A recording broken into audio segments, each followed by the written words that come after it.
Twitchcon! Please take your seats and silence your devices. The show is about to begin.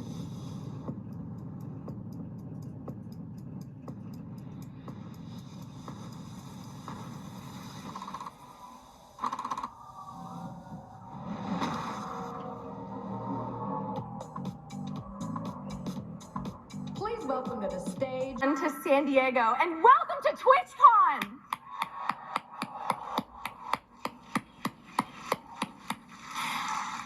We are back. And I couldn't be happy. How many of you are attending your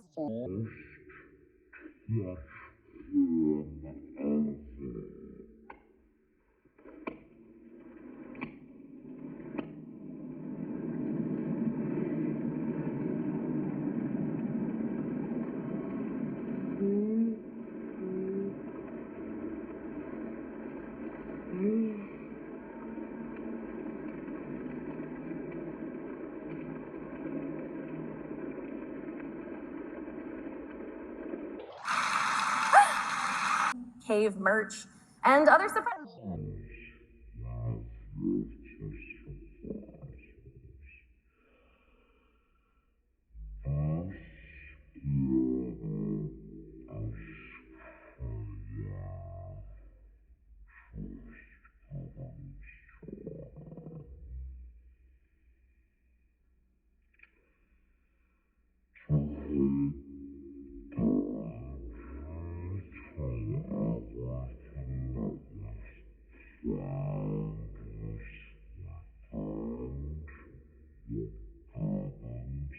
Help from two longtime our TwitchCon special guests, Cup and Noodle and Okadrian.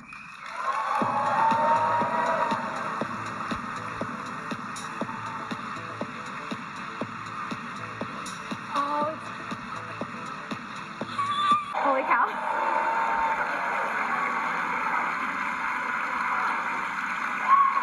Surpassing the previous record and setting a new record for the highest level hype train ever. Hot dog. Incredible, incredible. And let's go! Let's get some love in the chat. Hey! Right foot, left foot. Right foot, left foot. Right foot, left foot. Mario. Come on, Mario, go! Oh! Don't panic. Look to your left. Good luck to everyone. I just hate dying. It's so humiliating. What is he doing?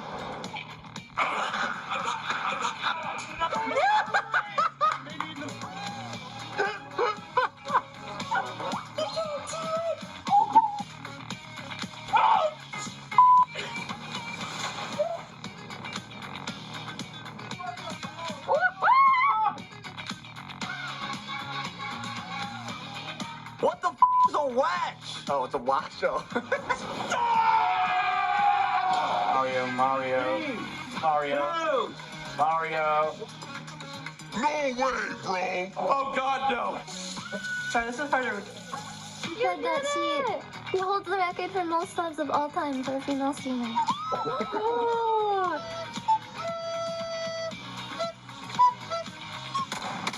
Let's go!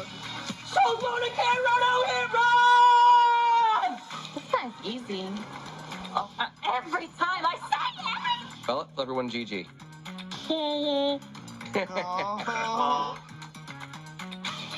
It was upside down, wasn't it? Mario! How about Ma calling me? Hello? Congratulations, son. Thank you.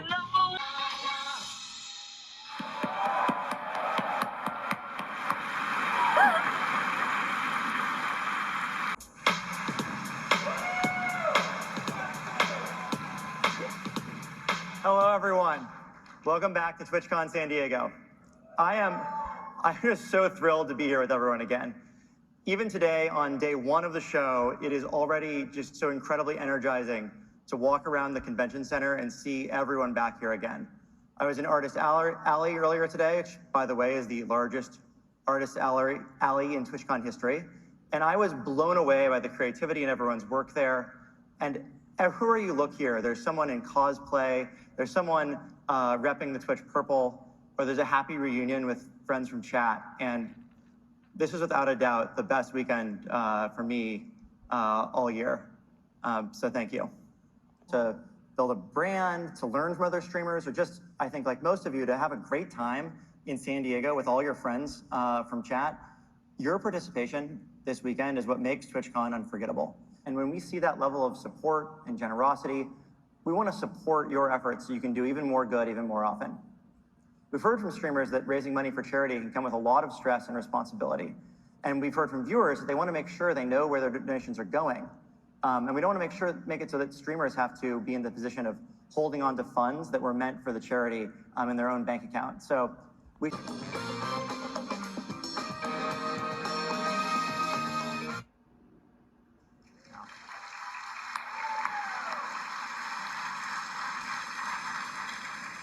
So Guest Star is in beta right now, but it will be available to all partners and select affiliates next week.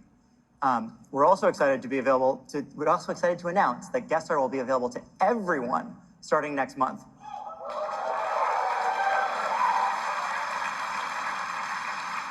Oh my gosh! I wasn't even around for the last one. I didn't exist. Is this anyone else's first time? Yeah! I'm not alone! I love not being alone! Oh, I should introduce myself. I'm the Twitch Fairy Mother, and my job at Twitch is doing lots of cool things like keeping the hype going in the Twitch community, spreading joy and positivity, and giving away loads of cool stuff. Oh. It's working! Oh my gosh, I'm 3D! I'm real! I've got a body in the world! Hey everybody, I look good! Who wants a t-shirt? Who wants a t-shirt? Woo! Oh man, I need to take throwing lessons or something. Or maybe I'll just stick to dancing. Something at TwitchCon for you. We have so much planned for you this weekend that this will have to be a speed run version. We have streamer sessions in Creator Camp Theater where you'll get tips from Twitch staff and from pros at the top of their game, from making affiliate to partner and beyond. Twitch Rivals has a Minecraft MOBA, which is a thing in 2022. There will be an improv class, a drag showcase, and panels on how to stream music and how to build your brand. The Artist Alley is absolutely packed with work from amazing creators from all around the world, and there's so much more going on, and it all concludes with the closing ceremony right here in the Glitch Theater on Sunday night, featuring Mary. We will see you around TwitchCon. Bye, everybody.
It's high stakes. It's like Iron Chef. It's like Iron Chef.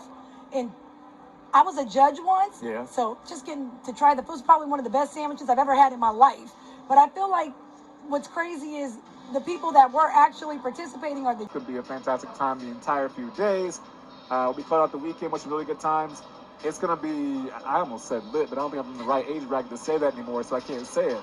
But the important thing is, it's going to be a wild weekend. All 3 days, we're going to have content for you. So if you're at home and you're like, what happens next? Check the schedule out. Look to us for the content, and we'll have that. But right now, we do have, as promised earlier via Mary, a very special surprise for all of you, okay? And what that is that, remember the opening ceremony? The surprise, Overwatch, all that stuff?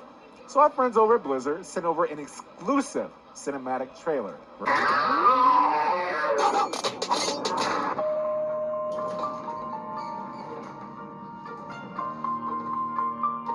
Hi, Mr. Yoshida. Oh, hi, Kiriko.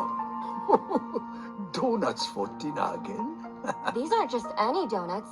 They're Fox Festival donuts with spirit sprinkles. Wanna try one? Hey there, little rabbit. You're getting so good at that. Oh, but of course. Ooh, I've got something for you.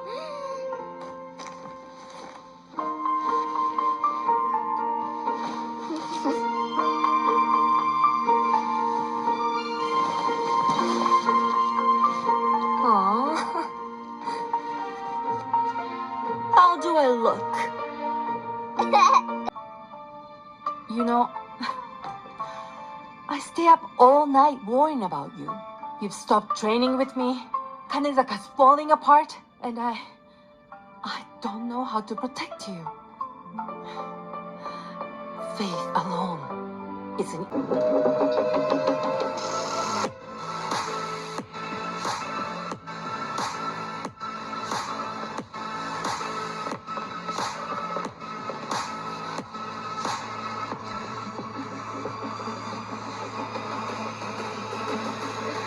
Do you know how ridiculous you sound? Oh, don't worry. Kiriko?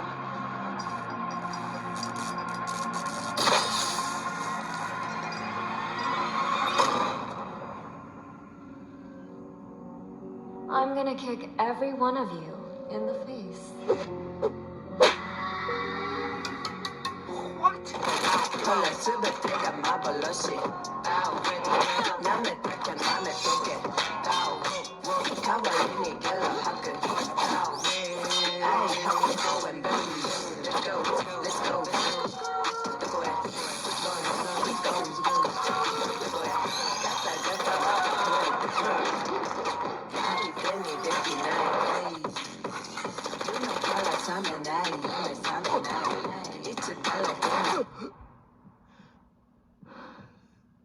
Have preyed on this city, this neighborhood, these people for too long. I have a message for you to take back to your boss. Onezaka is under my protection.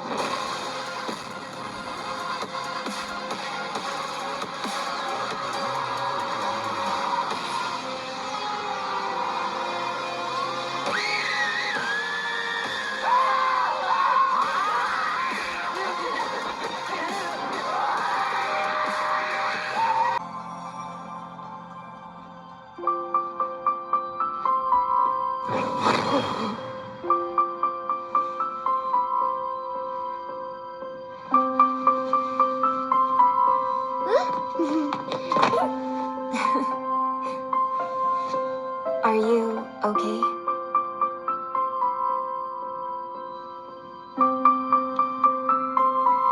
So quickly. Thank you, Kiriko.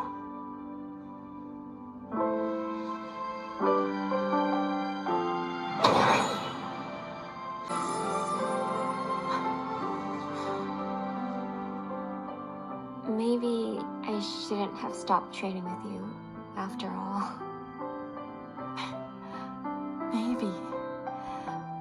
Maybe I judged your donuts a little too harshly.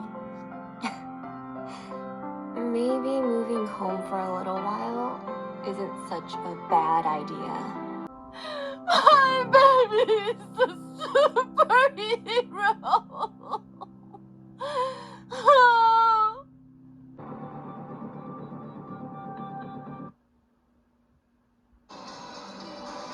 Thanks to Blizzard for sharing that world premiere Overwatch 2 cinematic trailer with us for a very special TwitchCon moment. Hey, Rock the God, welcome on the ones and twos, my guy. What's up? Good to be here, man. Thank y'all for having me. Absolutely. How are you doing so far? It's day one. So before, we talk about who you are and what you do, you got to tell us at the very least what you've seen. What I've seen? Yeah. People, a lot of people. Yeah. That's where we're gonna start. It's a lot of people and a lot of I see a lot of hunger too. Like a lot of people that's just soaking up information. Got you. And I mean, you say that like it's no small feat. You've been creating content for some time. For those of you at home who do not know who J-Rock is, J-Rock, let the people know about yourself. All right. Oh, I'm J-Rock the guy. I'm the guy who plays games with his feet. That's right. I can't even lift my leg up that high no more. But something really, really cool is going to come up. It's been great. I'm excited. Absolutely. No, we have you here. And for those at home watching who are not familiar with Bloody, because you said Pokemon, Yes. wink, let the people know about yourself. Yeah, I do a lot of Pokemon content. I do Magic the Gathering. I do a lot of nerdy stuff, basically. I do a lot of tabletop stuff. Yeah, I do variety too. It's been a long time. I've always respected Pokemon trader card game. Like I watch Pokemon and I play Pokemon, and once the cards came out, I was like, oh my gosh, it's like fun. Yeah. And my friends after week one were already like amazing at it. I just dipped like, oh, y'all are good. No, yeah, it is a lot. A lot of card games are just genuinely very difficult. But yeah, it's very fun to stream. I just play a lot of Pokemon games. I'm doing shiny hunting.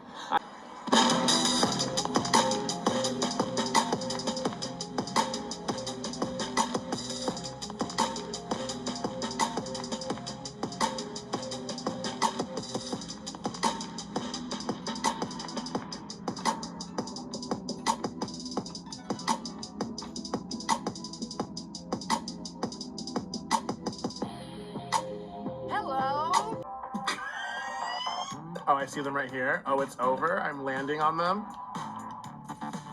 I just... Round here, we pride ourselves on being calm.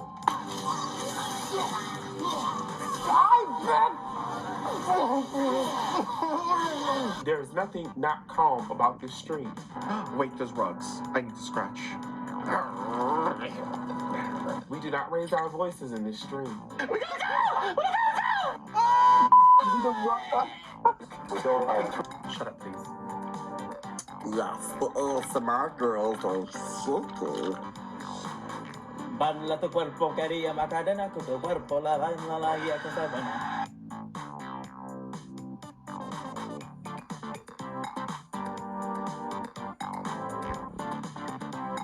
Ashley, are you still dancing? No. Yeah, you are. Say something nice. What about you? Dance. Baby, take me a minute. I have to play with this song. I gotta... My swimming is a horrid noise. No, Honey, I'm the Demogorgon on a diet. Mikael, no! I don't give a Kyle. Yes, London, period. That was iconic. That was iconic. It's time for the Drag Showcase. Please give it up for your hosts, Bitch Puddin' and Deer.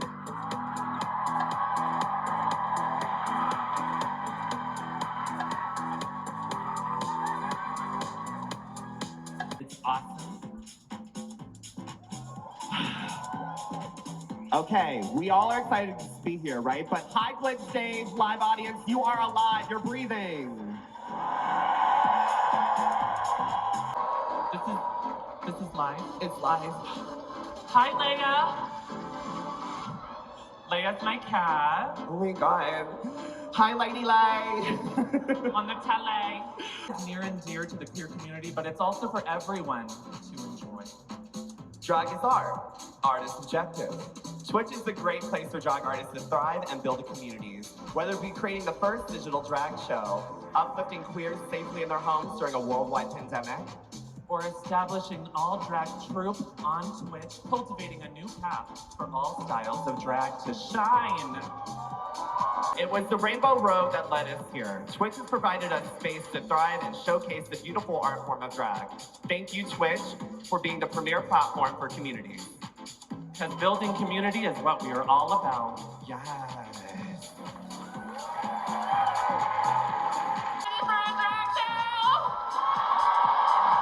Are you ready?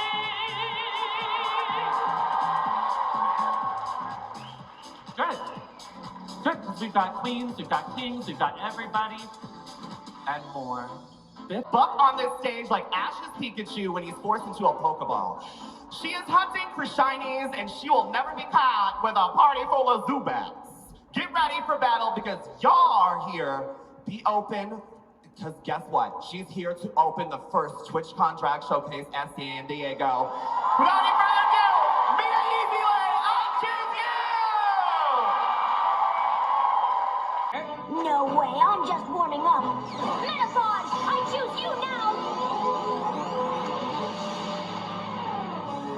Watching me, best pincer crushes your Metapod in half. Metapod, Hornet, no!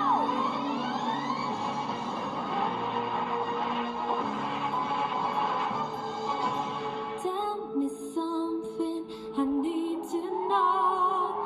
Then take my breath and now baby, in the moment, you know this is something bigger than a zombie on bliss. Give me a reason to believe it. 'Cause if you want to keep me, you gotta got to love me harder. Metapod, Hornet! And if you really need me, you gotta got to love me harder. It's my life, she sits, spread your wings, my little butterfly. Don't let what they say keep you up at night. And if they give you shh, then they can walk on by. My feet can't touch the ground. You just keep running up. Oh my god! Oh my god! Oh my god! Come on, girl, get this microphone. We're gonna ask you some questions. Oh my god, give it up for her one more time, y'all! I remember, which wasn't too long ago because I have memory issues. I've been a big fan of Pokemon. My first game was Pokemon Red, and after I've been offered this fantastic opportunity here.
live. So what can people usually expect when they tune into your Twitch channel, and where can they follow you on Twitch? Twitch.tv/JackTrasher. You can expect chaos. Dead by Daylight, GTRP, variety streamer.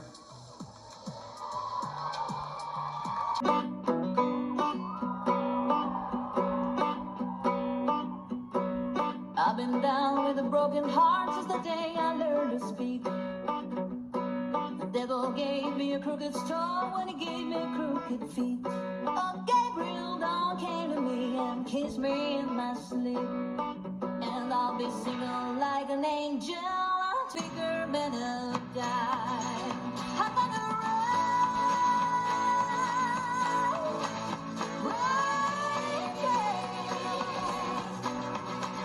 there's a story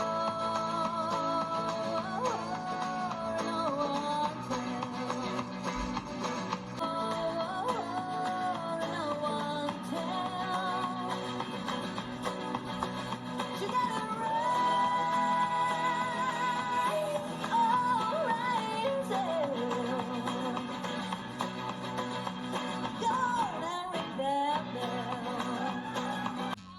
Mine's very much I don't see it.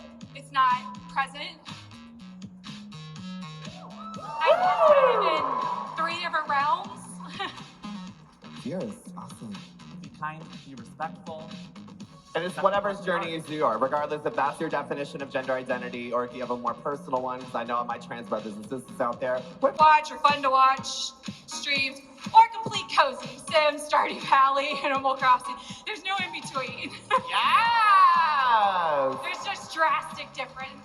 So what is that Twitch link in case people want to drop you a follow for that very variety stream?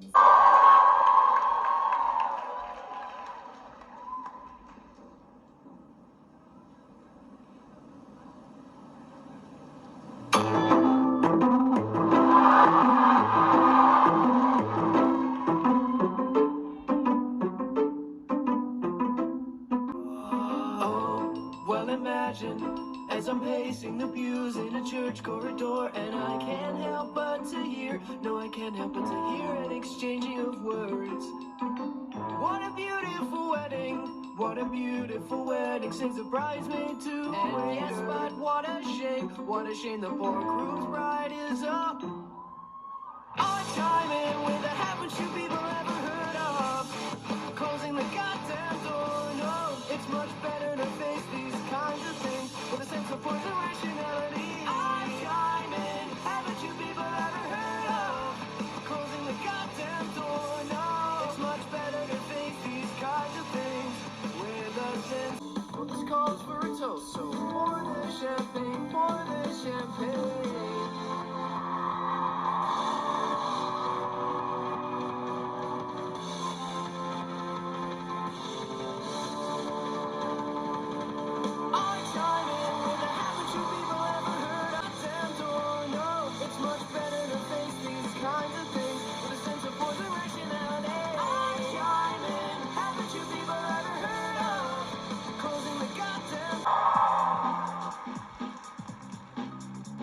That was amazing.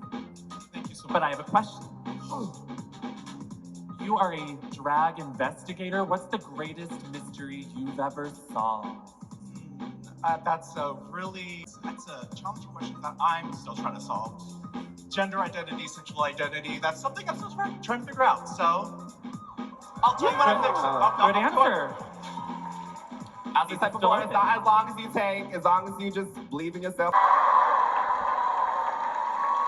Branding!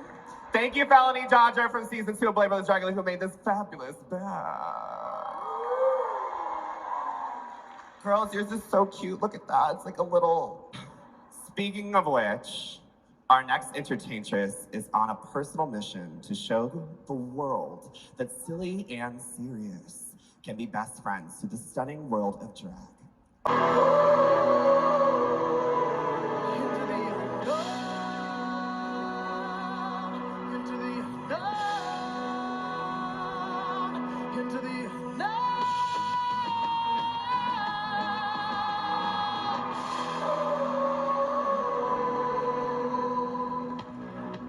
Here you Some look for trouble while others don't. Voice, you're just a ringing in my ear, and if I heard you, which I don't, I'm spoken for, I fear. Everyone I've ever loved is here within these walls. I'm sorry, secret silent, but I'm blocking out your calls. Into the unknown, into the unknown.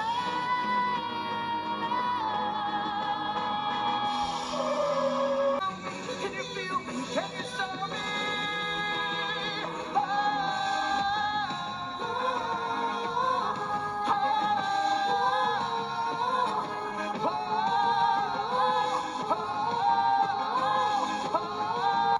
Don't leave me alone.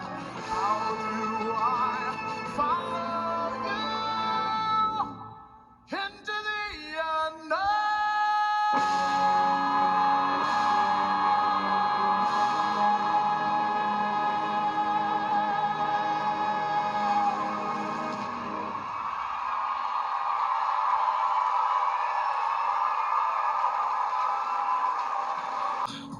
Damn! Like, woo!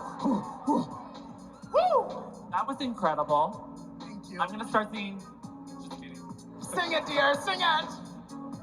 A lot of live singing cabarets. I learned how to figure out how to get like good audio in. It was pretty fun. I also, when I don't have to sing the next day, I'm screaming playing Dead by Daylight. Yeah. Absolutely one of my favorite. Not good for the voice. I was like, that's not vocal rest, girl. It's not vocal That's rest. not vocal rest. No. And then I also love a little ASMR. I've got these little nails.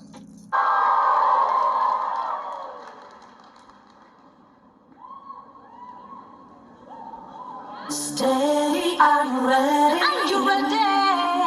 What's going on? What's going on? What's going on? What's going on? Tell me what you know about me. Welcome to the city where it's sweet. You know I'll be thinking about a D. That's why I've been played up in the streets. Watch me, you know I like the moonlight. The heat wave make you wanna cool that. Hear them saying, baby, bend the bounce back. You gon' make me have to bring the bounce back. Say good, I'll say my way. Down right, baby. Say who gonna. However do you want me? However do you need me? However do you want me? However do you need me? However do you want me? However do you need me? However do you need me? However do you want me? However do you need me? However do you want me? However do you need me? However do you want me?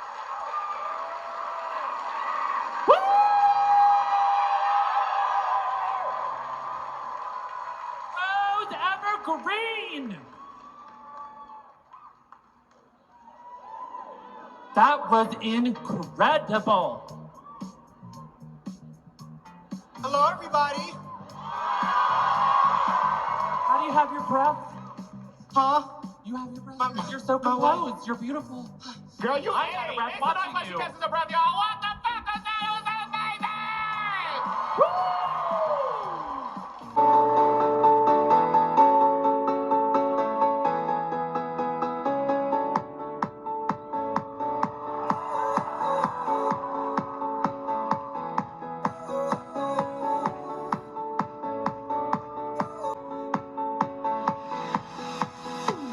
What's the worst thing that could happen to you? Take a chance tonight and try something new. You get 'em all.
Yes! That is my baby, that is my star, that is Mink's queen. Oh, while you catch your breath, we're gonna walk down stage. Make some noise. That was It's beautiful. on. Oh my god, it's on. Hi, Twitchcon. Sweating so beautiful. Thank you. And I'm obsessed with you. Thank you, I'm obsessed with you. And I'm also obsessed with Kylie. Oh, don't you guys love Kylie Minogue? Any Kylie stands? She makes fun music to dance to, a little disco bop. She just makes music for days, and I love it. Not what I'm looking for. Cammy from Street Fighter. Oh, okay. Yes. Mix, can you do a 360 for me real quick? So this year, I lost someone near and dear to my heart. Love you, besties. Thank you so much. And yes, it does take a dang village to get drag queens together, drag artists together. So it makes it unapologetically black and trans. For the record, if it wasn't for black, trans people, we would not be here and holding up space like we are today. Several seats, darling, because SP Isaiah Simone did not come to play with you bitches. She came to slay you bitches' existence, darling.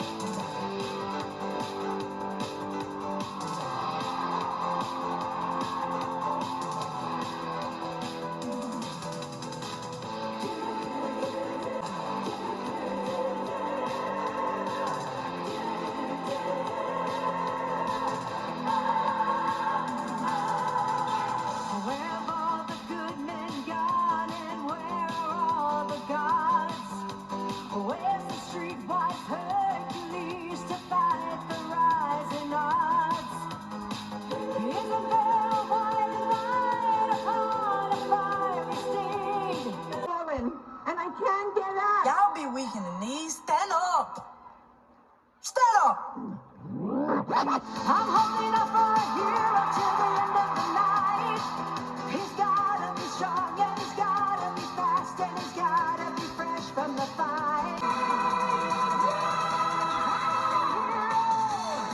I'm holding up for a hero till the end of the night. He's gotta be strong and he's gotta be fast and he's gotta. I need a hero. I'm holding up for a hero till the morning light.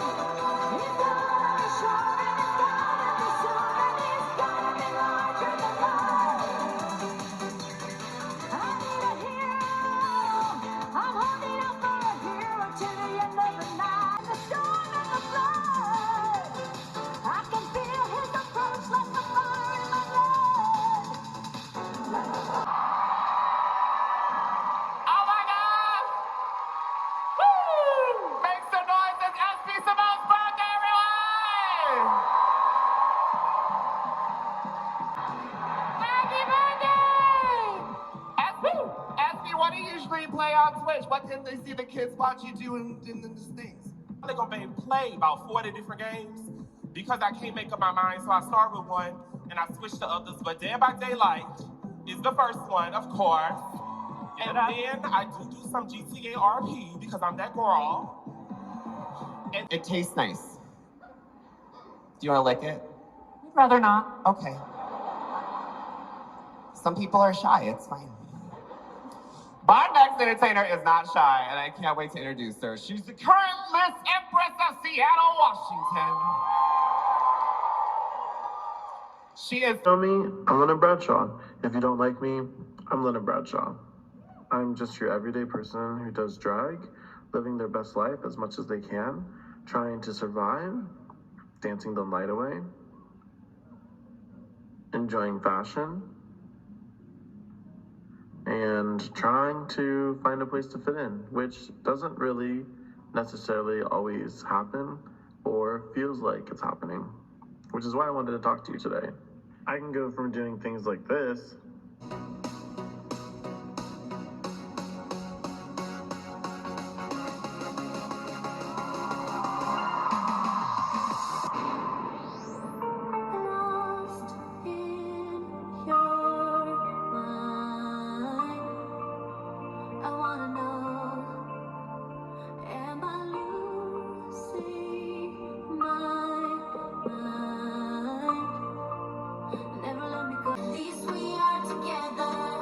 know I'm not alone. I know I'm not alone. Anywhere, whenever, apart but still together. I know I'm not. I know I'm not alone.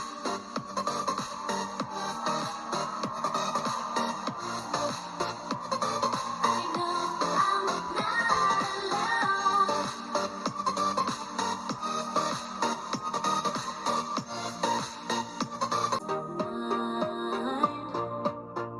I'm wide awake. Wanna feel one last time.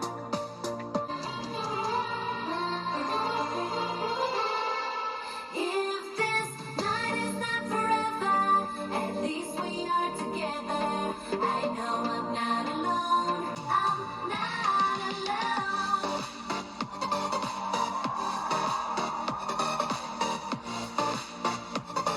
I know I'm not alone.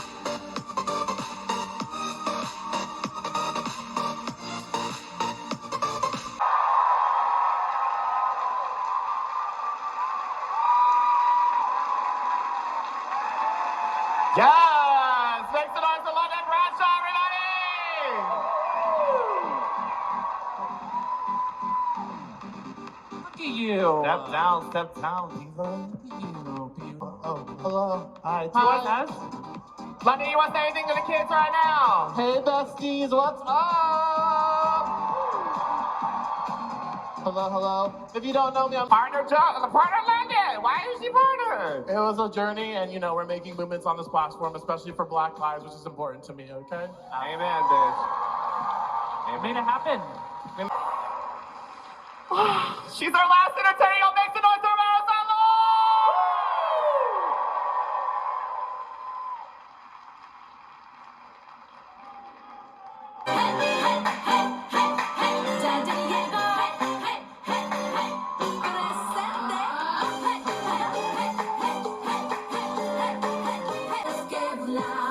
Let's get loud. Turn the music up, let's do it. Come on, people, let's get loud. Let's get loud. Turn the music up to hear that sound. Let's get loud. Let's give it all the way. I'm done to waste it. Every feeling, every beat can be so very sweet. You gotta taste it. You gotta do it your way. You better prove it. I don't hear what you say. Let's get loud. Turn the music up to hear that sound. Let's get loud. Let's get loud. Ain't nobody gotta tell you what you gotta do. No. Make it hot. Así es que me gusta, ya tú sabes. Échale candela. Let's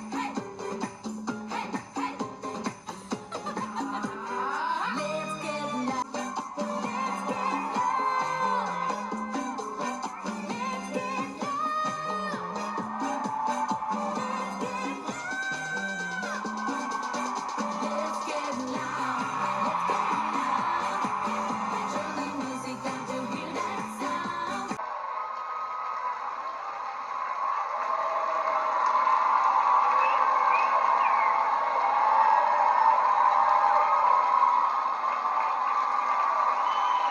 Give it up for Marisol Lord. How was that? Yes. The dawn of the blood. I can feel his approach like the fire in my blood. Come on, Marisol. I have a question for you. You're from Florida. Yes. How do you buck and twirl like that in Florida? We usually go to the ER right after. Sometimes we go into a walk-in freezer. Kind of cool off. It depends on the venue.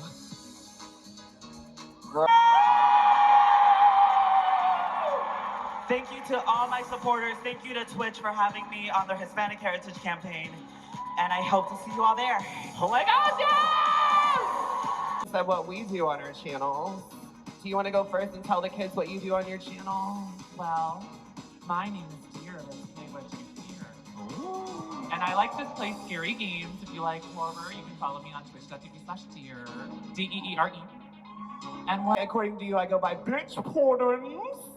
That's BIQTCHPUDDIN. The Q stands for queer, and it's also silent. You can catch me playing Street Fighter. I'm a huge Street Fighter champion. It was the first game I really found community in. I'm a San Diego Twitchcon Drag Showcase. Let's bring out all of our wonderful cast one last time for a final bell. In order of performance, first up was Via Easy Lane. Drag Crashly. Bridal Royale. Yoshi Yorha. Vinny VC. Rose Evergreen. Nick Samilo. SP Simone, who is celebrating a birthday. London Bradshaw. And Marisol Lord. Let's step back into a bow with our divas. Diva, come on, everyone, hold hands. What a mind-blowing show. Did y'all like that? Isn't drag cool?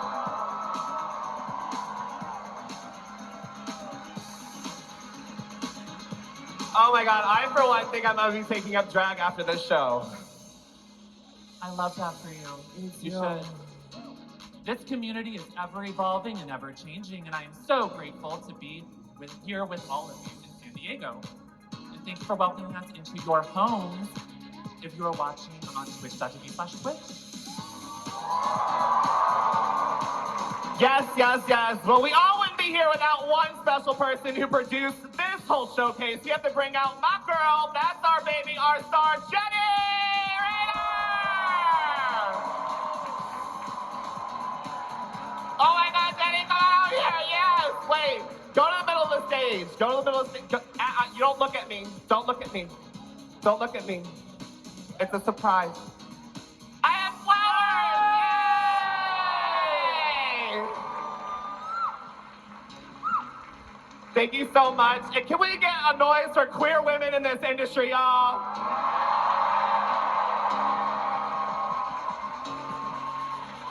Amen, Diva. Amen. Go to the front. Go to the front. Come on. Come on. Come on.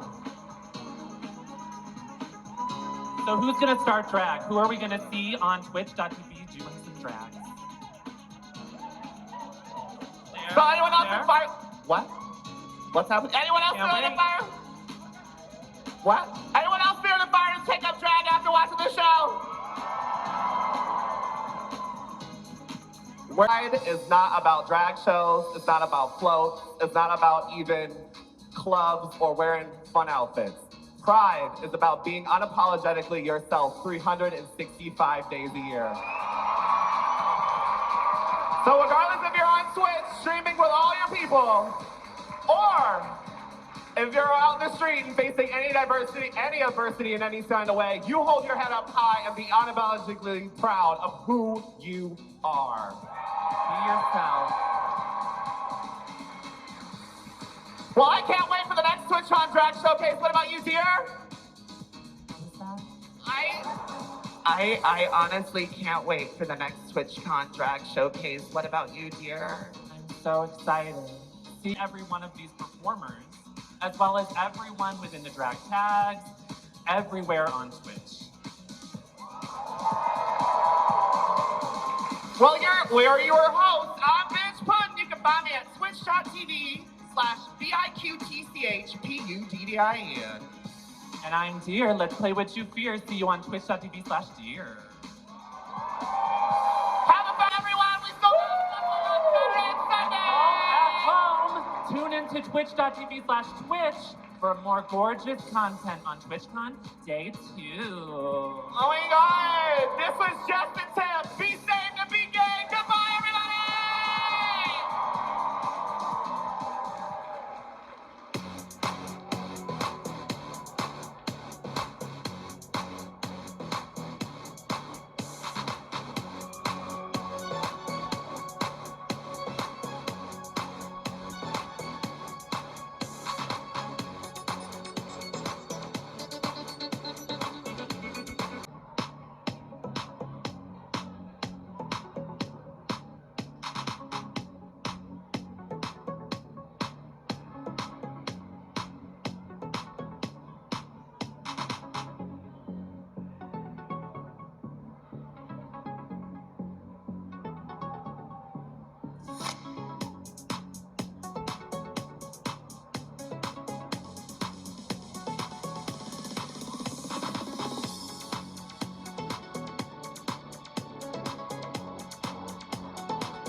other things. And also because I'm short, I can barely see the slide. And then the last thing, and then I want to get your thoughts on this. How many people have seen someone start a stream or just like, oh my God, I really love this thing, but it's so expensive, guys. I totally shouldn't buy it. And then 50, 100 gift subs later, $200 in coffee tips. Oh my God, community, I couldn't have done it without you, knowing full well that probably was going to happen. Y'all laughing now. You have seen these streamers too, I see. I'm sorry, what? I'm so sorry, get better friends. Go find better content to watch. Yes, but this is also not call and response. We ain't in church, it's not Sunday. So, do either of you have thoughts on this before we move on? So I'll say in regards to like the toxic positive thing, and we're going to probably talk on this again a lot later with the audience reaction, but for better or worse, whether we like it or not, a lot of our audiences look up to us and look to us for guidance on certain things, whether we feel a certain way about that or not. And so that a risk with the toxic positivity, especially if we're playing through a game which is suddenly, you know, side hit us with some sort of toxic content that we really need to address. To just bypass that and move on, I genuinely feel like we have a responsibility to kind of stop and chat about that. To go, okay, no, this game just did this thing that was really not okay. Let's pause for a moment to address that and talk about why that's not okay. Like, I genuinely feel that is a responsibility all of us as streamers have. Yeah. And I think like there's also an interesting like perspective, especially like being a Black woman, and like there are some days where, you know, you don't want to talk about things, but there's an expectation placed on you that you have to speak about everything, you have to know about everything. Like when Coolio died, like people were like saying like, you know, like what are your thoughts about that? I'm like, space when it comes to like Discord or DMs or stuff, and they have I gained that trust with them, but it took 9 years to gain that trust with them. It's something that you have to protect yourself, because some people just don't get that barrier. The first time you say, I see it, I love you, or oh my goodness, thank you so much, they take it as it's their job now to become that person in your life, and it can get very scary very fast, because a lot of us don't know how to say no when the getting is good, right? I see a tag here that I actually didn't use myself. Why is that tag appearing here? If you click the Learn More button up in the top right there, it will stipulate that if someone has sent you a raid and they used one of those tags, you might see tag data there from their stream being sent it over. We can use this tags as an example to dive a little bit deeper into fostering that understanding of experiment and assessment over time from stream to stream. Let's say that you applied the unboxing tag to one of your streams, and you came into the channel analytics area and went down to this panel for tag analytics, and you saw that 100% of the viewers who filtered down to a particular tag came from this unboxing tag. Just that little bit of data could help you determine, you know, should this be something that I continue to stream about? You know, does this help me match and understand sort of a viewer intention and a viewer interest that I didn't necessarily know about before? And can that help me define and experiment with what I stream next? Just that one piece of information could be something that you could take into subsequent streams and then see how that performs. You might also decide maybe there are related tags related to unboxing, what I'm going to do next. We have yet to actually have an actual Powered by Twitch event in person, because the pandemic hit right when we had one planned, so we had to cancel that. So, you know, we're still very small. I'm still learning on, you know, how to grow my group. Again, you know, Alabama, there's not like a ton of people here, so it's a lot of like word of mouth. And that's another thing, like, you know, the people you have, you know, be sure to tell them, like, if you have any friends or family that stream, you know, invite them, bring them to the events, because, you know, word of mouth, especially at a local level, can go a long way. And going off of what everyone has already said, listening to your community once your community is established is a great way to figure out how to expand. For the getting parted start, it's I mean, almost the same way as getting affiliate. Like once you have that goal, you find a way to get to that goal, and then if you do it in the right way, everyone, like you said, word of mouth, it spreads, and then you guys become a community, then you become a meetup, and then scaling from there isn't as hard as it seems. There's tons of resources out there. Networking, just inject yourself in the community. If you are in the position where you're the community manager, then you know where the avenues are. You know who to talk to, where to join up with another group for an event. Collaborate with events. Like, this is an exclusive group. You want to spread yourself out and talk to as many people as you can and get more people to know you and collaborate on events, collaborate on shows. Find out if there's another con coming by that's relatively close in the Discord that you have. Make sure that you're pointing out everyone's. You want to do at your meetup, like one of the best North Stars that you could look at is recognize and celebrate the community, celebrate the accomplishments, goals, milestones, like hype up the charity streams your community members are doing. Heck, fundraise for a local nonprofit. Twitch provides so much support for that one. Like, it's phenomenal. They want to see, like, people at Twitch, and your fellow organizers here. We all are on the Discord for meetup organizers. So if you have any questions, we can, we'll get you into that Discord, and you ask any of us. We're We'll help you out. very approachable. I was about to mention that as well. And like, if you wanted to as well, like at your own event, if you wanted to celebrate together, like for us, we do like a lot of charity streams, and a lot of the prizes that we give away, we just raffle them off, and 100% of the proceeds go towards like your local, like say Kids Hospital or whatever organizations you want to do as well. So you're also given like tools from Twitch as well too. Like, Yeah. if people are already registered through your own meetup group, there's also like a meetup like page as well. If you guys weren't aware of that, where if you wanted to see meetups that are around you, or if you're like, oh, I'm going to like London for a trip, and you want to see like if there's any meetups coming up, you can also see that as well. But this, like, as the organizer, you can also like email and let people know, like, hey, we're running this virtual meetup next month for like a charity stream. Like, I did like a 40. You can see if people who are coming to your channel from offsite sources and where they start, and how that might help you make better decisions about where to promote yourself when you start your stream. But if this is valuable and we find that streamers enjoy this, who is this part of the analytics panel, we're also planning to potentially experiment with different information that we could convey in this time series chart. For instance, if we wanted to see how these trends happen within internal Twitch sources and discovery sources, and see how those trends change over time. And we might also experiment with different metrics or different information to propagate here, or to propagate over into the overview charts that you see on the main analytics page. And with that, we've pretty much covered everything you need to know about analytics. You're all good to go now. So no. Let's wrap up just with a few takeaways that we hope you'll take from the session.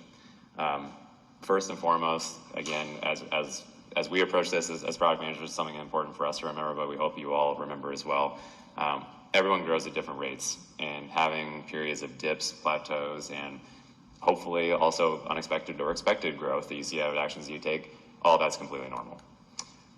It's experimenting with those new tools and practices and seeing what's key to unlocking growth for you, approaching analytics in a way that makes sense and feels good to you, and doing so over time, really kind of taking the amount of time to reflect and assess it over and over again where you could improve your content or get better as we start to continue to iterate upon and use these tools is what we're hoping you'll take from this session. We also hope you visit analytics more often to understand what effects those decisions and tools have. So I hope you look forward to some of the improvements we're bringing to analytics in the near future. And please do share your feedback with us in user voice. I promise that Tyler and myself and our teams really do look at it, and it's very helpful. So lastly, that is all from us. Tyler and I will be sticking around in the room afterwards to answer any live Q&A. But thank you so much for coming, and happy TwitchCon.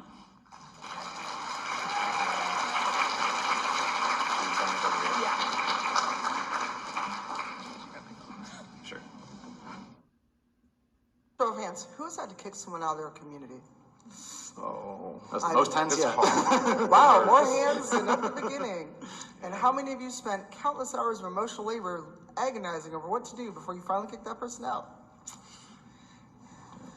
So, and that's where parasocial stuff comes in. You know, some of us have that person that thinks they can DM you on Discord or whatever at any time of day or night, or, you know, they think they're far closer to you than they actually are. Or they come in and they start or if you, let's say you talk about, I'm having a bad day, but I'm here anyway. And they start giving you advice, and I was like, hold on though. A, they're gonna laugh because they know how I feel about unsolicited advice.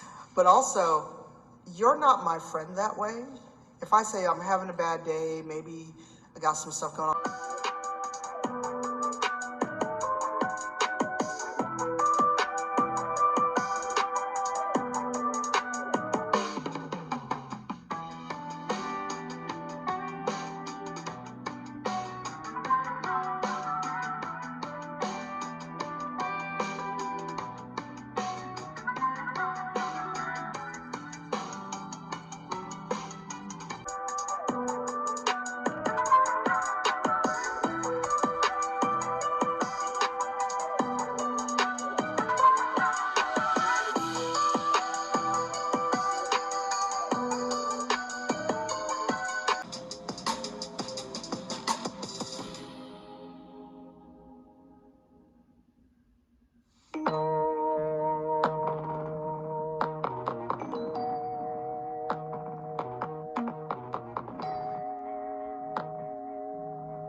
Be outside in the hallway if we do not get to you for some reason.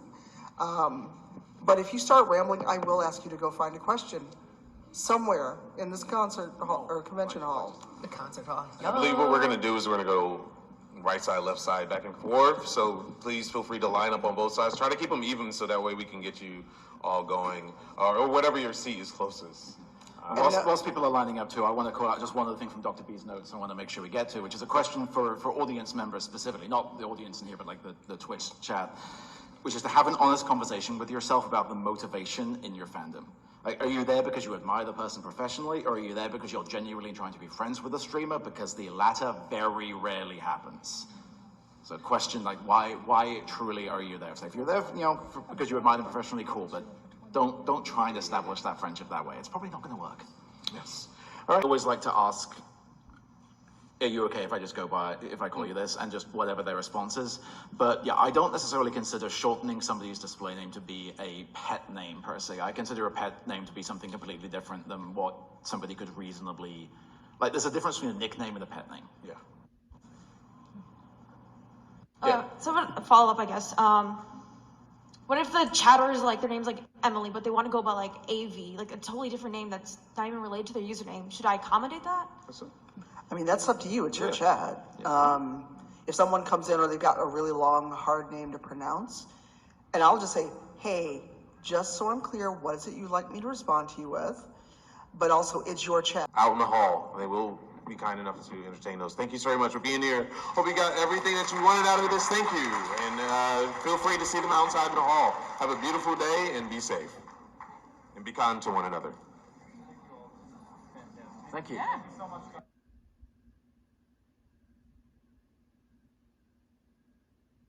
Questions from folks who want to do their own community meetups.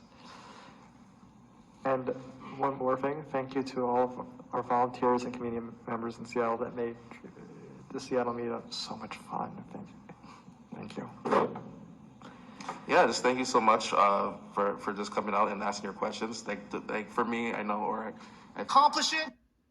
And you obviously know I am wildly excited for that one. But moments from now, we're kicking off the first ever, like Wavepunk said, Minecraft MOBA. Now, this is a custom server created by PikaClicks specifically to be unveiled here during Twitchcon, okay?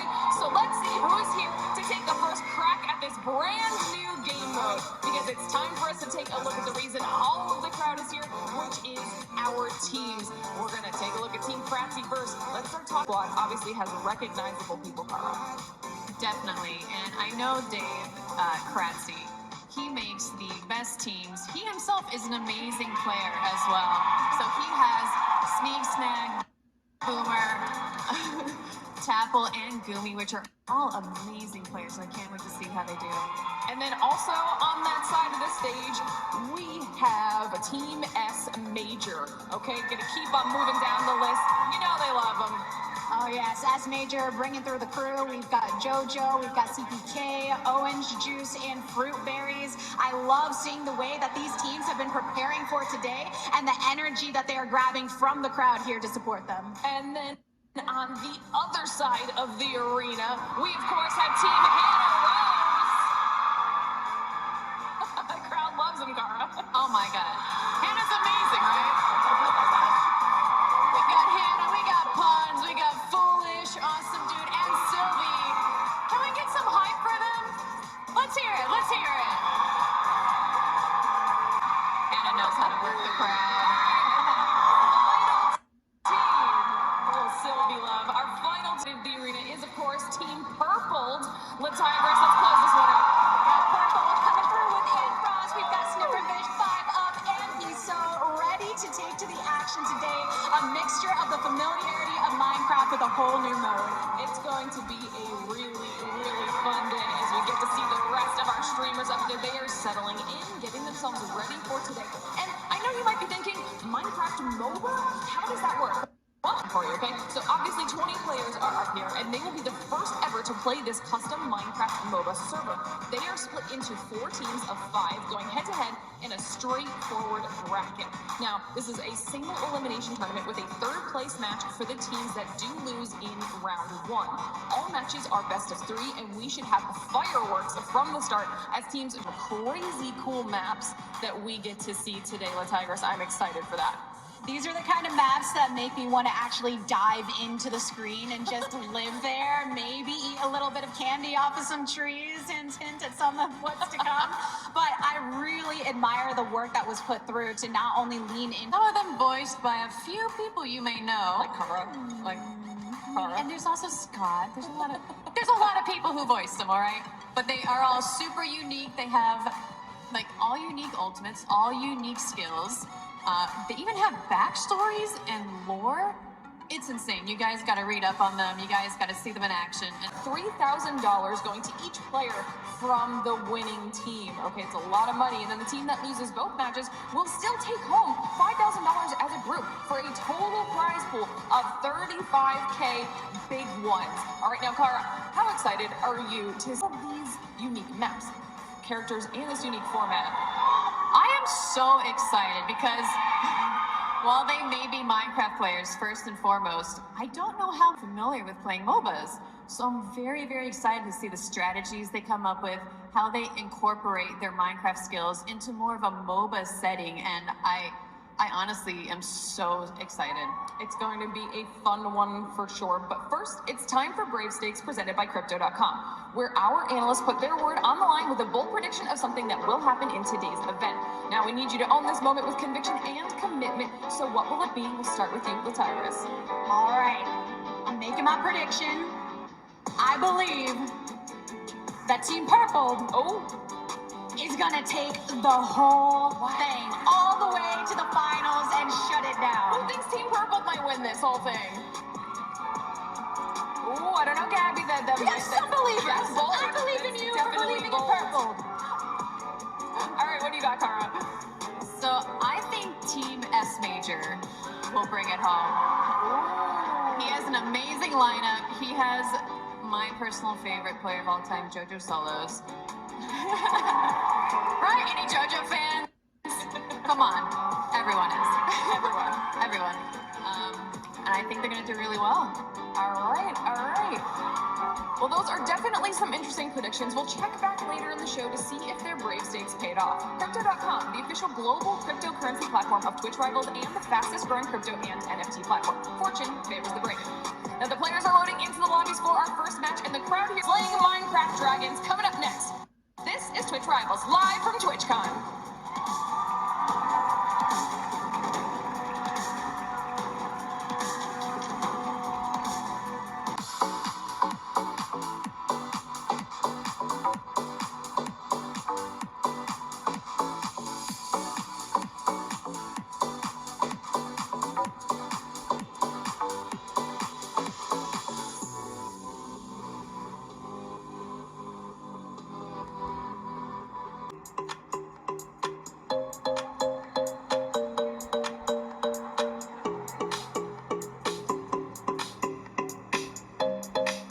Rivals Arena presented by Verizon. This is day 2 of Twitchcon in San Diego, and we are ready for the madness that is our first ever Minecraft MOBA. For everyone watching at home, it's time for Guessing with Duncan, where you have a chance to win by predicting the outcome in today's first game. Check out the polling widget, the Twitch Rivals extension. Make your predictions and watch your name shoot up the leaderboard. Be sure to keep your eye on the polls for a new prediction throughout the game. Enter exclamation point Duncan in chat for the full rules. Now let's get over the disc for match number 1.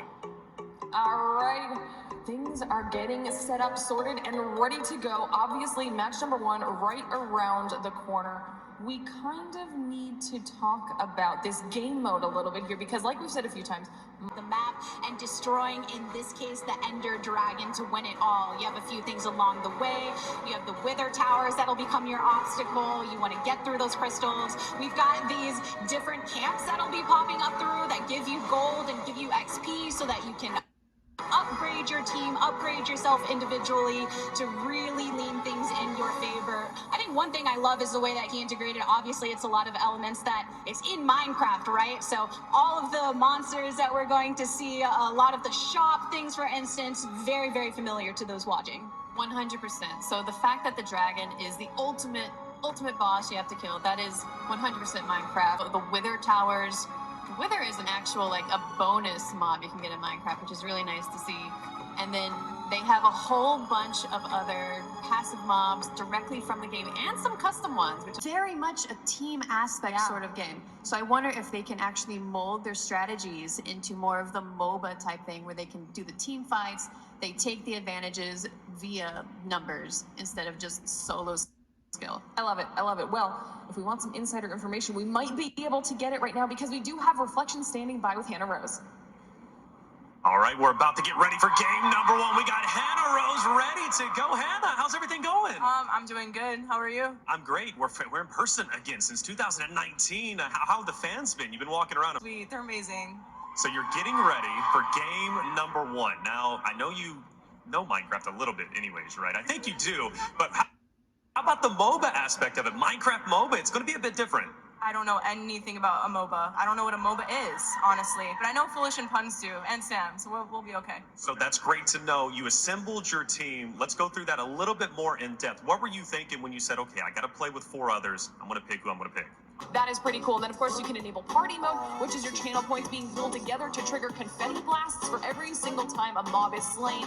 Or you can cast your predictions throughout the game with various polls on who's going to do well, what's going to happen in the game. So make sure you're hanging out in Twitch chat as well. If you're at home or even if you're in here in the audience, take your phones out. You want to join in on that. Some really, really cool stuff. Level. So I think that game number 1 will probably be the most important because nobody knows how the other squads are going to play yet. Strategies haven't really been nailed down, so it could be like a little bit of that surprise element, La Tigress. Who's going to be the most adaptive? Who's coming in with a set strategy on how they want to approach these different games? I feel like there's reasons to go either way. Wait until you see what everyone does or form your own plan. But I really liked what I heard from Hannah when saying that there are other people on my team that know about MOBAs. I feel like that's trickled through a lot of these different camps of teams we're seeing and is on to get to figuring out because our first match is ready. Is the audience ready? All right, we've got, help us count it down, guys. First match of the day, 5, 4, 3, 2, 1. Let's get into it. Oh, I am so stoked to get into this matchup. The gameplay is finally coming through. Kara, these fly-throughs we have been watching from the sidelines, and now we get to see it all in action.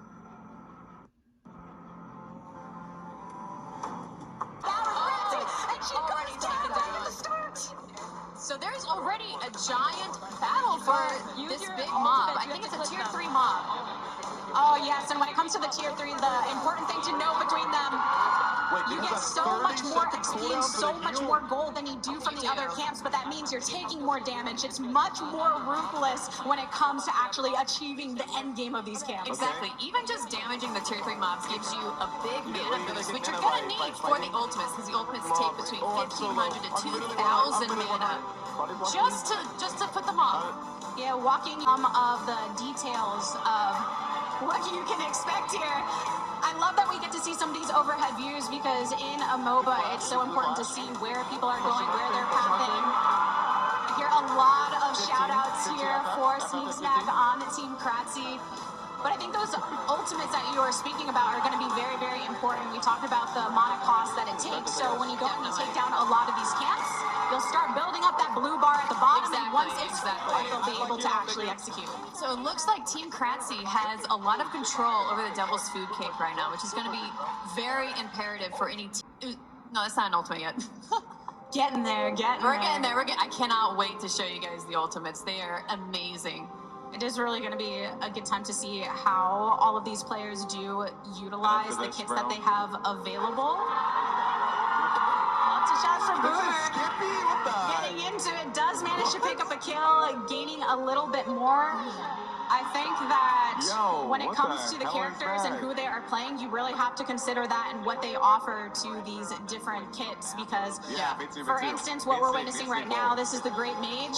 A lot of people are familiar with magical DPS, trying to get the damage through a lot of your spells, so you've got this primary cast that is basically a blast of damage that you can, that's what's representing the ultimate, so once that mana is charged all the way up, you can go completely invisible.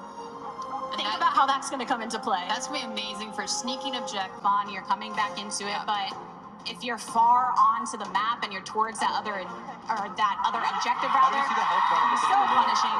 Hun's getting some love here today. Something to note is they cannot switch characters mid-battle. Once they pick a character, they are stuck with that character, so they got to make the best of it. Exactly. So Hun's here pretty much completely locked in to the character that he's choosing to play, which is Ingus.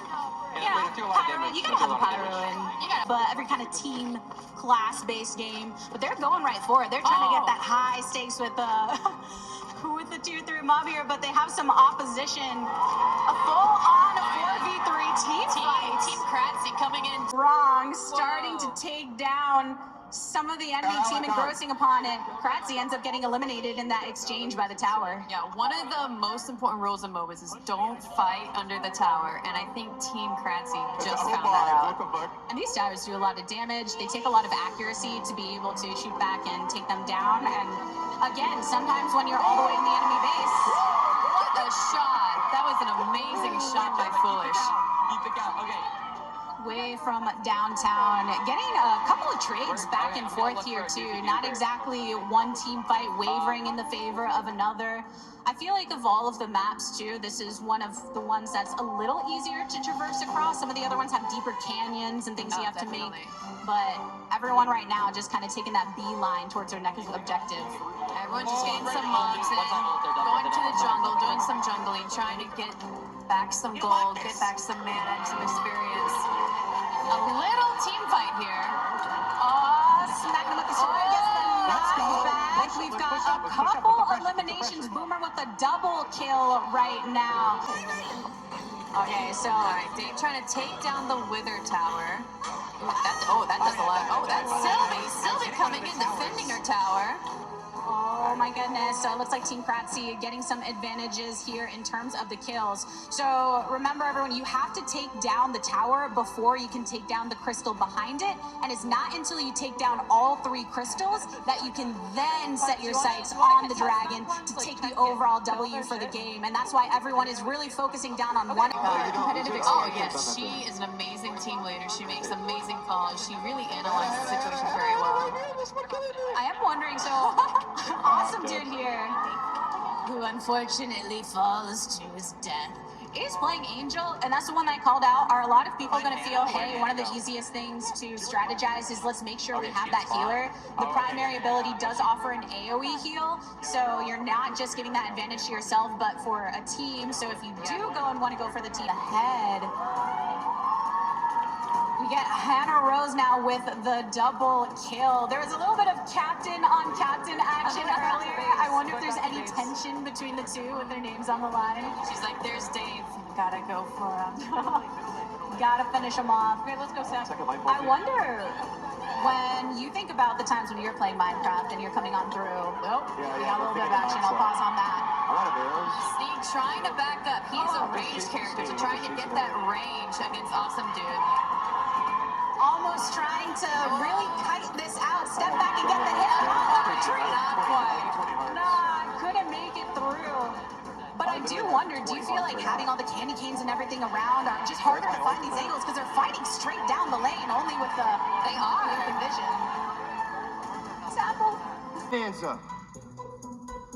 What's a perfect burger? It's 2 buns, lettuce, tomato, burger patty, and cheese. When I say go, I need you to build a perfect burger on your podium. The last team to build a burger will be eliminated. For now, this competition is going to be in 2 heats because we got a lot of people up here. So which teams are up first, Snack God? The black olives, the blue berries, the purple eggplant, the green onions, and the white mushroom. Black mushroom. All right, you heard the voice. Will the yellow bananas, the orange carrots and gold pears, and the red peppers please roll back to the back of the stage, all right? To the back, right there. Wait. Olives and mushrooms. No, you're good. You guys, we're gonna Scuffy McScufferson this thing all day. Let's have some fun, all right? There's a catch. You guys are gonna need to catch your ingredients. Bring out the catapult. We brought the catapult. We made catapult. Ah, yes, the catapult. My favorite of the medieval siege weapons. You're gonna want the space. Guys, all of your ingredients will be next to a catapult. I would beg to differ. And whoever builds. They're gonna be here, right, Snack God? That's the build for him?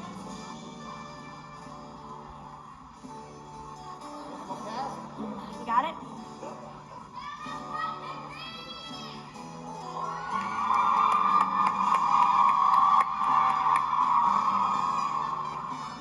I'm coming between. Have you ever used catapult before? No. In blind, you don't really get opportunities to be able to use a catapult. Launcher, and one will be a builder. So, you got competing teams. Choose one member to launch the ingredients and one member to stack the burger. Go ahead, communicate. Oh wait, who wants to launch? Who wants to catch? Once you know who's gonna launch, go to the catapult, the other person stay at your table. The middle that you can get, whatever you can get out of the middle, you can have. Don't worry about it. Just pick someone to go to the launcher, someone stay at your podium. Yeah, I'm gonna show you guys an example. You wanna see the example first? You wanna see the example first? Where's BB Bubs? Bubs, go. Let's show them how this thing works. I'll be a catcher. Oh yeah? I'll be a catcher. Dream, can you hold this mic for me? Thanks, man. Good. Okay. All right. So, it's how all... Okay, but then you catch it, and then you go build a bun. Build a burger. Good enough. Good enough. Listen, the rules are very fast and loose, so... Okay. Now that we've seen, how do you feel about it? I thought they turned me off. No, you're good. No, you're good. I thought they turned me off. I was trying to meme you. Meme me what? You didn't like it? No, things sucked. I'm like 2 feet. There we go. Okay, so do you want to do it? All right, teams, pick your launcher and pick a builder. If you're a launcher, just go to your, Launch is to the launch. Okay, put them down the road. Blueberries, we need a launcher. One of you needs to be over here. Go on. There you go. Just launch in the middle. So what you're gonna do is you guys are gonna launch into the middle. Yeah. You can put it in. No. But hey, think about it. If you put multiple things in, look how many. Yeah. All right. It's up to you guys. One ingredient at a time. Let's get into action. All right. Guys, you can put your first ingredient in there. Yeah. Let's put your first ingredient in there. Lock and load. Did any of you do this? They're cool. You guys got it? Let's go. Ready, set, go. Start. Yo, it's absolute madness. Where we at? Oh.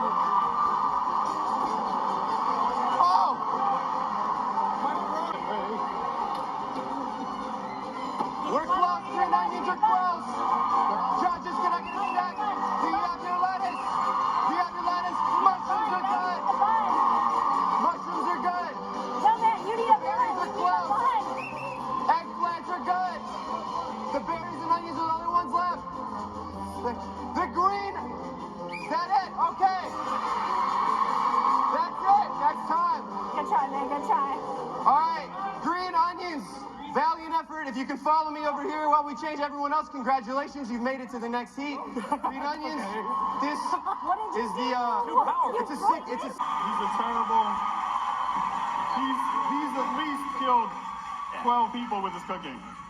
So. That's a dangerous person. Okay. Hold on, my bad. All right. Okay. Looks like, all right, fellas, feel free to take a seat. Get comfortable. Get comfortable. All right. Same ideas. Who's launching? Who's standing at the podium? Let's get set up. Got this, baby. Don't worry about those. Don't worry about the hands. They use a lot. No bananas. Who's launching? No hands. Who's launching? Who's building? That's launch. Trisha got the hands on. I like it. Didn't use a lot of hands on. You don't. Yeah, if you want to. Yeah, good. Set. Launch.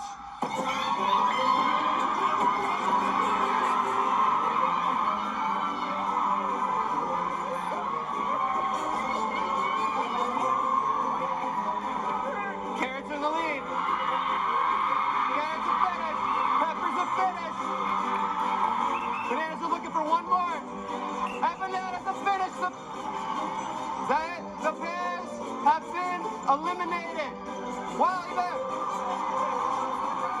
it's good. All the pieces are there. That's it. The heat is over. Congratulations, y'all have made it to the next round except the pears. You don't have...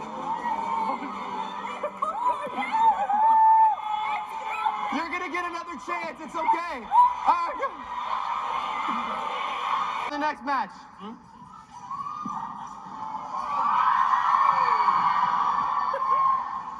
Okay. To the people. Just these guys, right? Yeah, just these guys, right? Okay. All right, guys.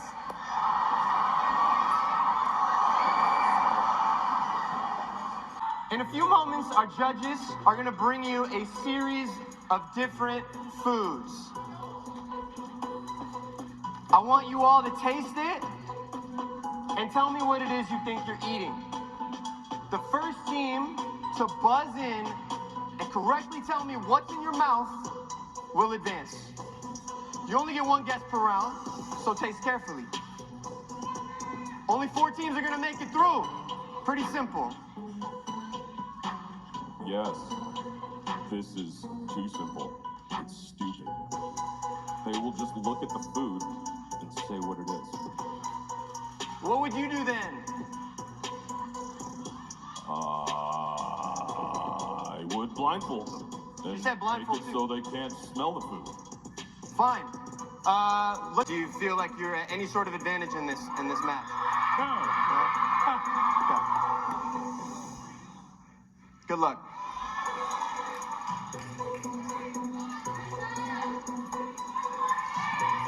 Y'all in the chat and here, who's gonna win this round? Who's gonna guess the best? What the hell? Blame Steve, you had to win the first one. No one told me that. We're gonna find out, it's not over yet. Okay, judges, please bring out the first food item and put it on the table. Oh, wait, Nico, what are you doing? Okay, you're good. We're gonna wait. We're gonna wait. Really good, guys. Don't touch the. Okay. Don't touch the food. Don't touch the food. Don't touch the food yet. Don't touch the food. It's coming. Okay.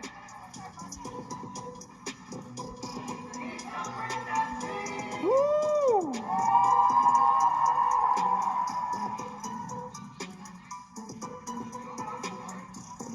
No, sorry.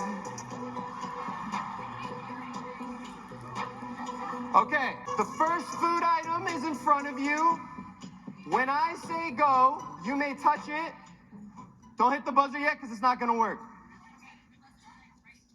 Yeah, the buzzer's in the middle somewhere. You guys are going to taste the food, and when you're ready, buzz in and tell me what you think.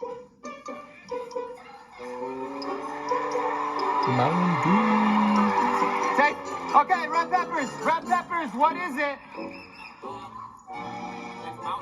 Mountain Dew it is! Red peppers! Go game. You may remove your blindfolds and your nose plugs. You have made it on to the next round. Okay, Everyone else, we are replenishing your food. A new food item is coming out.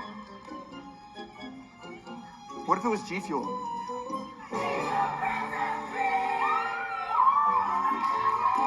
Okay, a new food item is being placed on your tables. This strategy was like figure out what it was. I knew it was a bottle, soda, and then I was just gonna buzz in and then hope for the best. And then Trisha nailed it. So. Damn, so Trisha, you knew what it was. I could tell when I tasted it, but I'm really slow at clicking things. So our idea is he's the muscle and I'm the brains. I love Not it. that you don't have a brain. I won't. You're so smart. No, that's okay. Oh, I'm okay with Trisha. that. I'm okay with being the muscle. I just really don't want to lose because I'm a professional chef, and you know, if I lose to, you know, You're kind of OP right now. people who can't even make cheese sticks, steaks. Trisha, you good? Give me this. All right. Give me this, Trisha. Enough of that. Okay. You guys may eat your food and then buzz in when you think you know. Okay. Eggplants. Pop-Tart. Pop-Tart it is. Eggplants move on to the next round. You may remove your blindfolds. Okay. Snack God, how many more? 2 more teams will make it to the next round. Eat. Okay, carrots. What is it? Sour Patch Kid. Sour Patch Kids it is. Carrots are safe. You may remove the blindfold and on. All right. Let's get the next stuff set up. Let's get the next set up. All right, bananas, olives, wild mushrooms, blueberries. This is it. The other teams will get eliminated. Your items are in front of you. You may start. Olives. What is it? Olives make it through. You may remove your blindfold. Snack gods, how many more do we have? That is Everyone who made it. Losers Lounge. Right here.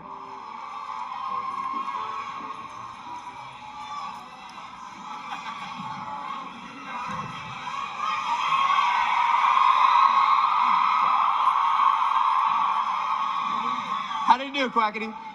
I didn't even know where the button was. Hey, but you know. You got close. No, I won. You got close. I won. Anyone. I won. I really won. You guys feel free to sit back here too.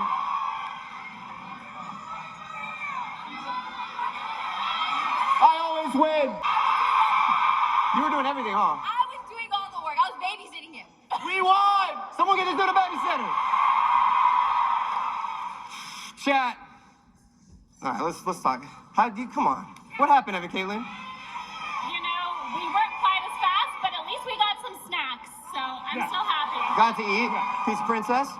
Bring on the pizza round. Whoa, is there a pizza around? Who knows? Who knows? Okay, chat, I'm gonna need your help on this one. Everyone here at TwitchCon, let's do this. This is a very important mini game because the two winners are gonna advance to the Kitchen League final. That's it. This game is called Cake Stackers. The objective is very simple again. You have cake, you have frosting. You have 4 minutes to build the tallest cake that you can. boring. When time is up, the teams who built the 2 tallest cakes will advance to the Kitchen League finale. Wait.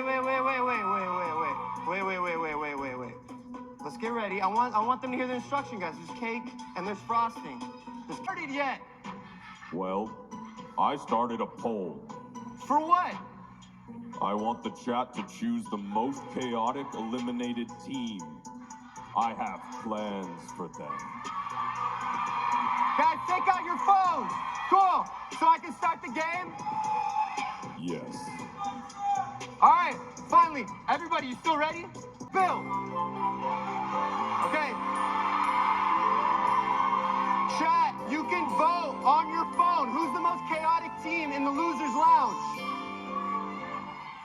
Okay. I don't know what's gonna happen when this poll hits. I see Quackity on his phone. Who you voting for? Who you voting for? Me. Okay, vote for Quackity then. I don't know. That's pretty high. That's pretty good. I don't. Blueberry. That's pretty good. There's no more. Take a look behind. Blueberries. Blueberries. Blueberries. The snack god said, look behind the couch.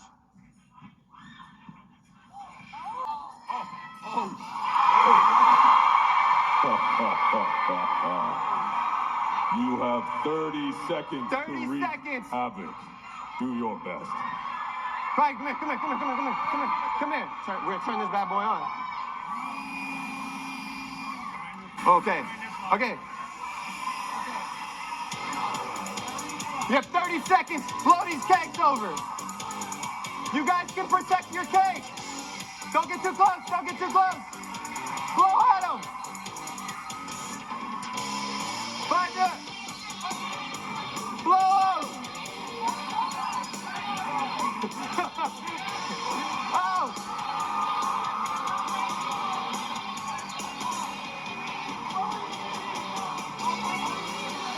Oh. Your time is up. Zeroed in on George. Oh. They're holding it. They're doing it. Oh. Oh. Okay. Get out of here. Get out of here. You're done. You're done. All right. Quackity, you're good. Go, you're good. You're good. You're good. That's enough chaos. Let's go.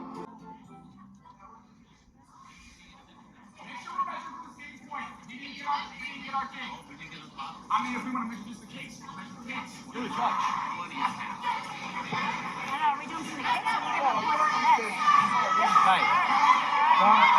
The tallest cake wins. The tallest cakes win. That was it. That it? I think they just added the knife. Yes, they've got. Yeah. Okay. Snack God, where are we at? Which two teams with the shortest cake will be eliminated? Who are the shortest cakes? Or the two tallest will advance. Either way, it's simple math. Wow. Wow. Wait, they could hear us. Okay. Everyone could hear us. Two teams need to get. Two teams need to just. We need 2 minutes. And the red peppers. Oh!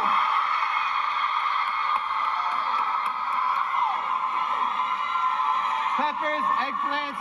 That means you're in. Come with me to the losers round. It's not over. Absolutely not. No. Come with me, purple eggplants. Come on over. Come on over. Okay, let us back again, I swear. Okay. It's time for the Kitchen League finale.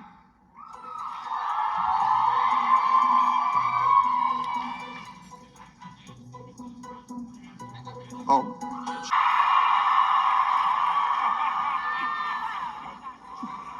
How'd it go? I feel like they cheated, but You're all, that's fine. yeah, it's all messy. It's a lot of You said cheating. tallest cake, not the tallest, you know. After time, it's crazy. There's a lot going on. It was wild though, right?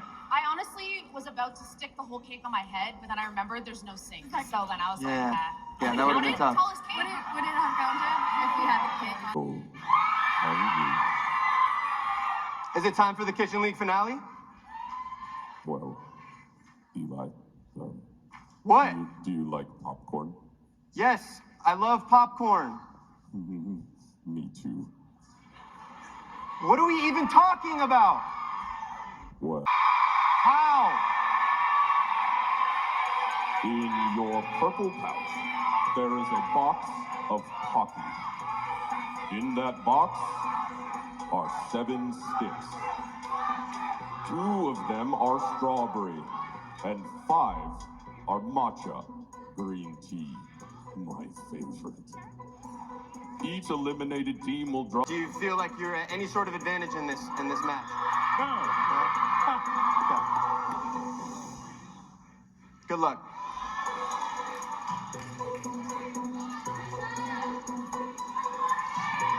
Y'all in the chat and here, who's gonna win this round? Who's gonna guess the best? One stick. Alright.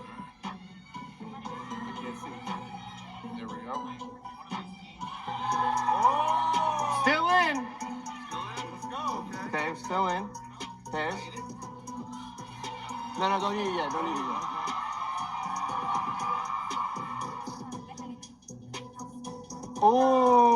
Oh, not a good pull. Not a good pull. Blueberries? to 1 Pocky. You're looking for the green Pocky. Oh, blueberries. Bananas. Green is still in, yo, bananas. Okay. Purple eggplants. Huh? No, you can't look. What is green? I believe, oh, we're good. You can just take the whole Pocky. Okay. All right. So we eliminated 2 teams, but we still have 5 teams. What now? I don't know the script at all. We'll let the chat decide. All right. Start the poll. Everyone here, you guys can vote. Who's coming back in? 5 teams. Mushrooms, let's go. Mushrooms. I have no idea what's happening anymore. They're voting. They're voting to find out which of the 5 eliminated teams. In the Twitch chat, go on the Twitch stream, in the Twitch chat, twitch.tv/Twitch. It's Excited. Now please make me my popcorn. Guys, be very careful. Let's step over there with the remaining 3 teams, y'all. All right. This game is called Corn Catchers. Apparently, we have a giant microwave. You guys ready? And inside are millions of kernels of popcorn. 1 person from each team will enter the microwave with a bucket. And the 2 teams who collect the most popcorn in their buckets will face each other in the Kitchen League finale. Lean on the glass. Don't lean on the glass, yeah. Just catch some popcorn. Just make sure he doesn't hit my bucket. All right. Let me get the door. I'm a gentleman. Here we go. All right. Careful in there. Yeah, you may go in. George, don't drop the bucket, bud. There you go, babes. Everybody in. All right. No knocking it out, George. I believe in you. You got that one? Turn the bucket upside down. Oh! What's it like in here? Oh! Good luck!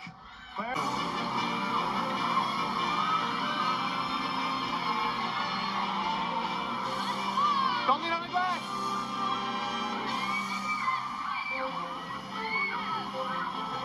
There's so much popcorn, he's doing good! Should we stop it? Should we turn it off?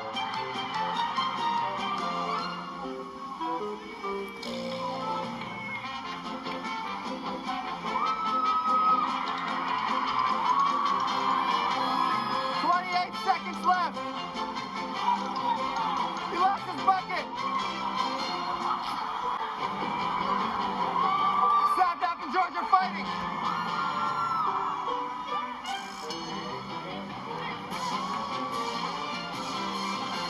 Seconds left. Count it down. 3, 2, 1. Turn the microwave off. Turn it off. Here we go. Go, stop it! All right, get out. There we go. No, go. Careful. All right. Let me feel it. All right. Oh my God. Go. All right, fellas, come over here. Push up. Those are his. Okay, That's yours, buddy. I have a streamer who knows a lot about scales. Take that. BB Bubs. Let's see. All right. That's yours, right? That's yours? Okay.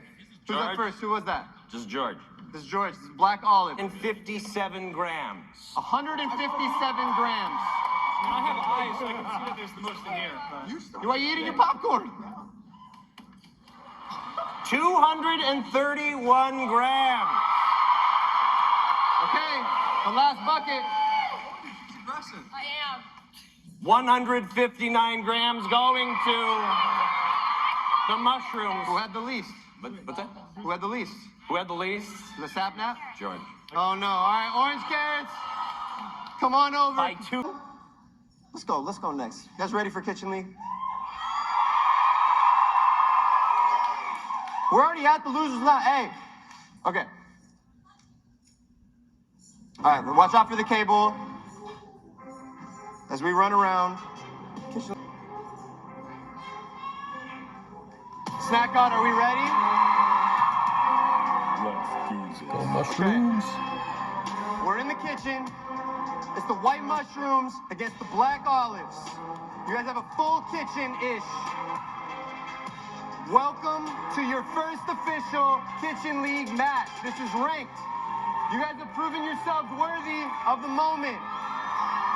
We're in San Diego, so we need a burrito. You guys like burritos? You like pizza? Pizza Princess G, of course, prefers pizza. Pizza or burritos? Burritos, probably. Let's go. Good. Hey, did you ever think you would make it this far? I was born for this. You were born for the moment. George, do you like burritos? They're alright, yeah. I mean, we could make a really good one with them. Big ass burritos. We're gonna find out. So whatever big burritos means to you, just leave it all out on the table. You guys are gonna be judged in 5 categories: taste, creativity, swagger, visuals, and secret ingredient. Are they gonna be eating this one? The judges are gonna eat this one? Yes. It has to be edible. Yes, make it edible, please. For them, not for me. Okay. Pizza, you can do this. You can do this. All right. You guys, here's the thing. There's a secret ingredient category. The secret ingredient is your team name. So, white mushrooms is a whole category. All right, judges, you guys have been here before. You all have Kitchen League wins under your belt. Any words of wisdom to these newcomers? Hey, all right, teams. Just to let you know, you have a very short amount of time to cook good food for us.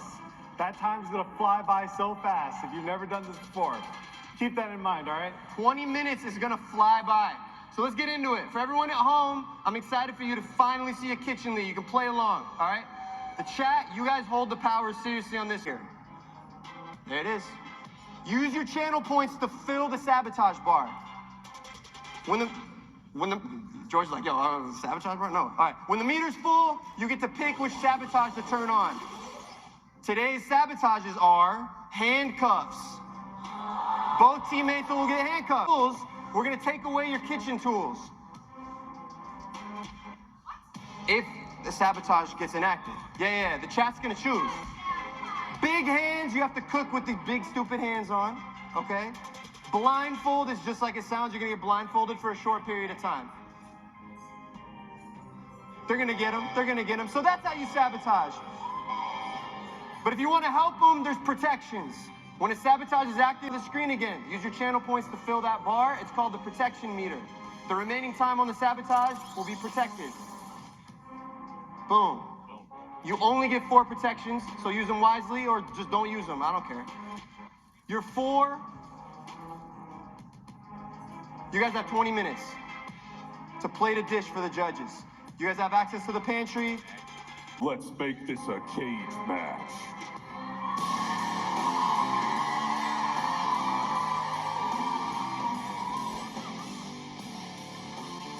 You have time to look at your kitchen now, okay? With the cage match and the popcorn, dude, just living your best life, Snack God. This is making it hard for everybody.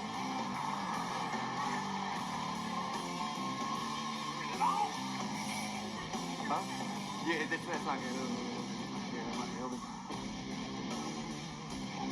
This is for everyone's protection, I think.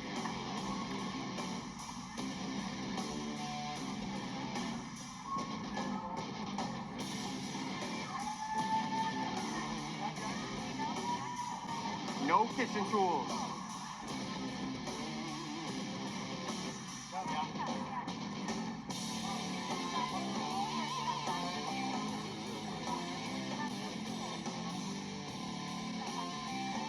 Chris, it's kind of cool, man. Snack God. Cage. Yes. I know, but let's run this match. All right. George, what's going through your mind right now? I'm just ready to win. You guys think it's the Black Olives? Are you ready to win? Heck yeah, we're ready to win. We're on the dream team. It's gonna be easy. All right, Challengers, 20 minutes on the clock. Starting in 5 speed.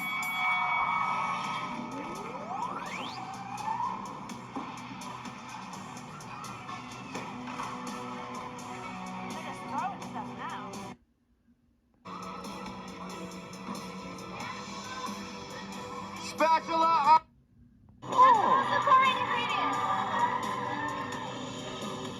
17 minutes left. You guys like burritos? I love burritos.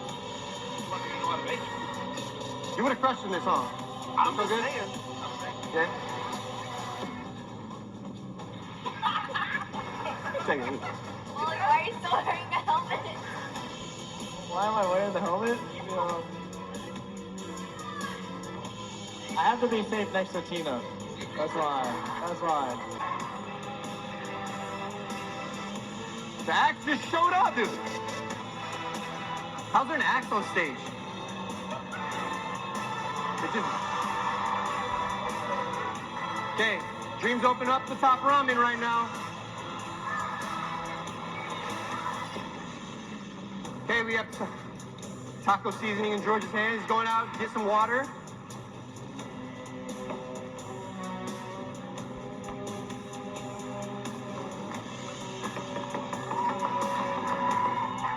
Cool. Got it.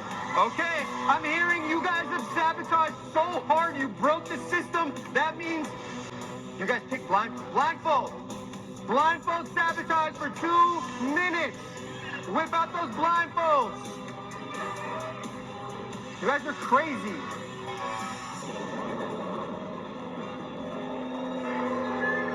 Yo. Oh no.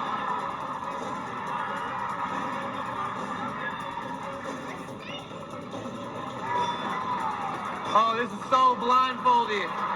This is so blindfolded. Got a wood handle. Which one, Chris? Down, down, one more down. Okay, now you're on there. Go back. Towards back.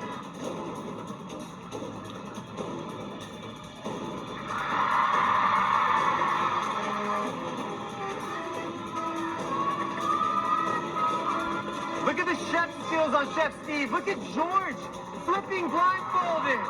Let's go. This is absolutely insane right now.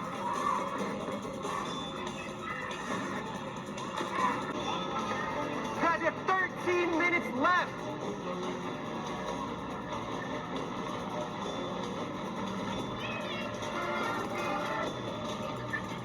Yeah, Sam.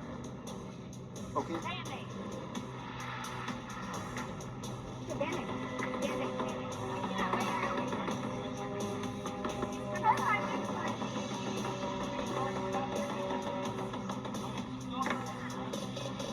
I like it.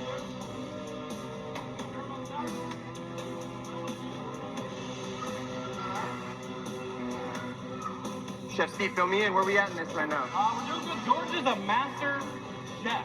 I've known this. Sabotage. During, we're making a sauce that we're using our secret Delicious. Sabotage. Handcuffs.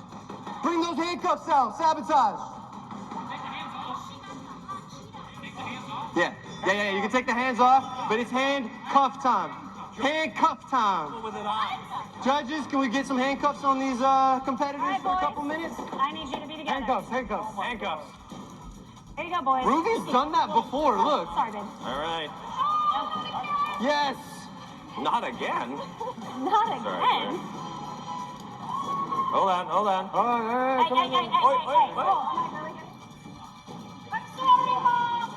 Hey, Okay, work together. You have the key? Don't worry, we have keys. I lost the key. It's fine.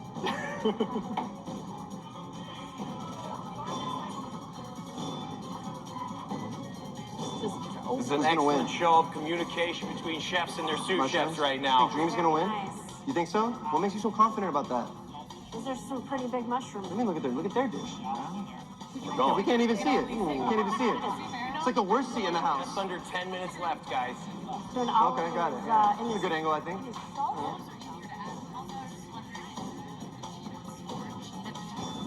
She hit it.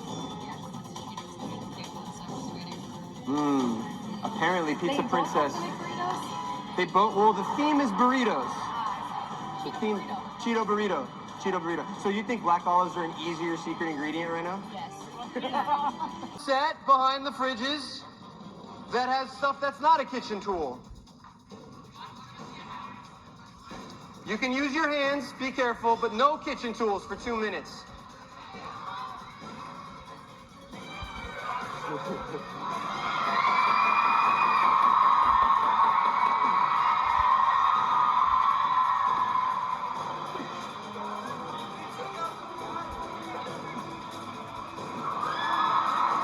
I'm not coming, but no. 3 minutes left.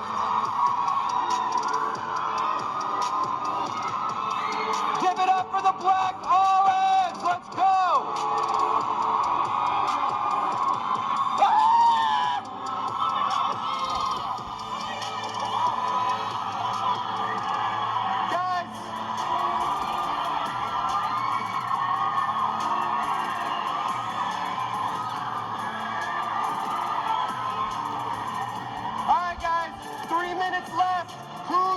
Even plate a dish.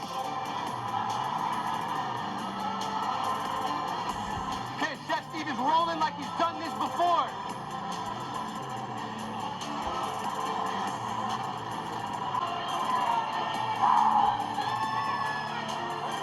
Huh?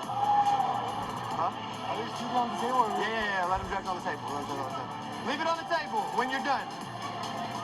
2 minutes and 30 seconds left. Is this going to be enough to win over our judges? Chef Steve is building. Pizza Princess is determined. Look at her right now. Dream is chilling. Yes!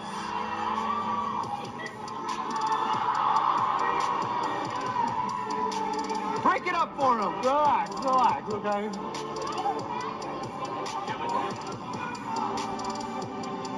How's it look? Looking great. I'm hungry. Me too. Okay. Yes, go. 2 minutes left. Oh! Woo! Okay, look at this. Oh, with the Wolverine. We got Dream decorating with all. He's doing good.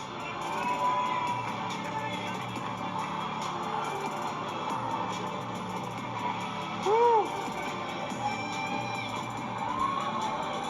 It's down to the wire.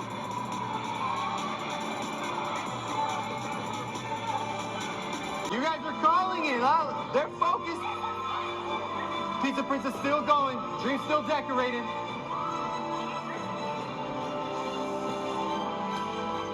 Get me out of this cage. George is slaying Tiana Pie. Let's go. Love 4 HQ. 30 seconds left.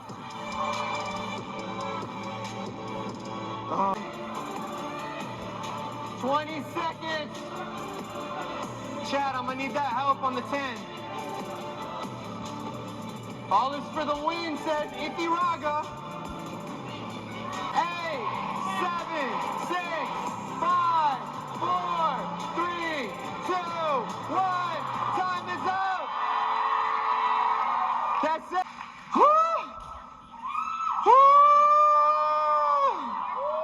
I don't even know what's going on anymore. All right, let's do this. All right. Who's talking to first? Good job, guys. Good job. All right, judges, we got some work to do. You're not touching. Oh God, we got some work to do. Get your clipboards. You got a snack.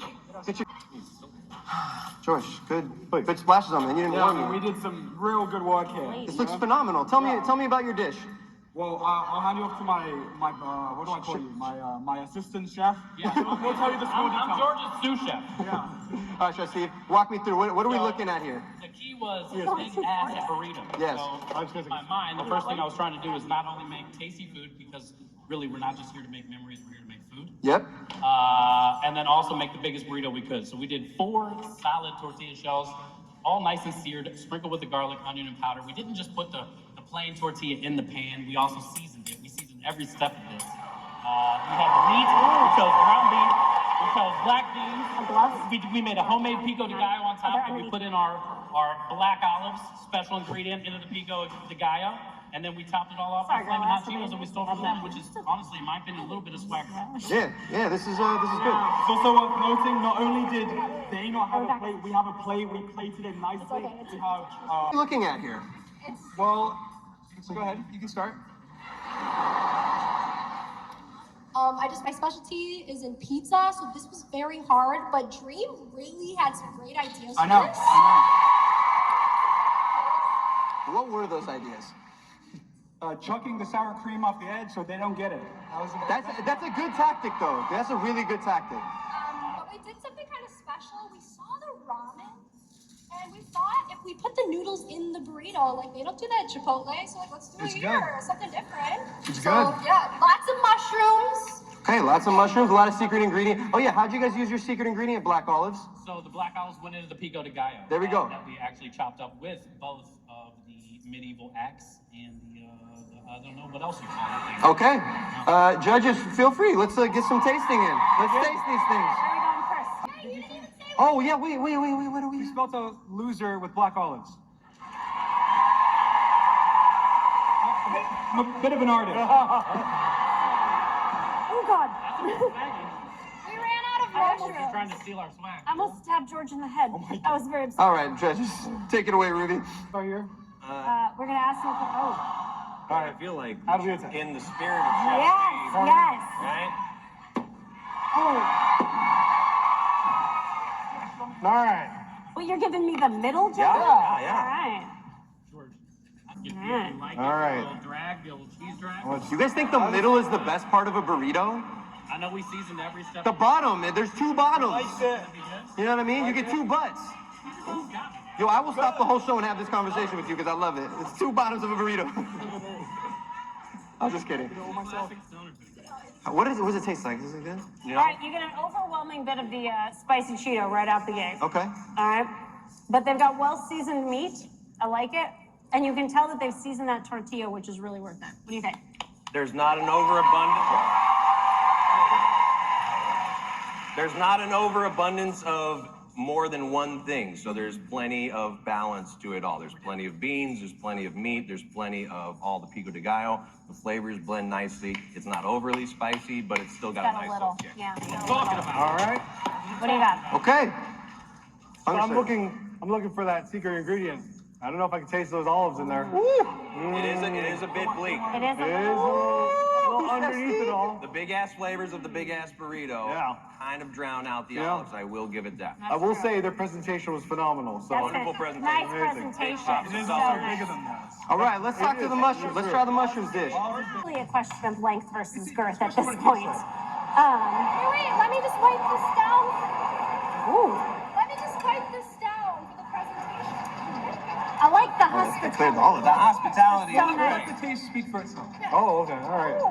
All right. Cactus. Chef, jump right in. Do we want to, in the spirit? I don't think so. You went to culinary school. All right, let's just dive in. Go right in the middle. That's Go right in the middle. Buddy with our hearts. Look with the heart. Go for the heart. Most love is right in the middle. Let's cut Right in the middle. a nice centerpiece for us here. Hit him with that line again. That was nice, huh? All right. So the most love is in the middle, so you got to go for the middle. Where did you learn that? What did Middle you out. learn here? Myself. Oh my gosh. That actually looks I can keep it together. You want to? Those mushrooms look a little lost in there. Hey man, we didn't shit talk your work. Come on. No, say it in the mic and tell him, bro. Tell him to back off. They can hear me. So, the ramen is an interesting use. Can you taste the love, sir? What's that? Can you taste the love, sir? I can surely taste something that would resemble love, yes. You didn't say it was a good love. I but mean, there's you love know, in there. there's some toxic love out there. You got the gloss. This has got some ramen in it. I can taste the olives in it, which is kind of interesting because that's not your secret ingredient. So you can get the textures of the We mushroom. decided as a challenge, we just add theirs as well. Exactly. Oh, yeah, there you go. You're Not because I like black olives. No, that's a bit swaggy. The presentation, it is certainly a big-ass burrito. True, bigger than theirs, Put the mark on that. Put the mark on that. It's also a very wet-ass burrito. Yeah, it's not staying together real well. Like the song? Yeah. You good? Are you good, It's a Ruby? food show, man. Yeah, right. But yeah, overall, I feel like presentation on this was good. You guys were working very clean. I appreciate that. You know what I'm missing here, though? What? The spice. I'm missing the There spice. is a bit of spice Yeah, missing. yeah, This is, missing that. We had some seasoning, some taco seasoning. We didn't do spicy. Too late.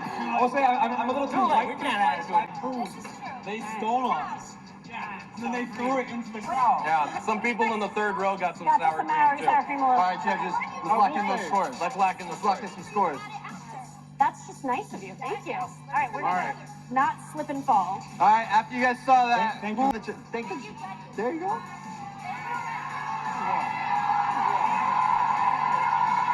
This looks good. Yeah, you guys got. It's delicious. Let me grab this for you. Thank you. Come try it. Oh, who's gonna win? Ooh. All right, after you we nervous? Ramen don't go in a burrito, I'm just saying. It goes in ours? Your burrito must be bad then. None it is. I feel like I should get out of the way and y'all just duke it out. I'll put on gloves right now.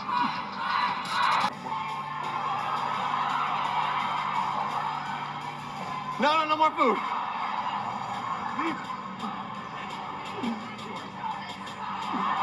Okay. You guys want that? What the fuck? Woo! Okay. You gotta put them in. As a burrito should be.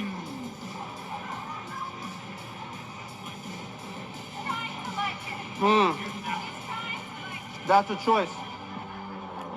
That's a choice. Okay.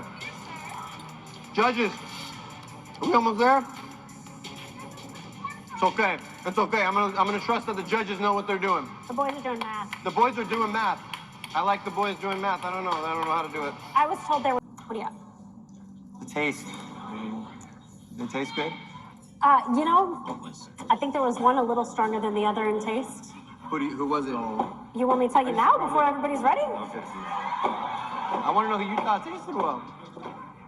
You got George just getting after it. Which dish tasted the best? BB Bubs. You know, honestly, they put a lot of work into both of these things, taste-wise, as far as seasoning and balance of all the flavors with everything. We're gonna lean towards the olives on this one. Hey. Mrs. Ruby, tell me about the creativity of both dishes. Were they impressive? You know, we felt like both teams put up a pretty standard burrito, and because they kind of both put up something huge, we kind of called that one a wash, right? Bit of a tie. Yeah, pretty even keel on that. Yeah. Okay, visuals. Which one impressed you more with the visuals, Hunger Service? So I'm trying to think about if I posted this to social media, like how many more likes is each one of these gonna get? You know, I get more likes. Sorry. If I posted it, then we kind of lean for the olives on that one. Okay. All right. Swagger, how well did they deal with the sabotages? Swagger, I felt like sabotages. I saw George over there with the oven mitt on, with the big hands on. He actually wanted to leave it on while he was cooking because he felt more comfortable with it. And that's pretty swaggy. Yeah. They were getting stuff thrown at him the whole time. He was dodging and ducking. He was throwing stuff back, but he was still at his head in the game. I was like, this is very swaggy move. With the cleaver, with Chef Steve, that was amazing. He was just going for it. So I love the moxie of the mushrooms, like starting the food fight. And we love a food fight in the kitchen, you know? Yeah, good. That's a good fight. Okay, secret ingredient. They had a lot of surprises today, especially the secret ingredient. Mushrooms, olives. No one knew what it would be until this round right now. But, Ruby, how well did they use the secret ingredient? Man, you know, we really felt like everybody kind of put it in together. We sort of saw a lot of salsas, a lot of things mixed in. The secret ingredients got a little bit lost, but we really liked the swagger of the mushroom team coming in big with the big old mushrooms in there. So we gave that to the mushrooms. All right. All right. The judges have selected a winner, and if you'd like to see the scorecard that our judges worked on, Food Beast is the champions. The winning team will take home the title of TwitchCon 2022 Kitchen League Battle Royale champion. They're going to take home bragging rights over all of them. And most impressively, this matching set of best friend trophies that we bought at the CVS, like on 5th and J Street. We blew it all in the cage. Okay. Could it be the white mushrooms? Black olives? The first ever Kitchen League Battle Royale live at TwitchCon is the Black Olives!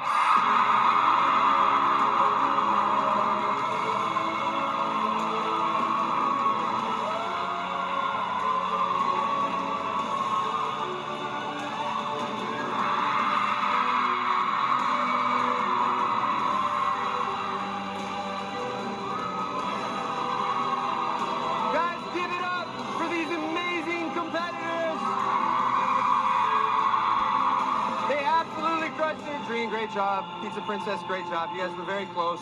You put your hearts out there. Appreciate you being a part of Kitchen League. You did try your best.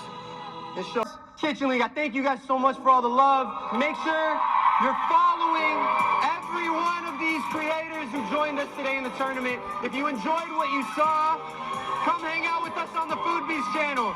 We got more Kitchen League, and we'll be doing an after show, behind the scenes, look at how this came together. Hope you guys have a good, safe rest of TwitchCon. Bye.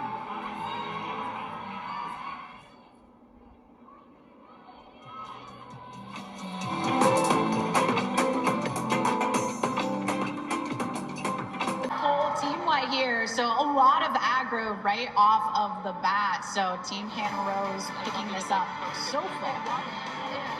She'll be scouting around, trying to find mobs, trying to find people to absolutely demolish. And she said herself, she's the best.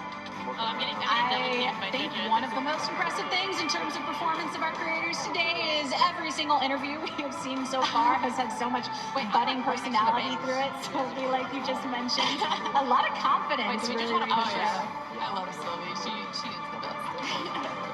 I gotta go. Sylvie protecting their base right now from JoJo. JoJo's trying to do a difficult situation because you had the fire engulfing half of the tower, but then players on the other half, so there wasn't really exactly a route for Puns to escape to. Which is why he was calling for the heal, hoping to sustain through just to be able to get enough damage onto the tower, but couldn't outpace it just yet. Just tell me. 4 kills on the board from 6 blueberries. Everyone's still trying to get the mobs, trying to get the advantage right now. Actually, I was gonna recall. I'm Recalling like back to base. Was he told something? Come Does he go back? No. Like I was. Come here, foolish. Come here.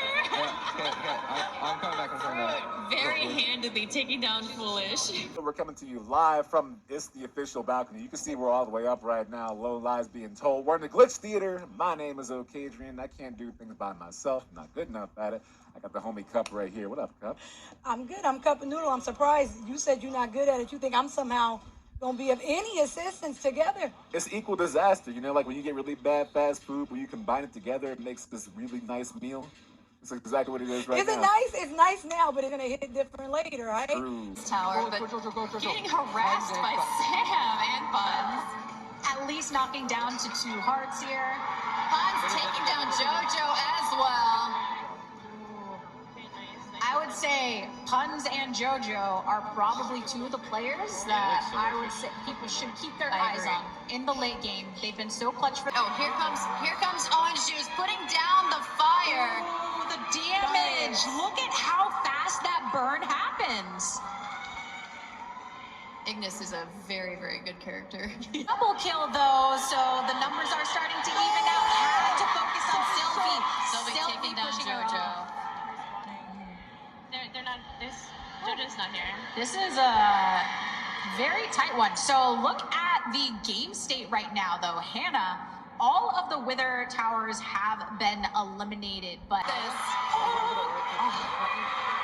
she takes it down. Oh my gosh! That was a great play. Juggling both, focusing on the objective, though, and when you have that enemy come... Did a little, I didn't play. I sat and watched people play 3D Catan. Okay. Which is cool. And then, let's see, I'm not done. Jeez, man. I stood in the big pog. Have you seen the snake head? Yeah. The big old pog. Iguana, whatever it is. Yeah. Exactly. You stood in it. I stood in it. I huffed its smoke. What's it smell like? Twitch. Not gonna find that at Macy's. Exactly. I was scared to thumbs up that, like, No, it's good. It was good. It was good. Yeah, and I've just been kind of wandering around. It's been great. So We've made so many new friends, and if you would like to join, we'd love to have you guys. Is there anyone in here that's in there right now, in the Discord right now, Café Cultivar? Look at that. That's great. All right, come hang out. Come spend time with us. We would love do to see. community nights Yeah. all the time. Yeah. We want to get together, Yeah. play games too. Yeah, come hang out with us. Absolutely. So I actually kind of want to start this one. I think when people are like, well, maybe I'm not Latino enough, Latina enough, or I don't want my brand to just be me in like a sombrero. I'm aggressively cleaned, and it was Carlos Vives and stuff, right? And we spoke Spanish at home, and my abuelita raised me. There are parts of me that are always 100% Latino, like that is ingrained in me. And so when you're streaming and you're bringing that to your channel, it's who you are, right? It's how you were raised. And I think it's important to feel like you can have that within your space. And surprise the opposing team. Yeah, I think that they'll probably stay consistent in some areas, but, might have a little bit of adaptation, being that it's the last match on the line. Well, we might be able to get some insider info because I think we have Reflection standing by ready to talk with Owen's Juice. All right, yeah, I got Owen Juice over here as major team. How you feeling, man? Good, yeah, well, yeah. All right. He's a chill dude. He's like, it's just my I love the contrast of that, though, when you see an action-packed moment like this, like Hannah getting it coming in, getting that revenge. Scott just sniping Hannah. That was amazing. What a great shot. I mean, there's been some amazing landings of the projectiles, and you can tell those are elements where the familiarity, because these are Minecraft players, and kind of having both teams in the finals. All 3 maps, they just decided that the tier 3 mob were not worth it. I would also like to hear that too, because we saw for the third place match, they still went for the tier 3 mob. And it's almost that, you talk about a tournament meta that develops, but a lot of times in match meta, and the more that these two teams specifically are playing against each other, they start adopting the enemy team strategy. Especially make fun of you. No one will tease you about it. We will treat you with the respect you deserve as a person, because we want all of you to have a wonderful experience up and go further. Speaking of that, I'd like to take a moment here. Their icon isn't on here, but I'd really like to talk about another roleplay that exists called Aether Chronicles. Aether Chronicles was created by Shinakami and Vale, who are 2 members of our community. And it is, I'll talk about the settings in a moment, but it is a fantasy setting. Now, how do you get sandstone like that? Red is I have so no idea. fire. Red is just okay. Blue, we still in here though. Red, we out here right now. It's a long game, you know what I'm saying? I want to celebrate right now, but we still got more to do. Oh, this is. Hey, yo, Red. What's 1 down? What's a dark All right, soul Blue, genre for short? No, Blue, we in here. It's Soulsborne, right? But what's that for short? RPG. Let's go, Red. It is an RPG. Now, Red, you just stole my God of War. I felt like I did it first. Okay, not Blue. We're in here. It's still early. This is a mega puzzle. Y'all, we're not lying. Okay. Are we bad people for just wanting to see Jerry? I want to see Jerry die. Kill Jerry! Oh, it was taken by Team S Major! Oh my god! Puns died! him. And then they had the opening. Sylvie's here. Ready? Yep. Here we go. He lost three towers and one crystal in totality during these engagements. What we didn't see is the other side. Oh gosh, both teams playing so safely up until that moment and finding the opening meant that it cracked open on both sides of the map. And now, while having 2 towers down, it means that you only have 1 damage output, but at the same time, you do eventually have to take down a crystal. So You do. This is only minute to some degree. I'm pretty sure on the red team, that other tower is very, very low. Oh, and he's like, I know this. I know what this is. I'm getting out of here. Getting the dragon down to 60% health. Getting them out. Oh, what can Puns do? Puns is being flanked by 2. Not quite. 1 little bitty crystal left is all that protects their dragon. Hannah coming in. Wants the crystal for herself. The same way Fruitberries has been operating, Hannah can do the same. She's in the duel right now. It's all the crystals, though. Taken down, though. A lot gained, though, for the dead. 2 exposed dragons. Oh my god! Of course, it's going down to this on game 3 of the. Like we said before, I think on the side of Team Hannah Rose now, it's not necessarily enough to have Sylvie there because she needs that additional damage assistance without the They're just ignoring. They really want this dragon. We have another coming in. Scott coming in, trying to hit the dragon. Team S Major with the victory. Let's go. They're doing the shrug. Phenomenal performance from Team S Major, the winners of your Minecraft MOBA. Let's get them up here on the stage. All right, congratulations on the win. Talk us through what just happened there.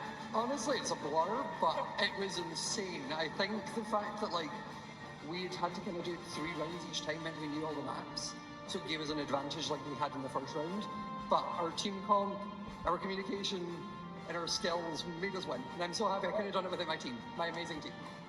I mean, you all absolutely crushed it. Here is your trophy. You will all be getting one, don't worry, okay? But hold it up. Congratulations yet again.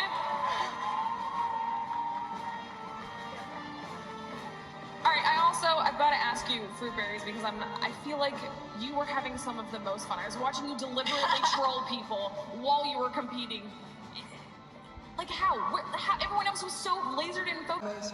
This is Fruitberry, CBK, Jojo, and Orange Juice TV. Mage 12s, they're all amazing people, and that's why I picked them, and I couldn't have won with a better team.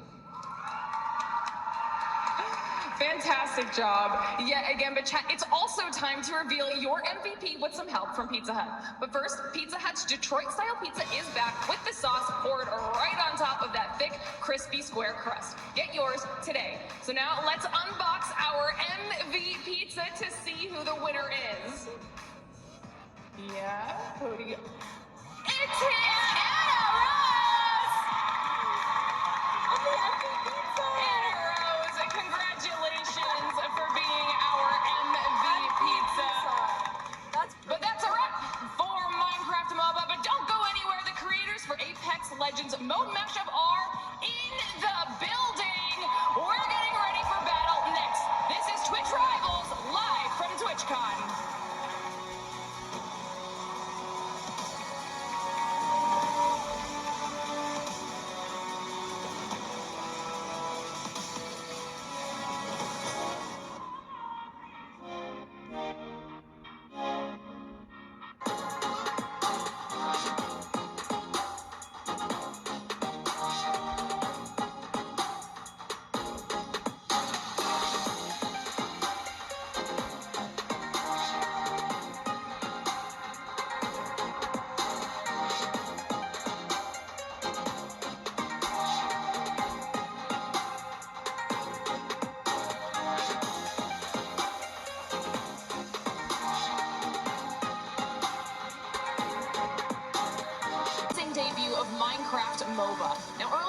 show, our analysts made some bold claims about things that they thought would happen during the tournament. And now it's time to see if they came true or not. This is Brave Stakes presented by Crypto.com. All right, we're going to have to refresh everybody's memories on what your predictions were. Latrivers, we'll start with you. Win big. I'm here joined by Jenna. Jenna, say hello. Jenna, hi. Hello. Were you here for the Minecraft action? Yes. Okay, who are you rooting for? Team Hannah. Team Hannah. Oh, I was rooting for Team Hannah too. It was a close one there, but she'll get the revenge in the future. All right. Now, how much archery have you done in your life? 0. 0. Okay, well, we're going to talk through the rules of how this works. It's going to be very simple. You can stand on that X right there for me. We're going to talk about how this works. Jenna is going to have 30 seconds to try and hit as many targets as possible. There's 5 boxes over here. You can hit each target 1 time. You may retrieve arrows and reshoot as many times as you want within that 30-second period. At the end, each box is worth $100. There's $500 you can get. Are you ready, Jenna? Oh, close one. You gotta get this on the string. It should be okay. Ah! Load the string behind it. Close. Yes, try that. And then pull the arrow, and then let go of the arrow. Wow, we really are learning how to do archery on the fly here, folks. There we go. Oh, they haven't started the clock yet, so we're gonna get 1 practice arrow here, okay? So here, watch. See here, you're holding the string. Hold the arrow, and then let these fingers go. Yeah, just hold it by it. Yep, there you go. And now do it. There it goes. Make sense? Okay, that was a practice shot. Grab another one. There you go. Good idea. Remember, just grab the arrow. Just hold the arrow. There we go. Oh, so you hit 1. You hit 1. 20 seconds left. Oh, that was 2. Let's go. Oh, there. There you go. You improved fast. Okay, time to get this one. 10, 9, 8, 7, 6, 5, 4, 3, 2, 1 and a half. Oh, 0. Close one, Jenna. Close one, Jenna. But you got 2 boxes. Hey, that's $200. What are you going to do with the $200? I have no idea. No idea, folks. Well, hey, Jenna, thank you so much for playing today. Appreciate you learning archery on the fly with us. That's our Capital One Community Quest, folks. Big shout out to Capital One, official bank and credit card of Twitch Rivals, and a presenting sponsor of TwitchCon San Diego. If you're here at TwitchCon, bring your Capital One debit or credit card to unlock exclusive discounts on merch and a cardholder express line at the Loot Cave. Terms apply. See CapitalOne.com/bank. Capital One NA member FDIC. We're going to take a quick break. We'll be right back for some Apex Legends action right here on Twitch Rivals.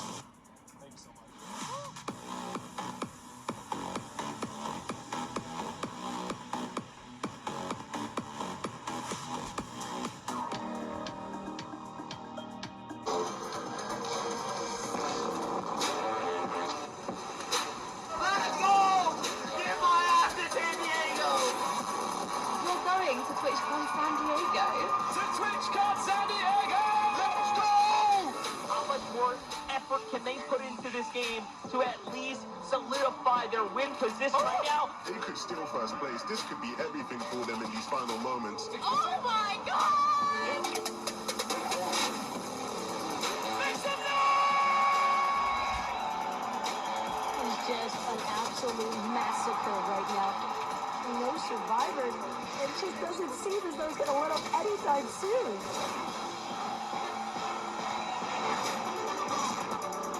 If I can qualify to San Diego, everyone can. And welcome back to Twitch Rivals live from TwitchCon San Diego. This is day 2 of 3, and it's already been an epic weekend. If you're just joining us, here's a rundown of everything you've got going for Twitch Rivals this weekend. Trust me, it was worth a watch. Go back and watch. It was incredible. If you missed it anyways, we just wrapped up the fun Minecraft MOBA tournament. Tomorrow, it's the much anticipated finale of Zero Build Series featuring Fortnite and the Super High Ultimate Challenge Gauntlet, which is going to have some great events. Trust me, you do not want to miss that. For now, staff who's going to be giving them away, trust me, they are definitely worth it. We've got over 600 of these, including 10 special golden loot keys that come with physical swag, VIP access, and other perks throughout TwitchCon. If you're at TwitchCon, head over to Twitch Rivals for a chance to win. Back to you, Wade Punk. Thank you so much, Reflections. What a show we've had, and how about that Minecraft finale? Game 3 and the comeback win from S Major. What a day. Welcome back, folks. I'm Wave Punk. I've been watching in the back the whole time. It's been a great time. And I got Rain Day and Stella here with us, but Glitter, let's talk about the Minecraft for just a second. That was amazing. Pure insanity. I mean, every single match was close. We saw comebacks from Team Hannah Rose. We saw comebacks from Team S Major. It was even close for the third, fourth. In the competition, we'll have 2 Shadow Royale games and then 2 standard Battle Royale games. So if you're used to playing Apex Legends for many years, those 2 final games will be very familiar. The first 2, though, be a little bit different. Don't worry, we'll explain it when we get there. You earn points based off of placements as well as eliminations within the Battle Royale. So the prize pool.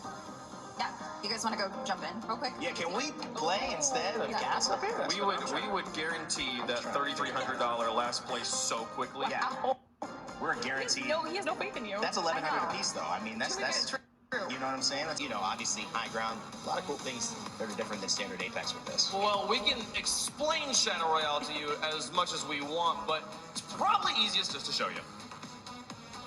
This time, I'm ready for you.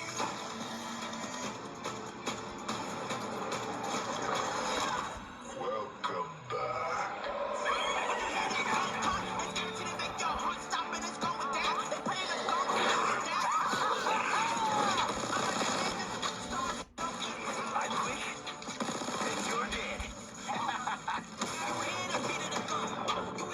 Hide your true colors. They are your strength.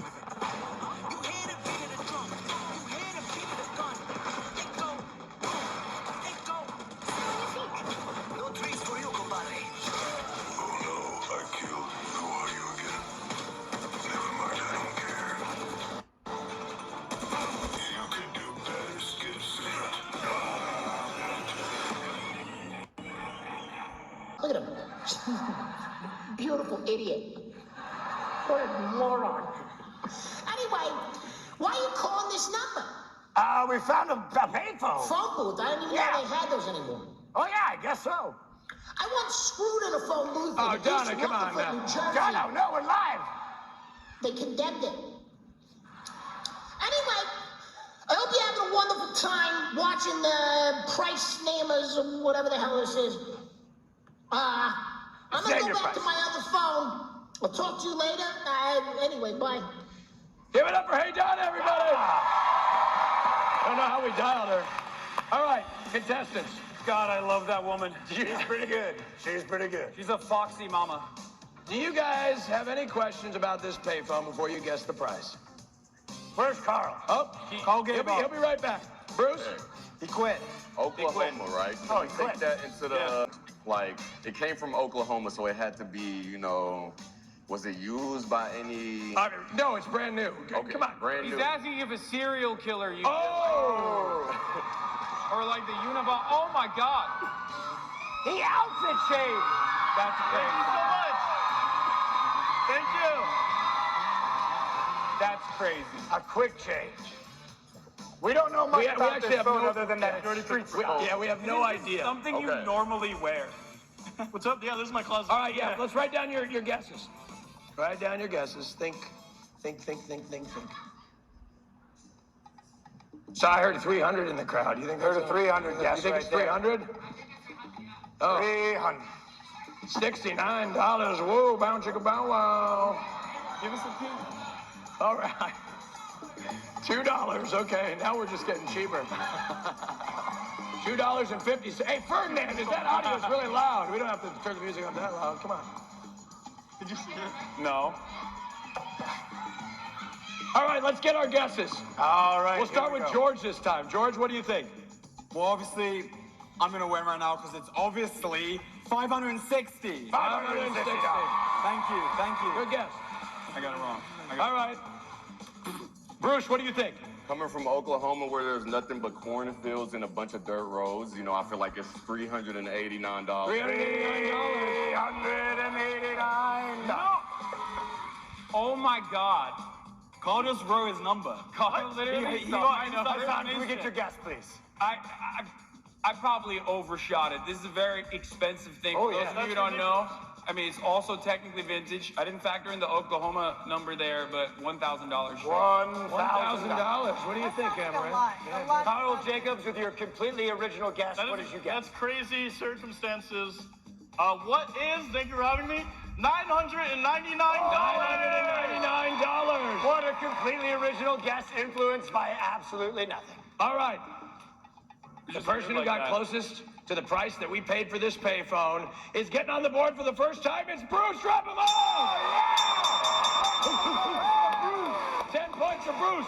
We paid $174.99. Give it up for Bruce. He's on the board. Finally, we on the board with it.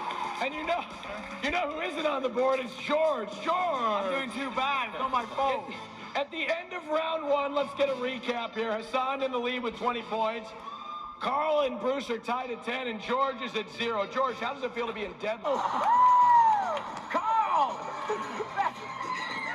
Yeah! Hey, give me the t-shirt cannon. Give it to me. Come on. We need one more t-shirt. Okay. We don't have another t-shirt? I'll grab it. Give me another t-shirt. I see what you're doing, Carl. Yeah, you do. I'm not going to shoot you in the face. You want to be shot in the face. Who wants to be shot in the face? Yeah! Hey, it's Ranboo, everybody! All right. I'll load it up for you. All right, load it up for me. I'm going to launch one into the crowd. All right. Say hello to my little friend. How the hell does this thing work? Hey, I see my brother back there. Hey, Justin, everybody say hi to Justin. Are you entering from back there? Yeah, I'm going to launch it out there. Give it a little bit more juice. Give it to a juice. Ready? Yep. All right, ready? Send it. Oh! Oh no! I'm never gonna be allowed to do another TwitchCon episode ever. Too much juice. Thank you, Amberhead. Good thing they all signed waivers before entering. Yeah, no doubt, right? Okay, are we ready? All right. Our next round, we have our famous mascot race. Yeah, all right. Let's bring out the mascots right now. Get it on. Look at these mascots. All right. Ladies and gentlemen, I'd like you to meet our mascots. We give it up for Hot Dog, everybody. Yeah! Give it up for Ketchup. Yeah! And give it up for Mayonnaise. All right. And streaming on setups made possible by HyperX. Each station includes a Cloud Alpha S headset with virtual 7.1 surround sound, an Alloy Elite 2 RGB keyboard, a Pulsefire FPS Pro mouse capable of tracking up to 16,000 DPI for rain, he needs that, and the seamlessly stitched Fury XL Pro gaming mouse pad. Thanks so much to HyperX for upgrading our stream setups here for TwitchCon San Diego. All right, stay with us. The Apex Legends mode matchup is next. This is Twitch Rivals. Let's go.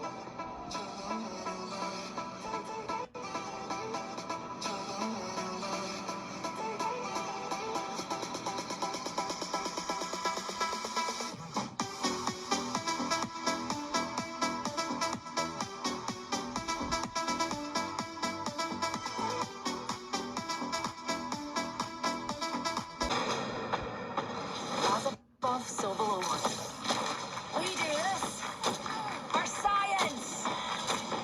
I'm ready. We're up. Brilliant. Incredible. Miraculous thing. Looking for me? Here I am. I've seen this all before. I'm just getting started. Survival's about more than living. It's about living free. In the Apex games, there's only one rule. Survive.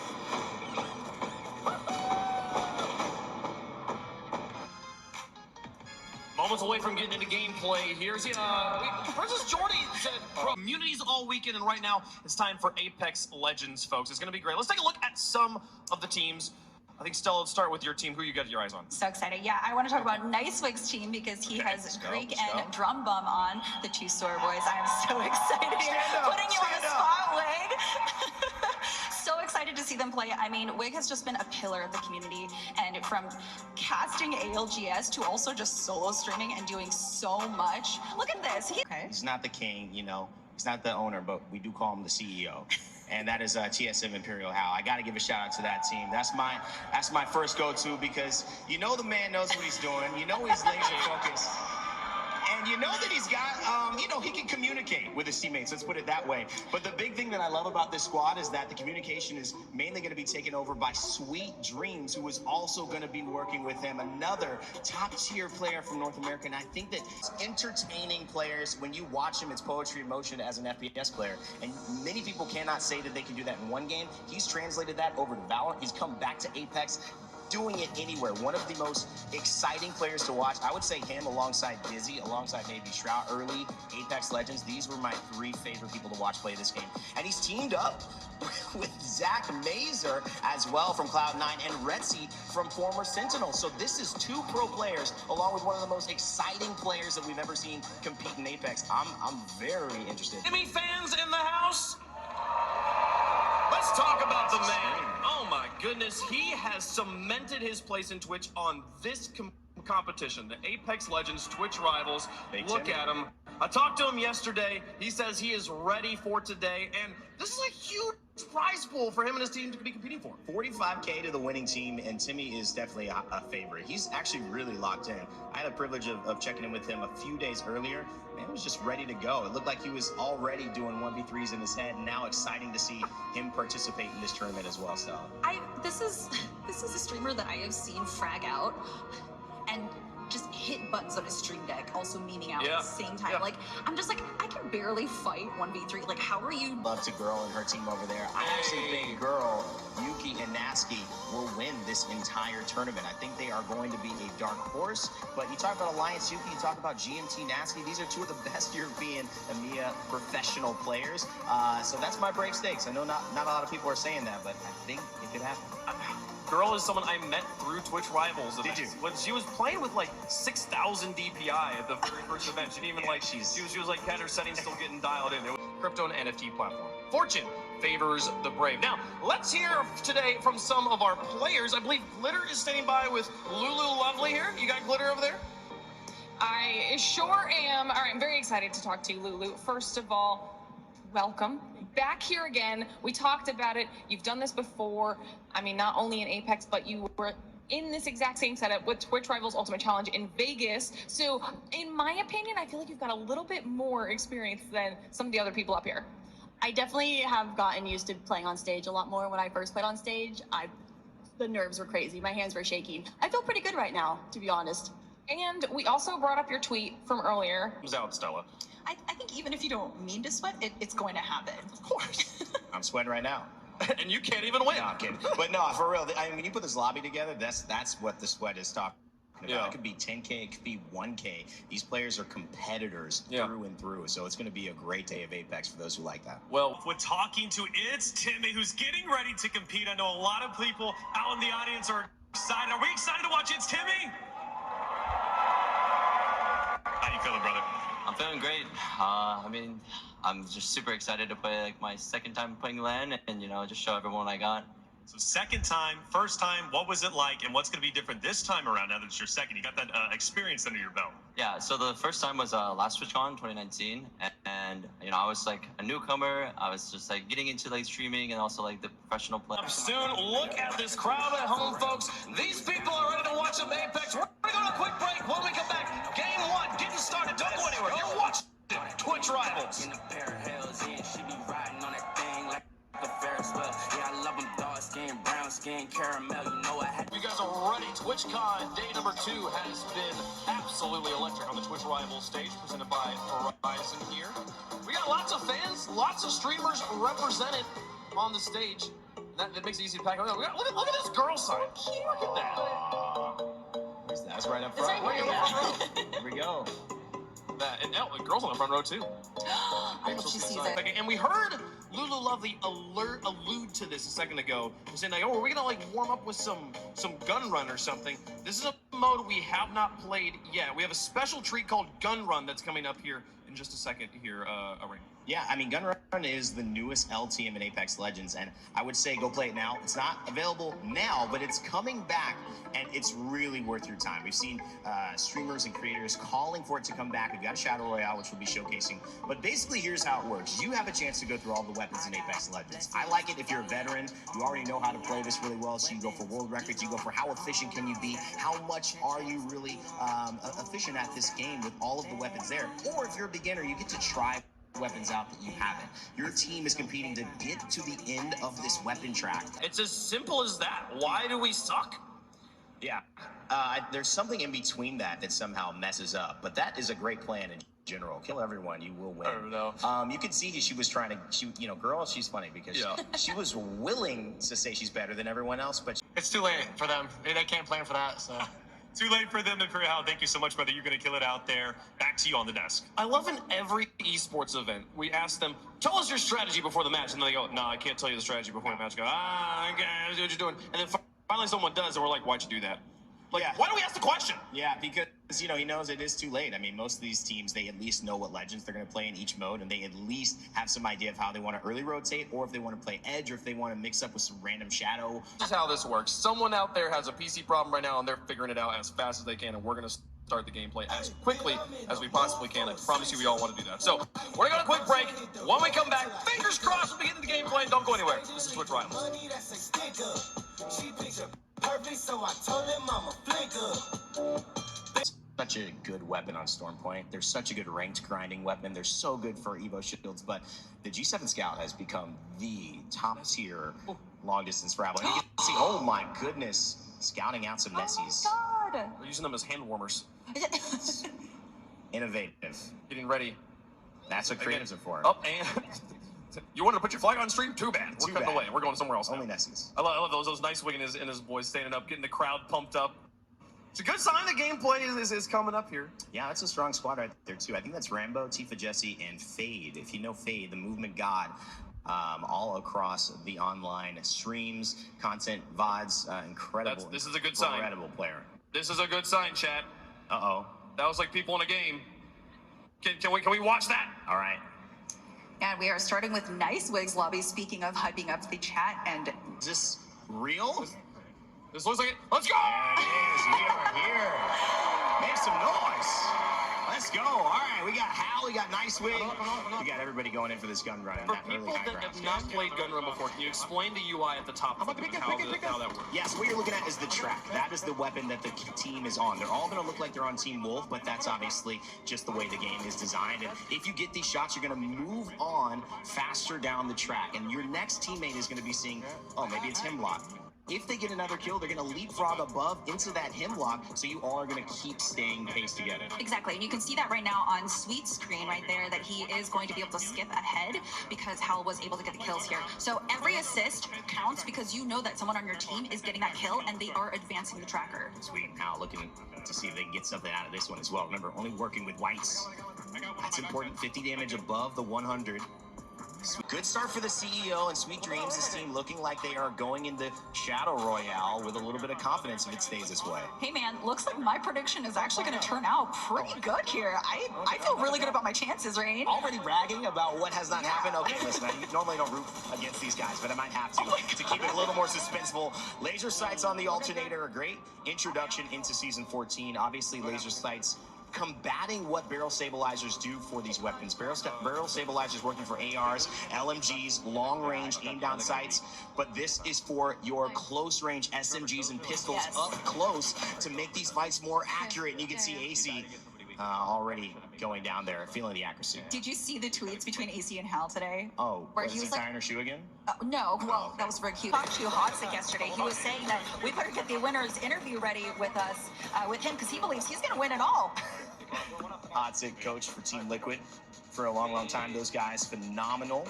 Obviously, lost Gildersons just recently to NRG.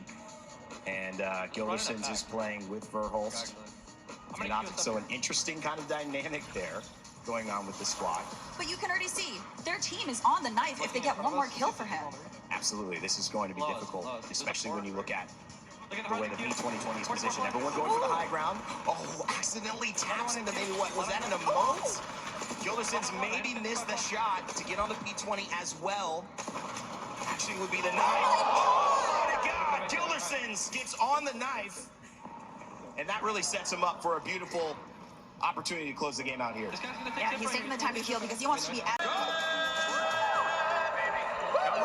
So ready. It's gonna happen. It's gonna happen, folks. They're gonna get into that game here in just a second. Now, we've had some serious fun with the bonus game of Gun Run, but now it's time for the real tournament.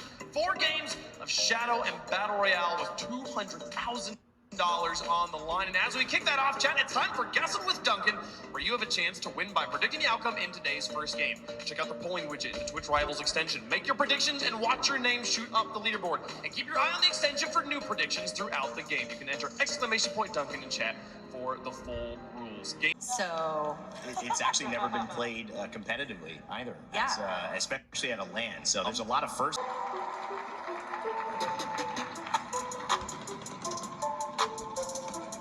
Shadow Royale. A different one, Stella. We haven't seen this played competitively, and I think this is a very great opportunity to not only look at that, but the potential of Olympus. There's some differences in the way that plays. Kings Canyon, World's Edge, and Storm Point, which we'll see later, the latter two. But of course, is now being played in this type of mode with these elements is going to make for a very interesting start to what will be a very competitive rest of this Twitch Rivals for Apex Legends. Oh yeah, I'm so glad to see Olympus being used because you can actually try to test out different rotations on the map that you may not have done before, especially with in a lobby with so many great players. You kind of start out playing this like a normal battle royale, but again, since eliminations don't count for points, you do have to play for survival. So it's like actually the true battle royale experience. Well, that's the thing. You get a little down into the city of Olympus. We have yet to see this played at this high of a level. You can already see how Bonsai Towers, even hydroponics, are in trouble, especially if you land near Optic Duplex. But let's take a look at TSM Imperial Hal kicking things off. Oh, didn't practice the meta on the robot there. Hal needs a little bit of work on it. He's busy doing other things though. Coming into this location here, but now there's that whole worry of, are we going to go upstairs first? Like, are we going to meet them in the middle up top or down below? But they do have all bunker legends, so that is going to be great for them to set up here. Now, over here at Orbital, I think we see Nicewig here. Little standoff between Noko and Nicewig. Two buddies. What's going to happen here? They're going for a fight. This is risky, though. There's really no reason to do it. You're just fighting for position. They're on the edge of the ring, but this is where Noko is really looking at the situation. They've opted away from a Valkyrie, so there is no way for them to do that macro rotation I just talked about that saves them this interaction. So maybe Legend, Nerve, to put a Legend into maybe her place in the game that's a little bit more balanced hasn't really worked. But look at this. Optic Duplex, one of the best minds in Apex. He's playing Newcastle, so there's something to it. But it's not enough. Rogue goes down early, and it is chaotic much. And his teammate Optic Nox, who's taking him down alongside Joe-O. So we'll see if there's some movement in here. Certainly going to have to be some from Rogue to get out of this one. I mean, they have the high ground. They know that they're trapped down there. It might be great for Joe-O's team here. They just need a push. But look at them fighting in the zone outside of the Newcastle castle wall, and so this is the brilliance of Nox. You can see when you put him and Duplex and Skittlecakes on a team, why they're one of the best in the business. In their brains. That's the perfect point. You mentioned it, Stella. I mean, if you leave them all down and you don't actually finish anyone, you do not have to play against the Shadow, and so that's kind of looking like the strat. We'll see if that has an impact here. But look at this setup, right? You've got Watson. It looks like I'm watching season 2 of Apex Legends here. Watson running ultimate defensive bombardment's not used to seeing that right now in this meta, but it's happening, and they don't have any shielding for it, so they're just going to have to withstand it, and that's fine. Pop the caustic gas canister so that no one wants to push you here, but it is Noko and Loose Dreams who's trying to take an angle here on the Gibraltar. Oh my god, and we do see Snipedown's team coming in too. Exhibit. Full on fight here. Exhibit coming in as well, Stella, obviously here. Yeah, no one's able to put it down yet, and I think everyone is trying to play as carefully as possible because no one wants to be the first team out. I don't know where he went. 15 squads left. Round 4, minute and 20. Face knife down. Doesn't like what he sees. I have to bet. I wouldn't like it either. Lost all his shield. At least he's working more than I'm a watching white. your back now. Like in the last mode as well. The There's comms no one on her back. getting very, No one on her back yet. I'm healing. as they should, heading into it. Two right in front of me. 1 minute left. There were downs. Synergy that they've had on TSM prior. So good at doing what they need to do. Yeah, Lulu just went out as a shadow there. This is a full fight here. We do have Wig's team here fighting. Yeah, Anmu is surviving. He does have his teammates back as shadows here, and they are trying to go out and try to, like, see what kind of damage they can do so that Anmu can follow up on the damage here. But, I mean, you're just getting shot down because the shadows don't have that much health, unfortunately. No, but this is the story of Lulu's team. Can they somehow keep Anmu alive? That's the point. Beautiful one-sword drum bomb, and that's Anmu fighting the good fight. Will it be enough, though, for the clutch? No! And Anmu. Lulu, Bronzies, they are out officially, but it was a gallant effort there. That was pretty okay here, though. Good pipeline as well. Has to go big with the Havoc. On the controller as well. We've seen the switch get made. Aldo loses so much damage there. In the exhibit, it's not really going to matter right now, obviously, because they're not moving. But a shield battery gets him right back into the fight. He's got 6 bullets. Make that 3 on the G7 Scout. Is it enough? Sweep goes down. Hal still alive, trying to round the corner. And it's going to be up to Reeds, who's on the gold shield. 2 shield cells will get him back, Stella. So they're technically still in this fight. Yeah, we do see that snipe down. It did come in, so my wish to see them fight against each other did come true here. You got it. A little bit unfortunate for Hal, because I am still rooting for his team to win. Trying to make it difficult. Getting sniped down's attention. 10 squads left here as we are in round 5. Look how small this circle has become here for our first game of Shadow Royale at Twitch Rivals Apex Legends. It is going to go down to the wire, and so many Watsons already set up, but I gotta say, Snipe, he looks like he's in the best position. Just has to clear out Timmy's team from behind him. Oh no, he forgot about his Watson title, but it's okay. It's okay. They're holding the best position. I mean, they're doing great. What about behind us? Like, oh, they're actually no one's gonna come from the side. Mitigate the amount of teams that can have access to you, but there's that Newcastle we talked about. And it is so deadly when used correctly. And look at this, Vicky Palami. We talked a little bit about Vicky. We saw Quadra kill earlier. She's with Yanya and Pastillo, members of Luminosity, and they are so good at this game. I would not be sitting a dark horse to take it all. We've talked about it before, but I really mean it. Qualifying, high-level play, and proven all across Apex Legends competitive. But at this time, it looks like Yanya might just have too much to do. That was unfortunate. The movement is just impeccable on this team. Oh, and they didn't get the team right here. Okay, that was amazing. 7 squads left, and the circle is tiny. Restia, I believe, from Japan. If not, please forgive me, but I know that obviously has a great team with him. Sweet Sick and Verhol score below, but you can tell this is already setting up. And maybe the team that we just saw with OOL actually going to stay out of this engagement long enough to come in and third party what ends up happening in this fight, because they will have to challenge each other. Yeah, I think they'll be okay. Oh. Snipe Down's team putting in some work here. Again, incredible angle they have. Pushed out. Are they all dead? Not everyone, no. There's a couple. 4 squads left. Snipe Down in a perfect position to close it out. Aaron Grona coming from Halo, but came from Rivers to play, and it may just be too small for them to stay alive. Girl goes down as well, and will this be Snipe Down and Reps coming from on high to finish off the rest of this lobby still? Yeah, it looks like Reps has to slow heal too as well. Agonizingly slow as the circle is closing. Nasty not looking too good right now, hiding behind that little bit of cover that he has there. Verhulst might push that though. Uh-oh, Restia in trouble as well. Snipe. It's going to be up to NRG Gildersons if they can find a way with Hotsick and Verholst to win this fight, because they're the only team I can see that can challenge this falling down, and that is a problem. Osivian and Reps right to the height, and that means Gildersons and Hotsick are going to have to fight. There's a gravity lift right there, but guess what? Do not forget about Reps landing down into this battle cell, because that could be it to finish it off. It's Osivian, it's Reps, it's Snipe! Winning game number 1! Oh my goodness. What a clutch moment.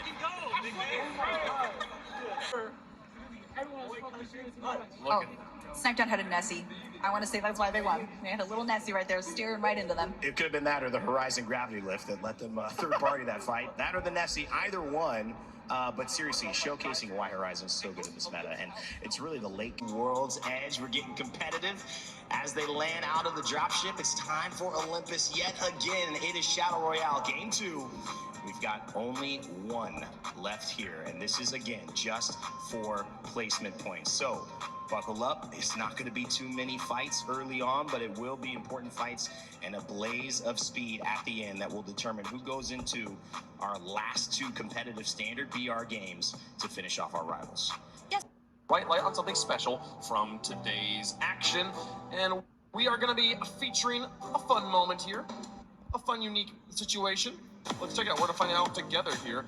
Watching Russia, it's the Nessie play, if we're being honest here. Nessie, I like the pinky finger going out right there. I didn't even notice. It's like the high T pinky. The high T pinky with the Nessie. Maybe he's trying to pet the Nessie with the finger while he's playing.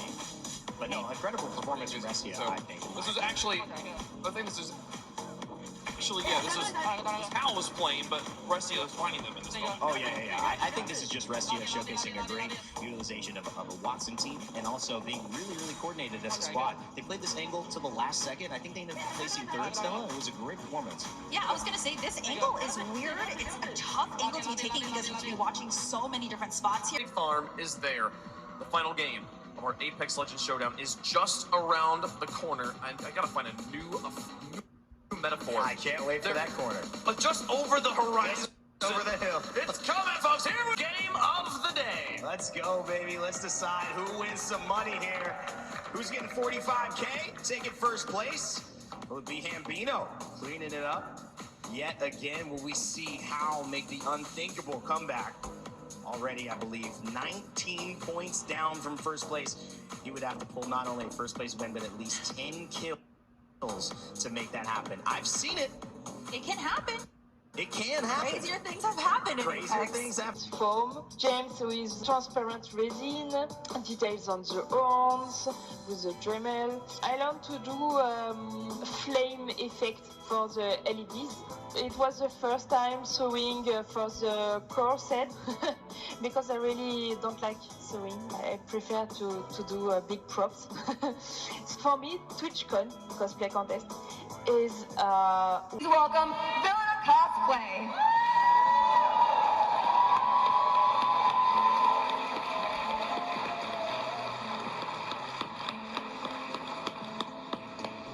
Careful now. Whew. That's a wall. That's a moment. Y'all feel that?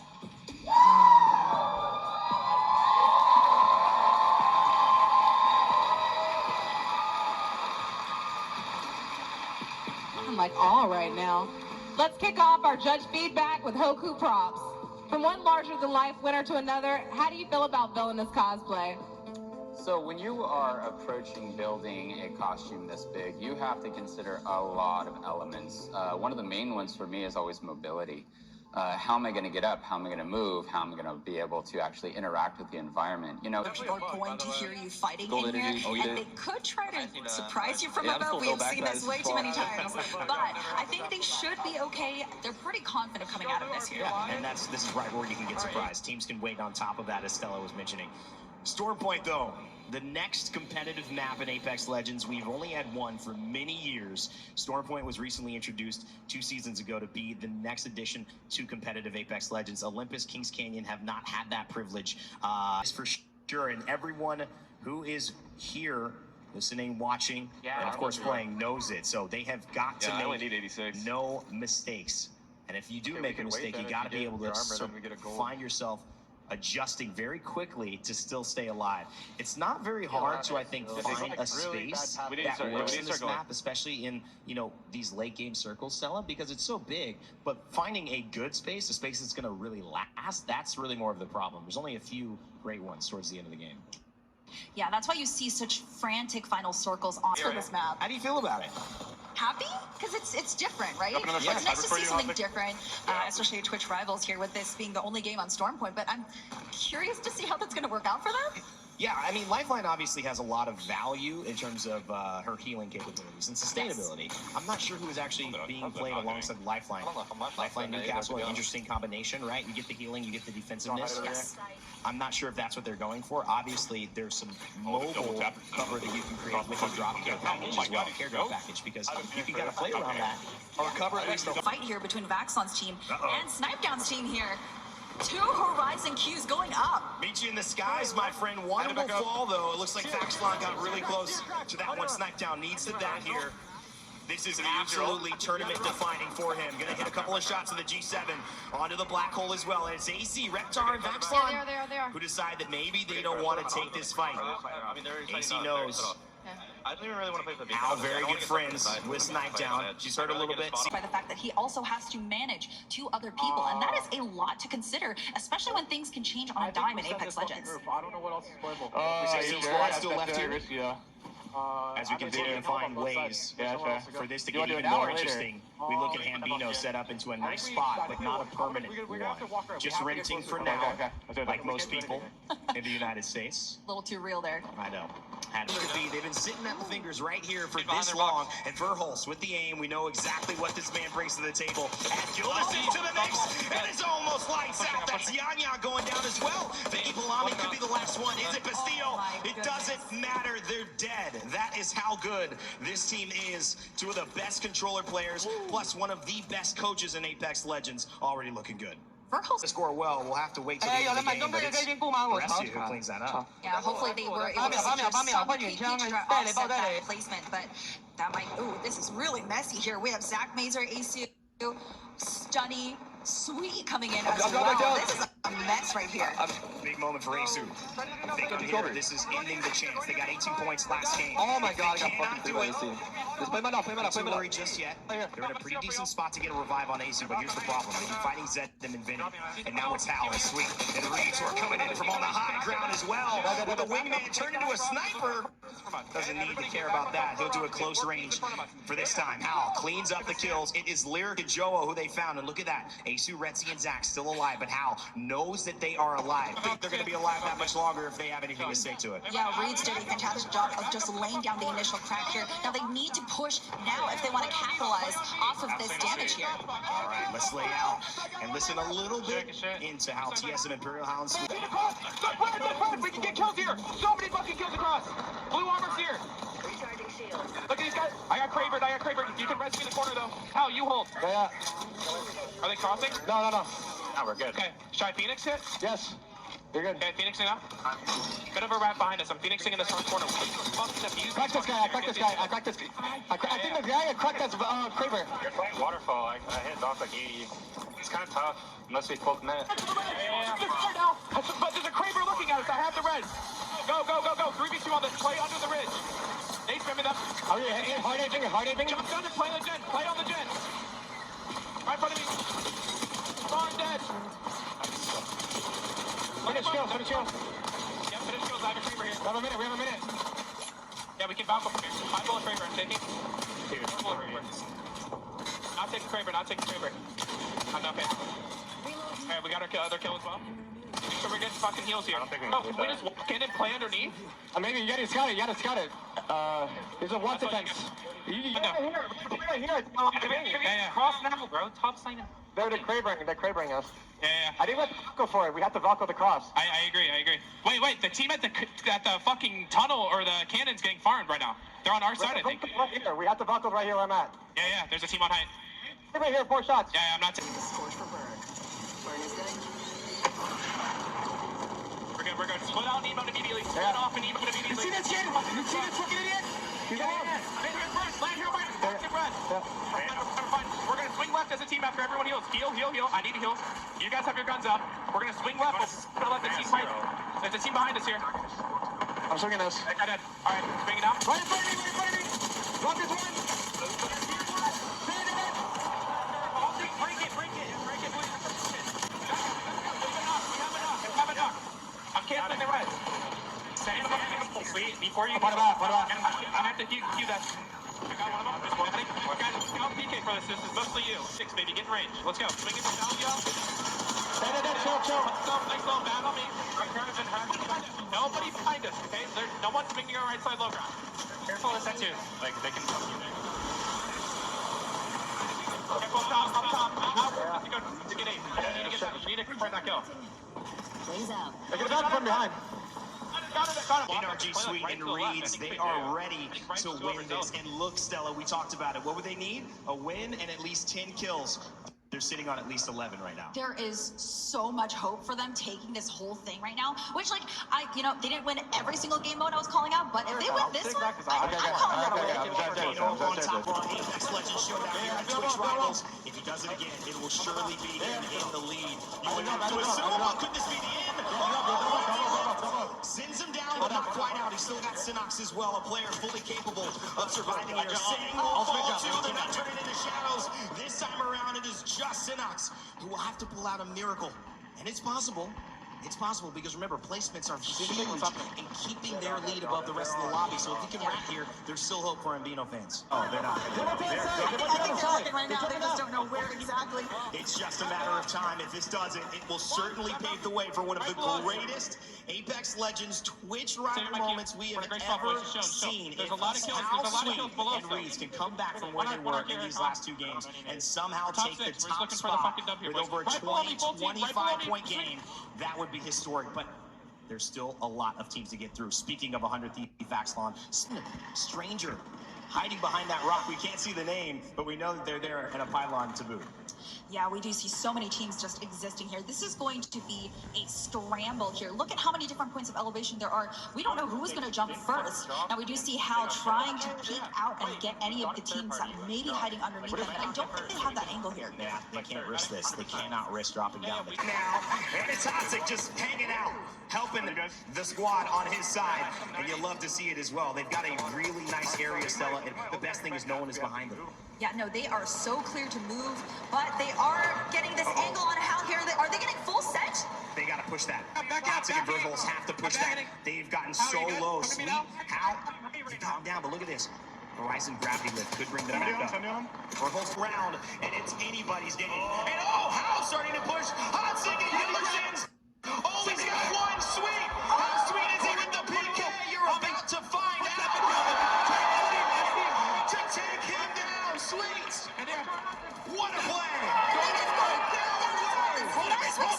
This cannot be happening. Are we seeing the unthinkable, the impossible turn possible? Did Hal and Sweet and Reeds just win Twitch Rivals here at Twitchcon for Apex Legends? We are... Woo! Woo! Let's go. Go, Gain. First and 10-something eliminations. I think they got 20. Oh my God. I don't know the number, but it was a lot. My heart is racing. That was incredible to watch. It was just them versus the entire lobby. Just what moment do I want to talk about all of them? Just the push, the Gildersons, and Hotsick. Look at this. They know. I think they're feeling it. Look at Hal. He think he realizes it. I can confirm Hal won the game, and they will be the Apex Legends Twitch Rivals TwitchCon champions. What a performance! Wow. That is GOAT. Incredible. And Reeds held his own also with the little angle he took. They all played their part beautifully. I think the moment that stood out to me was when they decided to push Virgils. Yes. They stabilized and immediately took the little advantage they were given and turned it into the win. Great players take small or big risks, but they take them. And that's the thing, that when you saw the opportunity for Gildersons to try to push Hal, it ended up truly biting them in the back, because Hal right away with Sweet ended up going and pushing them. That's the last thing you would think a kind of down and out opponent who has to recover would be doing to you, and that ended up... We could stand and let them sit, but my goodness. TwitchCon, can we make some noise for the Apex Legends champions? Make some noise.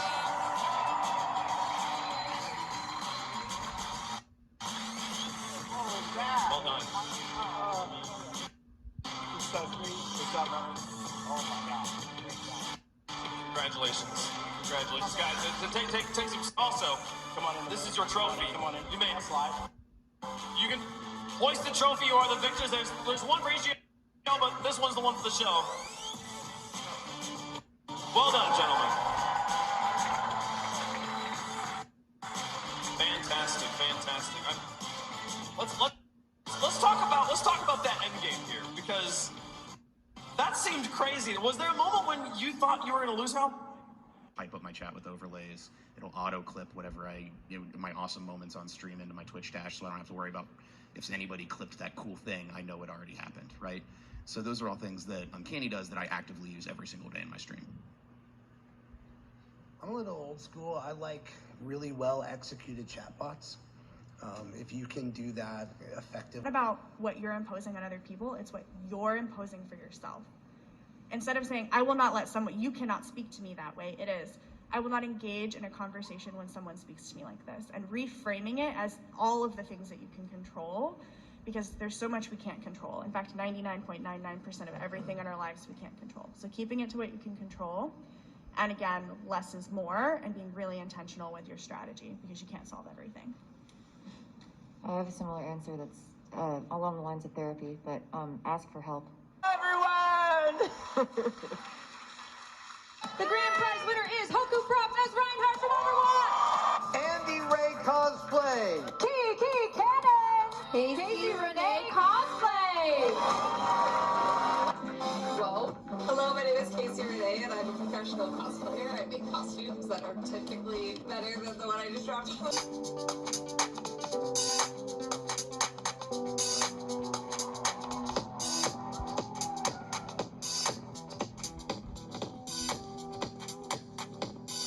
I don't know if it said our names, but hi! Hello and welcome to the Twitchcon San Diego Cosplay Contest. I'm Christina Ariel. And I'm Jahar Jade, and we are going to be your hosts for the afternoon. Now, those of you that know us know that we love cosplay and are deeply rooted within the community. I've been cosplaying since about 2012, but you've also... So one of the most beautiful things I find with cosplay is that it's everywhere, and anyone can do it with the right motivation. Cosplaying can be as simple as a Halloween costume or as elaborate as some of the finalists in today's contest, and they are very elaborate. But before we get too deep, we want to know if we have, I don't know, any cosplayers in the audience? Yeah. Have y'all ever cosplayed? Their unique artistry and fabrication skills for you. And since we have some of the best cosplayers in the country competing for some of the biggest prizes, who best to judge this competition than the folks who have already won it? So please join me in welcoming our all-star panel of judges. These are cosplayers who have won our competition in the past. Spin, spin, spin, spin. Yes! Woo! Yes!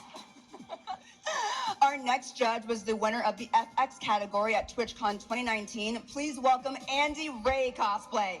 Woo! Give me that Mad Max realness, girl. Yeah! Up next, please give a warm TwitchCon welcome to our next judge, the winner of the Armor category and our grand prize winner at TwitchCon 2019. I've been excited to say her name, and I told her all about it. It's Kiki Cannon!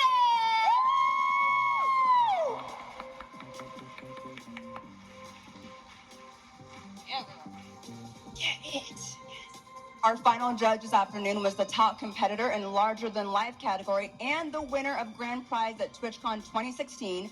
He's best known for being an extremely talented prop maker and being one of the founders of the Ultimate Cosplay Championship and being the first ever winner of Twitch's Con Cosplay Contest. Please put your hands together for Hoku Props.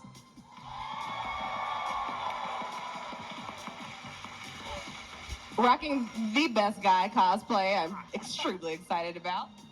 And $4,000 and a custom-made TwitchCon Cosplay Contest medal. It's a nice medal, I saw it. The overall winner of this year's cosplay contest will win the grand prize trophy and $15,000. Make some noise like you've seen $15,000 in the last couple of weeks. That happened. And don't forget that Villain of Cosplay, our grand prize winner from TwitchCon Amsterdam, is here making her TwitchCon San Diego debut. Some cosplay!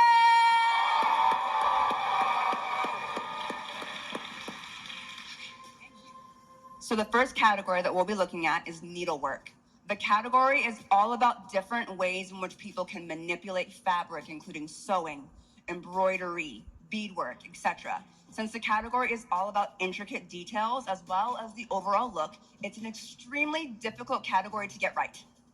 Know Monster Hunter for the armors.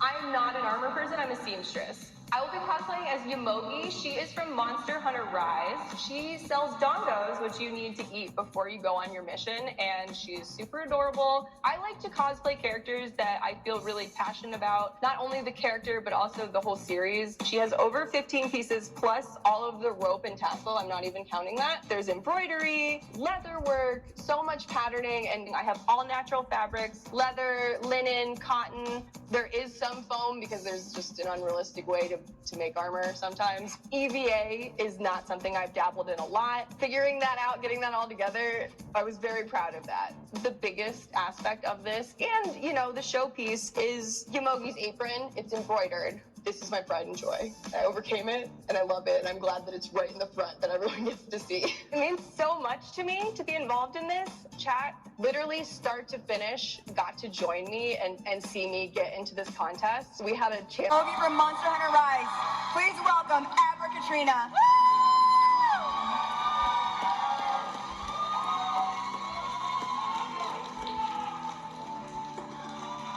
Give us a wall, Katrina. Let them see this hard work.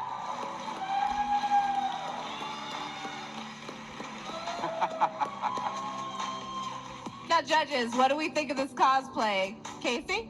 So something that's really impressive of this cosplay is that embroidery. It's actually embroidered in 10 different sections, so it's really technically challenging to get it to line up so perfectly that you can't tell there were actually 10 different pieces. Adventure game Grease. Let's hear from Mr. Magnan on how this cosplay was made. So I created the character Gris from the video game Gris, which is a gorgeous game from an indie designer. Seeing the character, I automatically knew that I wanted to try and bring it to life, because even though it's such a simplistic design, I knew there were a lot of little fun things that I could do. With every project I take on, I try to use as many thrifted and salvaged materials as possible. I like to use things like curtains and bed sheets and wall LEDs that you wouldn't usually see used in a costume, and sort of manipulate them to be whatever I want them to be. A lot of it came down to detail-specific creation methods, couture seams, pattern making, custom manipulations, and sort of focusing on details like beading and embroidery. I've never actually worked with any sort of lights or wires. However, from the start, Yes. Give us the lights. Show it. Spin it around. Oh, you stop.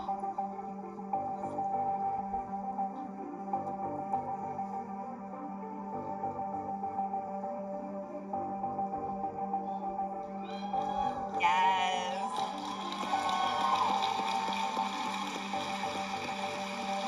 Let's hear from our judges. Andy, what do you think of this cosplay? I absolutely adore the attention to detail that went into hand sewing each one of the little beaded circles. As well, I'm really impressed when people take on the ability to do their own wig working. And this wig was actually made from 3 different wigs, all individually sewn together to create this beautiful big gradient color. Catherine, everything. The character that I'm cosplaying is Bastila Shawn from Star Wars Knights of the Old Republic. Bastila Shawn, back in 2003, was a really formative character for me. Having a character like myself on screen definitely changed the way that I saw not only sci-fi, but Star Wars, video games, and characters in general. So the making of this cosplay, I thought it'd be a lot simpler than it was. My thought was simple sewn undersuit, leather armor over top, easy peasy lemon squeezy. Little did I know that I was going to go on an entire quest into the world of leather making. Oh, this is heavy. The costume is made from 3 1/2 cow hides. So we've got 1.5 cows worth of leather over here. There's over 65 individual pieces, and it's entirely hand cut, hand punched, hand finished, and hand stitched. I had to learn all about edge finishing, burnishing. Catherine, you're literally giving us everything. Everything. Now, Casey, how do you feel about this beautiful cosplay? The amount of like work that goes into the hand stitching for leather work is absolutely insane, and I really appreciate how clean the stitching was, how much work it is, and the overall like color scheme is so beautiful and representative of the character. Such beautiful work. And Hoku, how about you? So what's fun about this costume is the actual leather itself. It's almost an armor element by itself too. And working with leather, it's far less forgiving than a lot of other materials like foam and whatnot. And so this is just a masterpiece work here. I really, really love this design of her specifically. It's an angel variant of her regular demon self. I also am a VTuber. I really look up to her, and just even the design of her character was something I really gravitated towards. So the biggest challenge was probably one, wrestling all of the fabric. There's horsehair braiding in it and pleating, so there's a lot of sewing techniques. Also the wig. So the wig is actually a Frankenstein of two wigs together. I made the wings in mind with my suitcase in mind, so I wanted them to be able to fit in the suitcase but also be as large as possible. So I cut out from actually foam that you use for under lowering to make them as lightweight as possible. Lastly, all the small little accessories, a lot of them were resin made. And Everyone see your incredible work. Andy, let's hear from you first. I absolutely love all of the plated detailing that is going on, as well as the ruffling on the shoulders and giving it a lot of that depth and dimension. And on a little bit of a personal side, I think it's amazing that you are cosplaying somebody that inspires you on Twitch, which is just so what this community is about. And so I think that's amazing. Magda from Blizzard's game Diablo 3.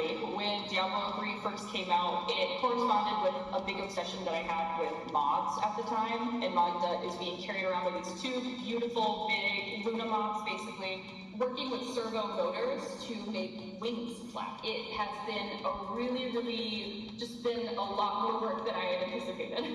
The different techniques that I used for this costume, I did a bunch of 3D modeling. I did a whole bunch of really intricate tailoring work on the corset, which was made using an 1880s corset pattern. The headdress also has hundreds of tiny gold pearls glued on, and there is literally hundreds of hours of hand embroidery that I've done on.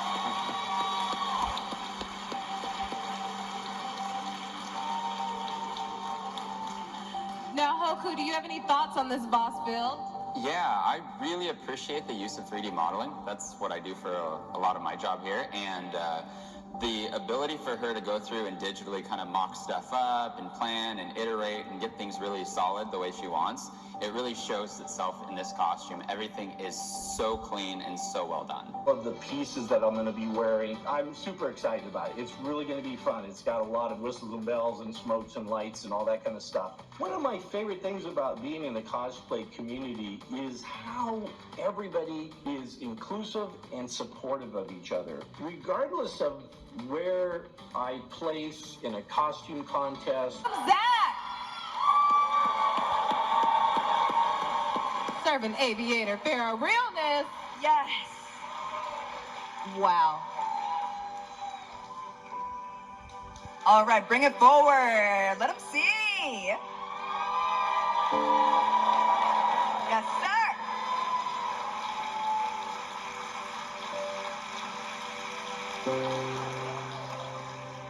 Now let's hear from our judges. Hoku, let's start with you. What do you think of this cosplay? I mean, one word, animatronics here. We've got moving wing elements. That's really cool. There's a lot of issues you run into that mechanically with things binding and all that. And this is succeeded flawlessly. And how about you, Casey? I personally love that the rockets on it, magnet, they have magnets that attach into the actual gun, and I thought that was so... I play May because she's a super cool character. She's also one of the very few more plus-size female characters. For making the cosplay, I haven't done any of this before. The golden gun just lights up, which I have never done electronics before, so I had to learn. For the coat, it's a bunch of patterning. I've done a bit of sewing before, not a lot, nothing on a large scale. The tank that she keeps on her back, her cryo tank, is actually going going to be filled with water. Making foam waterproof is also not the easiest thing to do. Also, I have made a giant pair of boots.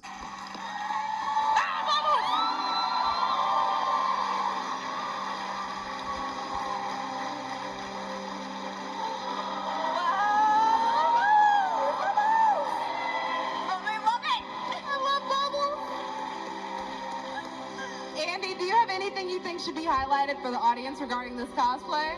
Besides the bubbles? I mean, first off, the bubbles. Come on, like they're just fantastic, right?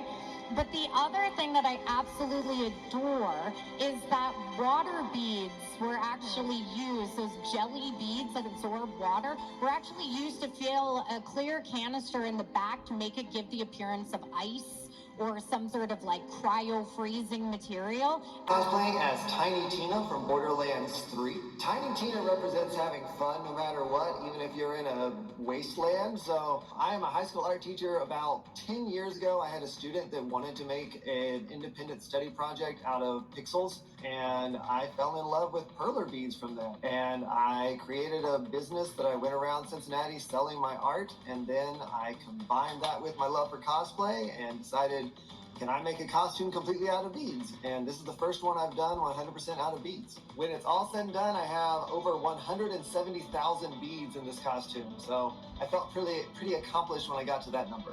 The technical work in creating a costume completely out of beads is they are meant to be flat. So there was a lot of physics involved. With a piece like this, I had to figure out how to get those to twist and layer and create form. The cosplay community means a lot to me. Come to life. Let's welcome Perler Drinks.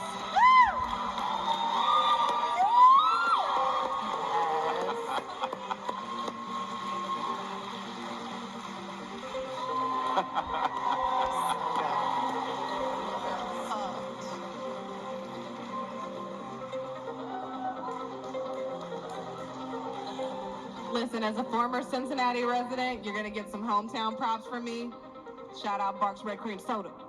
Hoku Props, let's talk to you first. All right, so everyone, you don't see new things too often, and this is completely new. I have never seen something like this before. It is breathtaking, it's fun, it's exciting, it encourages and motivates me to go build. Like, I love this costume a whole lot. And I'm really glad I had a chance to see it. I think it's wild that you've been able to form perler beads into armor. Yeah, that's it. Now, Kiki, you've made a lot of armor out of for years, learning new skills and pushing their own boundaries to get a shot at entering the Twitchcon cosplay contest. So, let's hear from our judges.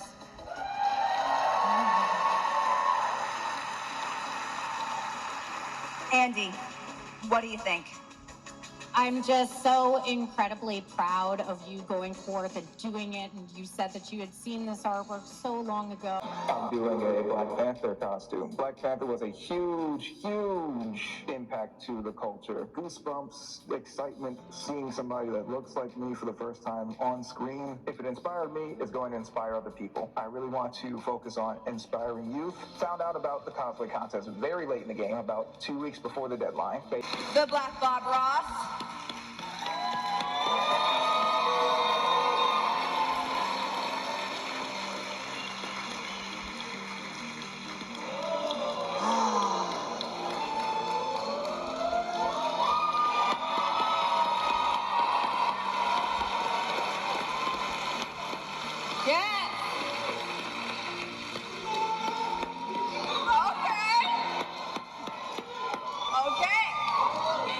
Casey, do you have any thoughts regarding the ingenuity of this piece? I have too many thoughts, so I'll condense them. Something that I absolutely love is every metallic piece that you see on this costume is attached by magnets, specifically for the purpose of being able to kind of make different costumes, different versions of this costume. And there's some. Well, most people wouldn't know it's my character from the game Monster Hunter, so it's a custom character. It's the armor that you get at the end of the game. It's very powerful, not to mention exceptionally beautiful. This game is my childhood. Like, I've played it since the first game. It is a game that I've always ranted about. It's simply a work of passion. This is a very complex project. I wanted to not only make it look cool, but I wanted to be functional as well. There was a lot of research that went into sort of trying to make sure that this armor is built in a way that allows me to move as naturally as possible, while still retaining a lot of the high fantastic features that it's derived from. There was... Hey, you made it!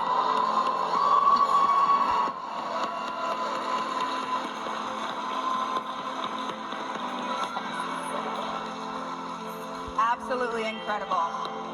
Let's take a look.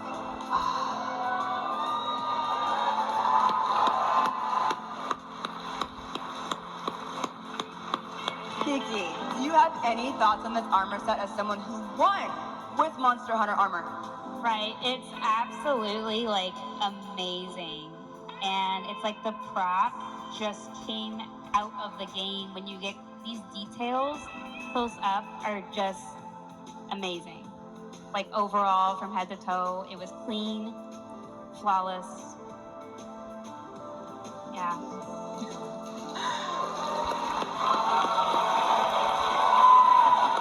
Costume is the Deviant Tetsukabra gear set from Monster Hunter Generations that I've upgraded to how it would appear in Monster Hunter World. I've decided to call this gear set the Tetsukabra Legacy. This costume represents the best of my abilities that I've learned for leatherwork, armor making through EVA foam, sewing, 3D modeling, and 3D printing. Whenever I choose a new costume, I always try to incorporate a new technique or a new medium that I have never used before. For this build, aside from a couple pieces here and there, I had never done any traditional leatherwork, and I had never touched a 3D printer before. I got one for the purpose of creating some elements of this costume. I had to teach myself 3D modeling and lots of trial and error and doing measurements for 3D printing and how I could get that to create beautiful shapes that I was having a hard time achieving with EVA foam. It was also very difficult to decide what mediums I wanted to use for this costume. For this opportunity, so let's finally bring him to the stage.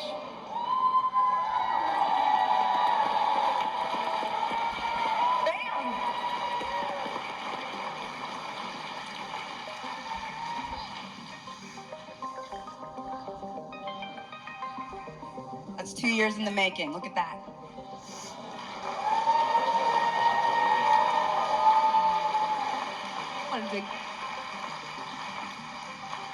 That weapon is impeccable. Jeez.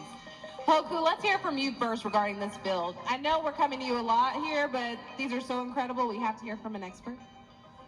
So this costume has a lot going on. There's the leather work, there's 3D printing, there's lighting. He 3D modeled everything here. He also programmed the Arduino. It's just, there's so many different things going on, and trying to keep them all functioning together, it's really hard. And he's done a great job at that here.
Video game hosting on TV and online for about a decade full-time now, which is great.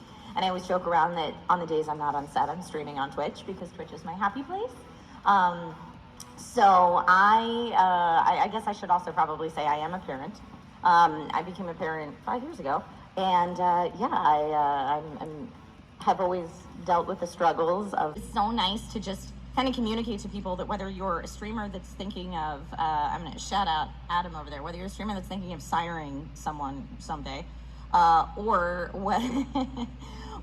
whether you are a parent that is thinking about becoming a full-time content creator and streamer, just to kind of say that there's no one right way to do it, but there are certainly viable options that you can have a healthy work-life balance and still make it work. I think. Yeah!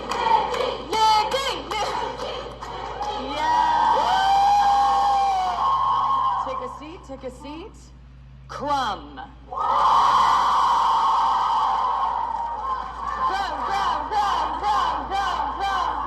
Yes!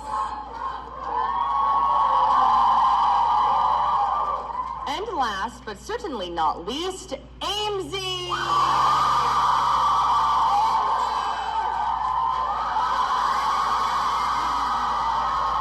Apparently being carried out with Rambo.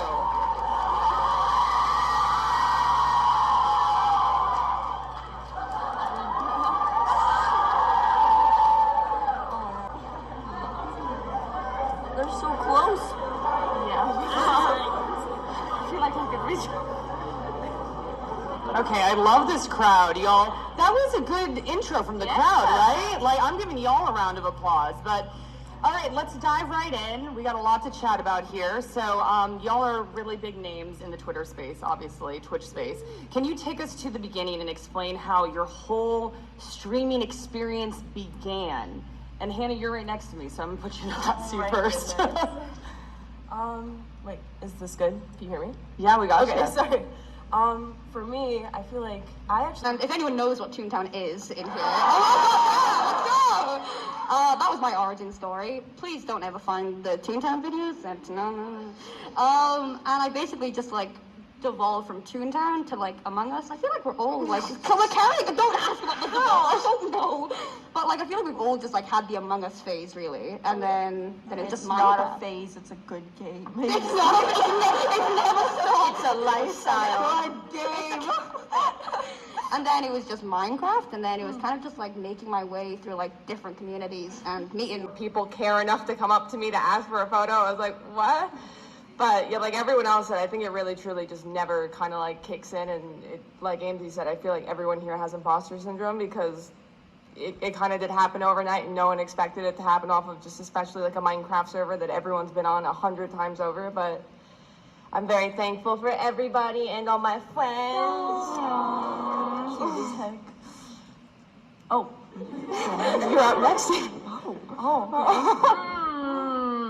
It was surreal when I went to a boba shop and they were like, "New Tina?" I was like, "Yes, how did you know?" Like, I was like, "Did you read my card?" Like, why did you say it like that? And then it was even more real at the meet and greet yesterday. They were like, "Oh, there's a line." I was like, "What do you mean there's a line?" Like, I thought, there'd be some people and be like, "Oh, hey, I remember you," like that kind of thing. And it was just so nice. Like, again, like what you said, like putting, like the metrics have faces and it's awesome and they're so cute. And and you're all, oh my god, you guys are all so close, by the way. Once you get in, play it, it's awesome. And just to be able to kind of play it in like a LAN environment where everybody can, walk up, people here in the venue can line it up, getting ready to try and jump in and play. You play better, you end up here on the stage with us, and then you win some prizes. Like, it's a pretty awesome setup, one that we haven't had in a while. Yeah, I think for a lot of the folks at home, everyone's used to playing by themselves, in front of their PC, yelling at the TV when things don't go their way. But it's a different environment, on stage, and your competitors are right across from you. So I want to see if we get any spice. Matt, I was gonna mention that actually. That they are delicious. They are quite an exceptional candy bar. Certainly my favorite. Yeah, and you should go follow Butterfinger on Twitter, on Twitch, doing an awesome job. Jake's got one in his mouth, so he can't do the plug. Don't choke, as I made him laugh. But no, this is super awesome, put on by Butterfinger. They've been great. I love the merch, by the way. This tie-dyed shirt. I'm jealous. I wanted to balance you out. I wanted to showcase some of the other merch that our competitors can win here. But I'm a little jealous. Honestly, I have hoarded Butterfinger merch at this point. I have my I think Overwatch 2, or Overwatch 1 rather, Orisa was not my favorite hero, to say the least. It just felt so slow and stagnant. But now, you sent it on Orisa. That's normally a Reinhardt, you'd be scared. No, Orisa, she takes the Reinhardt, he pushes him down in the 1v1. All right, so we have a red team cap here right at the start. And another pick from the Cassidy on the red side. That's almost a high noon we got going on now. So may have found our star player of the match. Your hero might have already appeared early on. And with the Mercy boost as well, it's a deadly combo. Little battle here on the side as the blue soldier gonna fall on back. So how do you go about taking this point back, right? You're gonna be walking into this Deadeye. That is a long-range mag grenade. He's sharp. And the Cassidy started to push in. You know, in Overwatch 2, there really isn't that extended poking phase that you saw in Overwatch 1. So if you can't take down this Cassidy and just playing the cover, you're gonna have a hard time. He can really take the game over. You know, at some point, you're gonna have to out-aim this guy. Yeah, this Cassidy is in a league of their own right now in the lobby. I think the blue team is sweating a little bit. But how do we get rid of this Cassidy? And maybe it's with this soldier. He's gonna have the tank fights coming up here in a sec. This could be the moment, but so much pressure, and the Bastion swings the corner. That is a terrifying sight to behold. Yeah, I dubbed that wheels mode. That's what Bastion does. He goes wheels mode, and it is very effective, especially playing against the Reinhardt. He's struggling to get anything going on Ryan. How can he close the distance on this wide open map? So how do you play around this, right? There's like loads of damage output here on the red side, right? With the Mercy, the Bastion, the Peace, Cassidy. What do you think the blue team needs to do here to change it up? I'm going to say they're going to need to switch their heroes. Right now, it's just, this is such a wide open map, and you're pushing down these open sightlines with a Reinhardt. You know, you're just sort of slow walking into the battle. Not a thrill. Just looking at like your team and LL team. They're not capping the point. Red team, you gotta cap. Yeah, they didn't cap. You gotta go back and cap. Wait, is this Q versus Reaper? Can he punish? Oh, the Reaper appears here. Can he make a play though? It looks like goes to contest a little bit, then falls back. The blue team just got a Reaper. I feel like the red team looks like they are a well-oiled machine. Exactly. Yeah, they clearly know each other. They've played this game consistently. The blue team seems more like the land Furious I thought. One kill, everyone's just running away from this Genji. I mean, you can't blame him. The Mercy talking to Genji is a get back to the box, and you can do it. Kick him. Oh! Yeah, let me see that send kick. That's like one of my favorite changes in Overwatch 2, actually. Man, just dominance right now by the red team. Reaper getting close to the point. Gotta give a shout out to this Baptiste. We haven't really highlighted him on the red team, but really doing an exceptional job, not only keeping his teammates alive, but staying alive himself and putting out consistent damage. And you can see the blue team getting ready to like make another push here. But you're gonna have that amplification matrix from Baptiste. You're gonna have that other damage down from Bastion. Oh my. Goodness gracious. Matt, I would love to know what rank this Genji player is. This looks like some high-tier Genji type play. Reaper not able to die there actually because he has a little bit of light steal there on his shots, but not looking good to get out with his life. Yeah, right now it's looking tough for the blue team. Red team is hungry for some Butterfinger American. It looks like they're gonna get it. I mean, the Spawn getting rushed like this. Blue team has got to be demoralized right now. You got to regroup. You got to slow it down, but it's hard to find that composure in the ramp then. Oh, it's gonna be another Dragon Blade by the Spawn. Oh, he's actually on the Spawn. Oh, as everybody runs for the hills. You can checkpoint. They give you kind of like a clear route to finishing the map. I think so. My opinion is, I think you gotta move on from the Reinhardt here. Yeah. I would say Reinhardt in Overwatch 2, like you don't need the shield as much, right? See how fast that Bastion's working that shield down. You can play a little bit more like loose and aggressive. That is a risky play there. Loose and aggressive play. I was gonna say, I'm surprised they aren't dead. They are dead now. Double kill Deadeye there from Cassidy in the feed. As we are just, this payload. This is a speed run, Matt. Let's be honest. This is a speed run situation we're looking at right now. If we're, kind of loading in the game, probably get another half going here. See if the blue team can complete. As they gotta change it up here. They gotta change it up. I'll be honest, Matt. I ain't too hopeful. I'm cynical after all that. How do we get you out there on the blue team? I think you could turn the blue team. That's an unenviable job in this moment. I think I'll stay here on the caster desk. As it looks like blue team, I wonder if they'll take a different approach. I'd love to see maybe a mirror match. Maybe just, sometimes that's what you got to do. Minefield there when everybody came in, so the Hammond getting involved there in the feed, and the blue team Bastion stepped a little bit behind enemy lines here. How is he going back? Moira doesn't see him. Oh, show the fade. Oh, nice play there to get out of the line of sight of the Bastion. This will be a coalescence. Putting a lot of damage down. Also good for some healing. Mercy's so close to dying. But the Rico heals, keeping everyone alive, is it enough? Oh, it's, the flanking Moira into the back line, able to get two. Anyone who's played Overwatch knows about the menace that a flanking Moira can be. The red team really making this one a game is, the Widowmaker down. That's going to be a double. That's looking scary now. Red team's got to keep this momentum going. And Widowmaker's like a glass cannon, right? Like, you're able to obviously land these headshots, take a lot of characters out, like almost one hit. You see there. They're all lining up here by this Widowmaker. Really great awareness of the map. Playing the cover, those unexpected angles.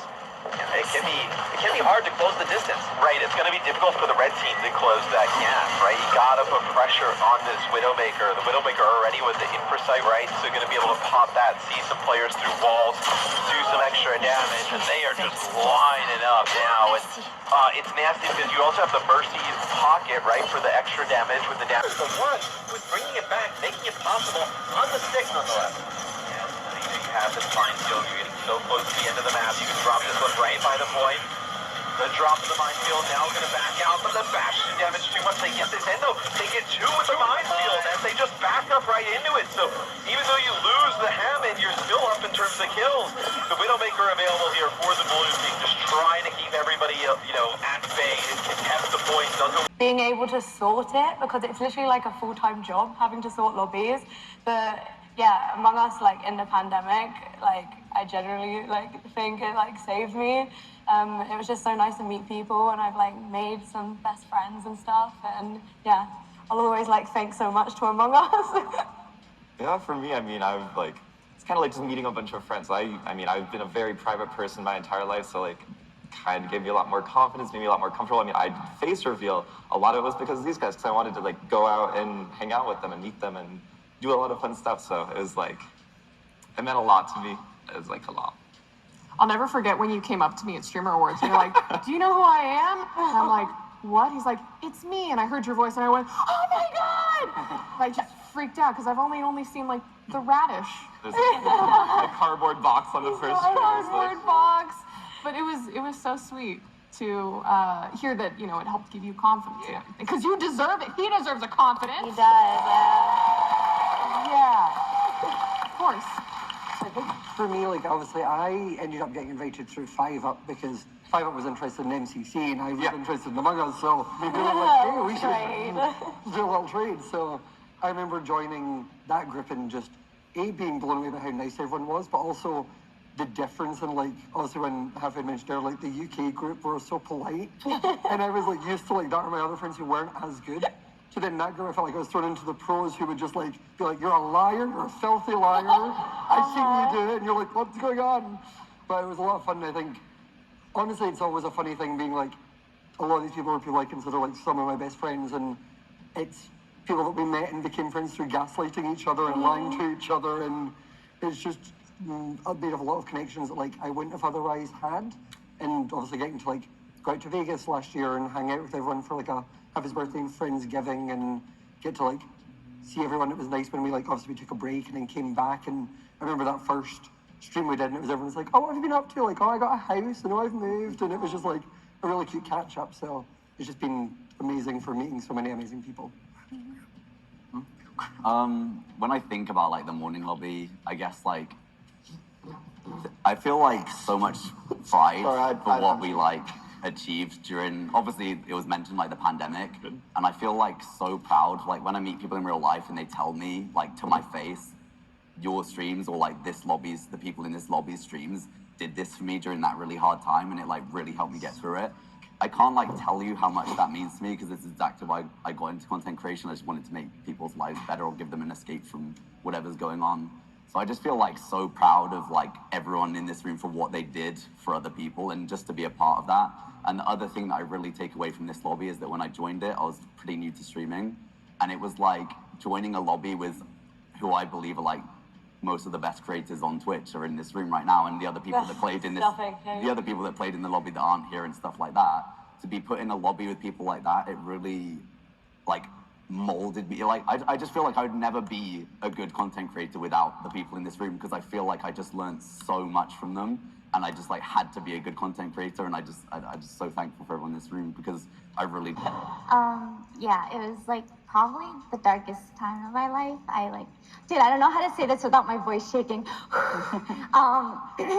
Like I remember I was even taking like 2 weeks off of streaming, just not streaming. And then Hafu always gave me a spot, and I felt needed, and I felt like I always had a spot, and it was like nothing clout related. It was just like, thank you. Seriously. Yeah. We have to end with you, Hafu. What does the morning lobby mean to you? It means a lot. Like, I think what me, Fiva, DK, what we all were trying to achieve was having like a really fun space for everyone. We didn't want clout to be a thing. Back in the Among Us days, you guys all know, trying to get into a lobby was about how many viewers you had and how many Twitter followers and all that stuff, and it was just exhausting. And I was like, dude, if I like playing with someone, I want to keep playing with them. I don't care who, you know, how big they are, how small they are. If they're a good time, they're a good time, and that's who I want to spend my time with if it's something I'm doing every day. And I'm really, really happy that you guys are here with me now. This is like, what, 2 years? 3 years later, which is crazy. It's probably over 2 years, actually. 3 years, And I have to say, like,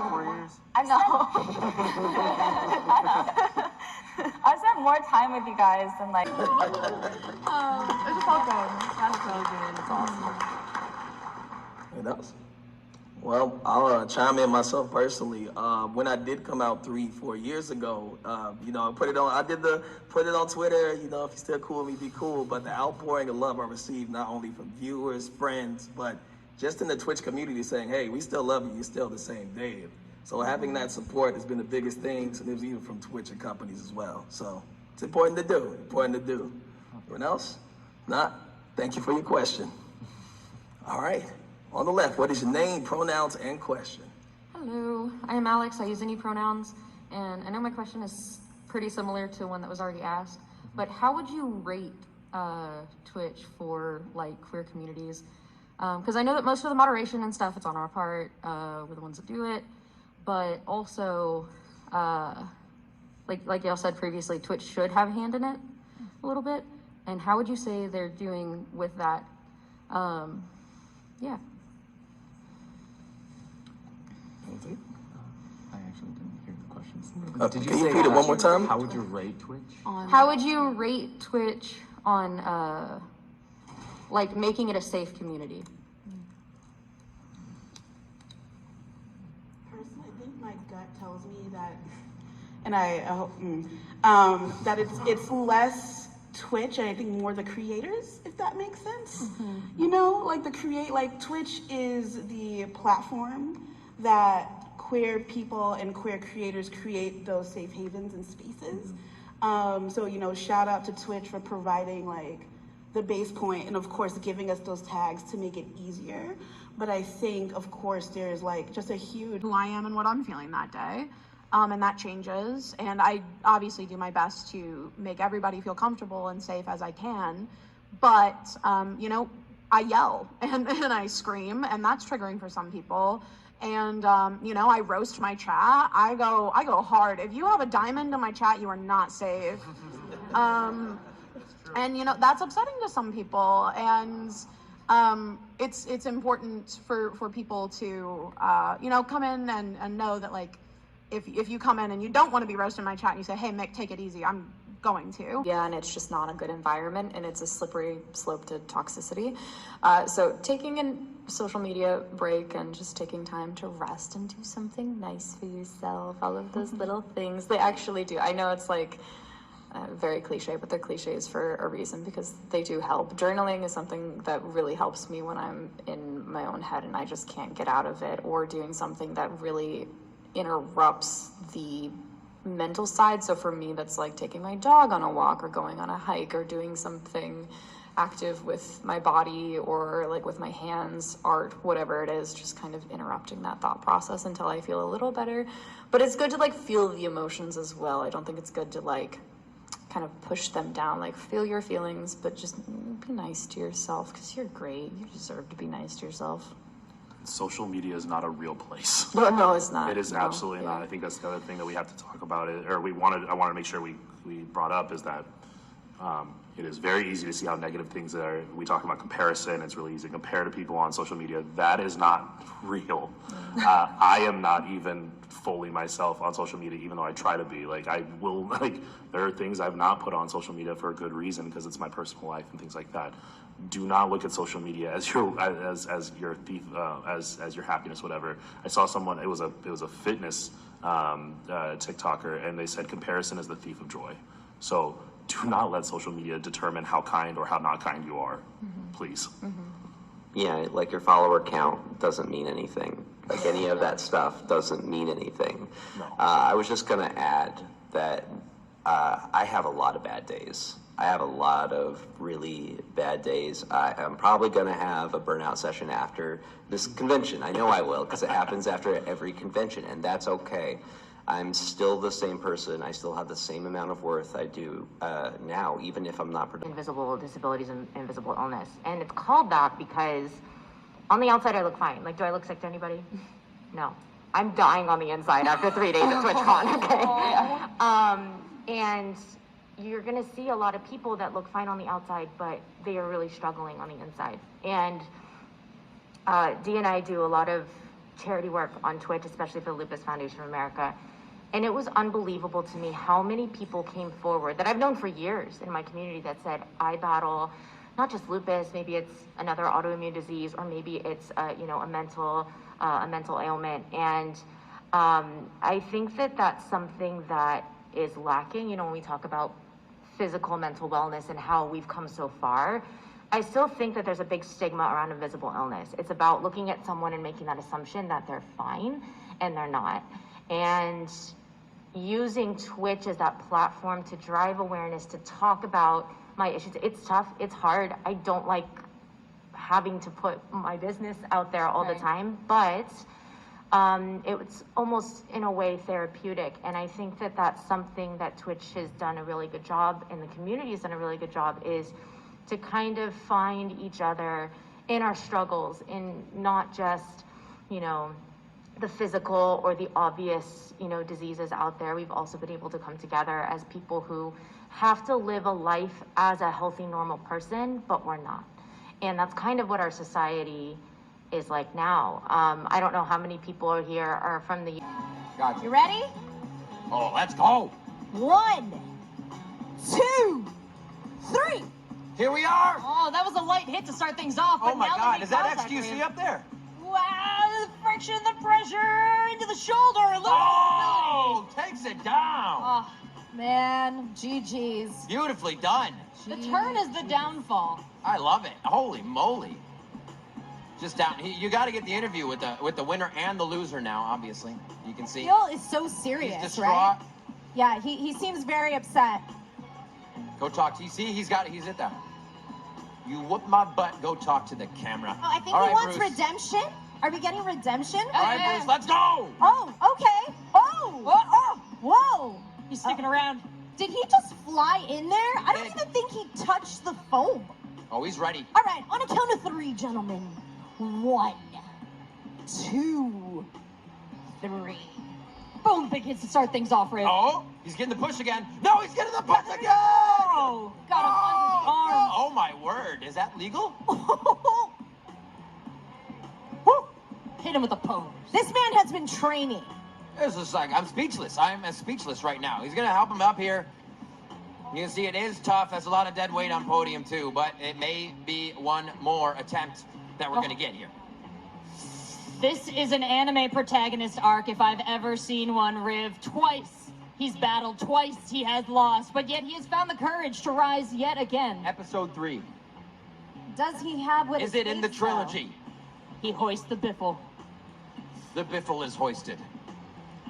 Is the biffle enough? He prays to his old elders. All right, on a count of 3. 1, 2, 3. This is where all the learning comes in, Riv. All the practice, all the training. Almost mounting a fight. A whole season of struggle. Temple. He's bringing it to bear, Rivington. He's pushing. Oh, they equalized the Buffles. Oh, He's the victor. the victory. Incredible. After 3 battles, no one thought he would be able to pull it off, yet here he stands. Amazing. Oh, he says the other guy is just absolute sportsmanship. Wow. He beats him into a bloody pulp and said, "You are the victor." It's your victory. You can hand it away if you want to. Exactly. Absolutely. All right, more eager competitors taking the podium here. Rivington, I know it looked like I fell on Alan. Alan beat me. No, Alan beat me. I wish I could say I won, but these muscles. No, Alan, those muscles, Alan. No, those muscles. Oh my God, Alan. I'm gonna be honest. I put in your name. I put in your name for the laptop and not mine. No. Yes. I can't imagine. You deserve it, Alan. No, you deserve it. Thank you so much. Oh my gosh. All right, Ryan, you destroyed me. How do you feel? Listen, at the end of the day, I said I was gonna do what I was gonna do, and I came in there and did it. He's right. But you were tough. I'm not gonna lie. I was struggling. He was hard. Look at him. He's a big man, big, strong man. All right, you know what, Ryan? I'll take that. Thank you so much. Thank you so much. Nice meeting you, Ryan. Jared? Yes, sir. You wiped the floor with me. No, it was much closer than that. You give yourself too little credit. Oh, really? Well, what did you think I did good? You definitely got me on the back until you bent over. Then it was kind of over. Oh, all right. Understood. Jared, thank you so much again. All right. Have a great day, huh? Absolutely. Okay. All right. I got to redeem myself because that was a loss. That Allen was a loss. I know it looked like I beat him, but I fell on him. And that was my fault. I'm going to correct that. I think there's more jousting on the Twitchcon floor. I'm gonna fix it. I'm gonna fix it. All right. We're going to a commercial break. I'm gonna get some water. All right. See you soon. You know, what a time. if there were any, like, what's going to happen, right, on a bingo card, because we usually get bingo cards for, like, conventions and things. That would have been on no one's card. Master Chief. I know. But I absolutely loved it. I loved it. I actually loved seeing my friend Chelsea Bites up there. Yeah. I was like, oh my God, that's Chelsea. Like, what? That's crazy. Yeah. I didn't know it was Chelsea. I'm like, but I know the hair. Dude, and I'm like, ain't no way Chelsea that made it on stage. And sure enough, dude, shout out to Chelsea. her Twitter, she was like, on my way to see Megan Thee Stallion. I'm like, oh, like she's actually, but then she's like actually up there. Like, what? You know what it reminded me of was a Goopy movie. When you see him up on stage at Powerline, I was like, wait, Max? And he's like, you look scary. I'm like, oh, so she's doing it. She made it on Powerline reference, yeah. Oh, man. So you a PJ? Yeah. Just sat at home, salty, under your thumb. And he was like, yeah, you're right. So now you're back at TwitchCon, and I mean, the biggest thing, one of the things I noticed, I saw your picture of you taking a picture of you with your own banner behind you. Yeah. How about that? So that was really neat. I got to, I'm just gonna be like, no, that was, not a big deal or anything, but it was really, really neat. I got to work with Stream Elements, and they had my picture up there, and it was like, oh, here's the glow up, with Stream Elements. I'm like, that's me. I'm the glow up. That's me. Heck yeah.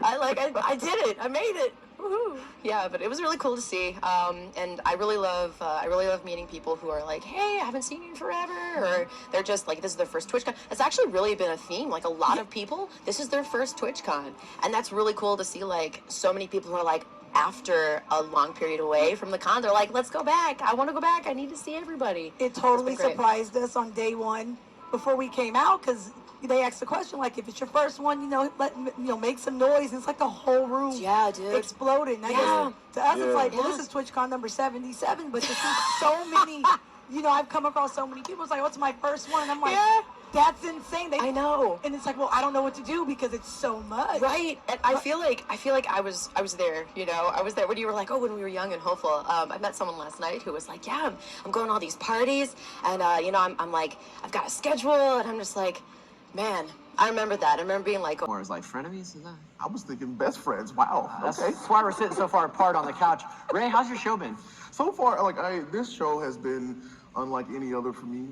The other one being the last time we did it here, which I came as a creator and now I work here, and that's wild. But I've had a really good time. It's been so nice to see folks that I haven't seen in years, see folks that I've been wanting to meet since everything started, and it's just been nice to get back together, for real. Yeah. That's where I'm at. Right on. This is my second TwitchCon. My first one was in Amsterdam earlier this year. And I gotta say, it's really kind of amazing to see the community all out here in full force and having a good time and carrying on. So it's nice to see y'all in the theater as well. I'm glad y'all here. Thanks for being here. Yeah. We couldn't be happier that you're all here spending time with us for the final day at TwitchCon. Today's episode is special for a lot of reasons, the first being this amazing crowd. Ray, what about you? So, I'm gonna let y'all know. Some of y'all already know, but Patch Notes, of course, is always streamed live on Twitch. Hey, Chad, I'm so happy to see you. I don't know where you are, but you're out there somewhere. But today we got a theater of people right here in front of us in San Diego joining the... Wow, you're all from San Diego? That's wild. No, not literally. But, so joined by the thousands of more y'all in chat. So we also have an all-executive lineup on Twitch staff today that includes the heads of product, monetization, and safety product. They'll be right over there. We've been calling this segment internally, we've been calling it Patch Notes Live, which I think is kind of a misnomer. It's really funny because Patch Notes is always live. But I just want to let you in on that little production secret. For the next hour, folks will be answering your top questions and letting you know what we're working on and why we're working on it. Patch Notes, for those of you that don't know, is all about in-depth information from the people who know Twitch inside and out, like Ray. And no one is actually more qualified than the crew that we've got on stage for you today. Yes, but in case you missed the opening ceremony on Friday, we opened the Q&A tool on /Twitch and began taking questions from the community. In addition to these questions, we also pulled questions from the community across social media, user voice, and from some other networking sessions that we've had with streamers this weekend. Hi, I'm Tom Verrilli. I have been at Twitch 6 years now. I started as a baby product manager building the mobile app. And these days I'm responsible for all of the non-monetization products that you use. So everything from streamer tools you use to make your broadcasts, discovery, all of the chat and interactivity features you use, as well as responsibility for how we keep our community safe. And Allison, yourself? It's a great segue. I'm Allison Huffman. I am the VP of Product for Community Health at Twitch, which is the product development side of trust and safety. So things like streamer and mod tools, stuff used by our internal trust and safety staff, a whole bunch of invisible things that proactively detect and mitigate harm. I have been at Twitch since January of 2020, so this is my very first TwitchCon. It's amazing. Right on. It's fabulous. Thank you. But I have been working in the safety space since 2007 when I was a community moderator for a Flash gaming website. And so that is, I feel, Flash gaming for Flash. And so this has been a long passion area of mine, and I'm delighted to be here talking with you today. Awesome. We're delighted to have you. Thank y'all for all being here. Appreciate it. Yeah. We've got a lot to cover today, so I do want to jump right in. Tom, I want to start with you. Before we dive, can you talk to me a little bit about how your team approaches building products for our entire community? Sure. It depends on the right place to start. When we build products, we do it very explicitly.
take your seats and silence your phones. The show is about to begin.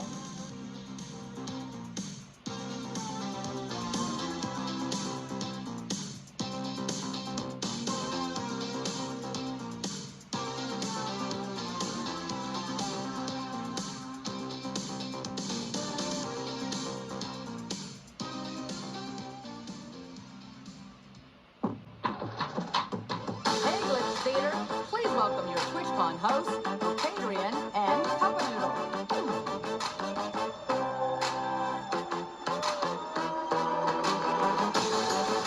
What's up, y'all?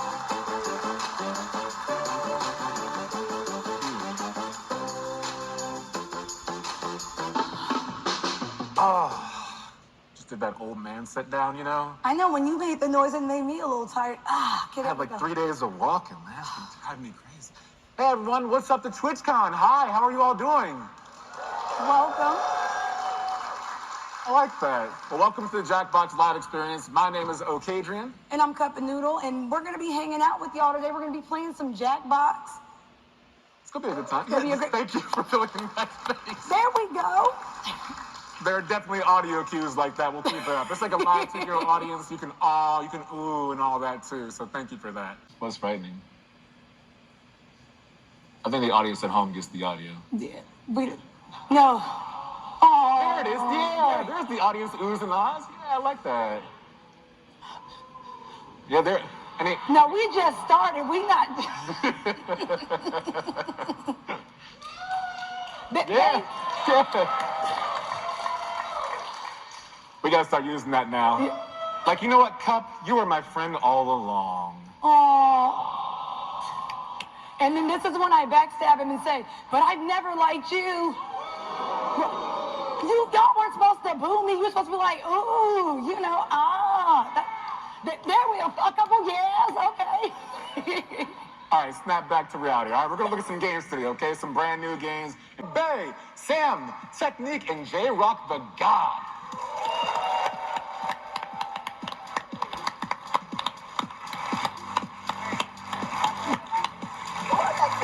Hello. You're on the far end, she said. Oh, okay. Yeah.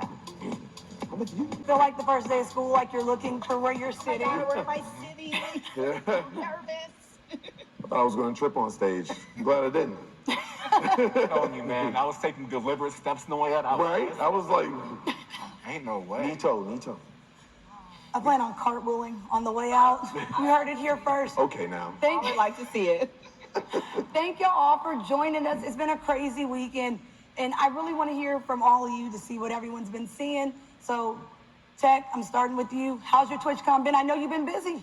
Been busy. It's fantastic. I think my favorite moment was probably the purple carpet in the TwitchCon party, seeing Master Chief, excuse me. Up there shaking his thing. I got to interview him and brought him on a purple carpet beforehand, and I asked him, I was like, would you love to be on stage, you know, shaking it with the stallion? He was just like, yeah. I was like, whoa, new voice lines, you know. But other than Listen, Boo, what about you? It's been like a big family reunion. We have not seen each other in 3 years, so it is so cool to finally be connected again. Play some Jackbox. We're gonna pick. You have your team. Yeah. For those who don't know, Adrian's couch. See you, Jay. I love you, but I can't be your friends anymore. No, it's fine. We're enemies It's by fine. now. But we'll bring it back later. Adrian and I have been beefing all week, and he kind of cheated at crossword. Now, wait a minute. Yeah. Wow. Yeah. Wow. Dime, don't you? Oh. Wait, one second. That's petty. First and foremost, I did win. You're right. He cheated. Second off, there is no second off. I just won. No booze. The stakes are high for us because, as you can see, Play 2 Jackbox party games, all right? One game we've already chosen just to make things, you know, simple and easy, and we'll get to that in a moment. The second is chosen by chat. And guess what? Y'all are part of that. You're part of that chat, too. Yeah. You have power. Congratulations. Wait, can we have a disclaimer before we get into this? Yeah. All right, don't be picking on us if we don't know which planet is closest to the sun or something like that. You know, I'm just. practice round. I can't do it. And what the hell is that on Joey's head? It's a photograph. Yeah. First song, last song. Every memory. Oh, I can't see the lyrics actually. Does it say look at this? Because then it could be look at this photograph. What we doing? Photograph is a song? Yeah, It's Nickelback song. Nickelback. Yeah, Nickelback. Look at this photograph. Come on, boys. Every time I do it makes me laugh. You don't remember? Okay, never mind. It's fine. My fingers are tired. I thought y'all were gonna sing it with me. Y'all just let me. Okay, that's fair. Yeah, y'all let us know. Oh, look at this photograph. Get. Oh. Did I do it? They sound mad that we didn't know that one. Quiz over. Oh, this is to keep your device awake, by the way. I know, we're just feeding Okay. it. We have nothing else to do. That was a rousing success. How did we do? We get happily fed device. Oh, those were lyrics for a song. But I said, Oh, I said that no. 5 minutes ago. Oh, What is this? no. It's okay, Adrian's well, I favorite song. the He messed song, but up. I didn't realize I was looking at the song. Yes. I love it. Things only I would do for And, 200. I knew the song though. Oh my God. I took look at this, and then photograph. You said that like Wait, what 5 song are minutes you guys ago. gonna I get? said that 2 minutes ago. That whole song was Well, a Nickelback song. I'm flying upside down. I'm already at a bad start. Hey. Prompt for your team. She's a Oh, prompt for your team. what is this? Okay, so now we have I'm another. not trying to. All right, y'all clearly smarter than me. I'm gonna keep showing this one. All right, technique, is it working? Stooges. It's 3. Come on. It's working now. Come on. Help you. We're not on the same team. It's working now. Slam it down for authority. There we go. All right. Okay. Oh. Oh, original Avengers. Definitely. Okay. I know that. 12 years ago. Well, I mean, 6 of them, right? it's like middle-ish. Yeah, no. Other way. Oh. Why? They said 6. The other way. Sort They of. said 6. Now, John, It's more middle. when you're Spice? feeling sad and I know, but I ain't telling because I'm I just know mad. Scary. Yeah, I don't tell him, but I just know know. Scary Spice. What you really want. And maybe the posh. No, I'll tell you what you so want. I'm expecting when it's Like that? I think we did better, yeah? It's okay. We're really on a team, but you know. Doesn't feel like it. Is that why you threw that Ninja Turtles one? Oh, God. Okay. yeah. Baby, okay. Oh, wow. Hey, Hey. all right. Hey. Yeah. Not bad. Yo. Hey. Yeah. Respect that.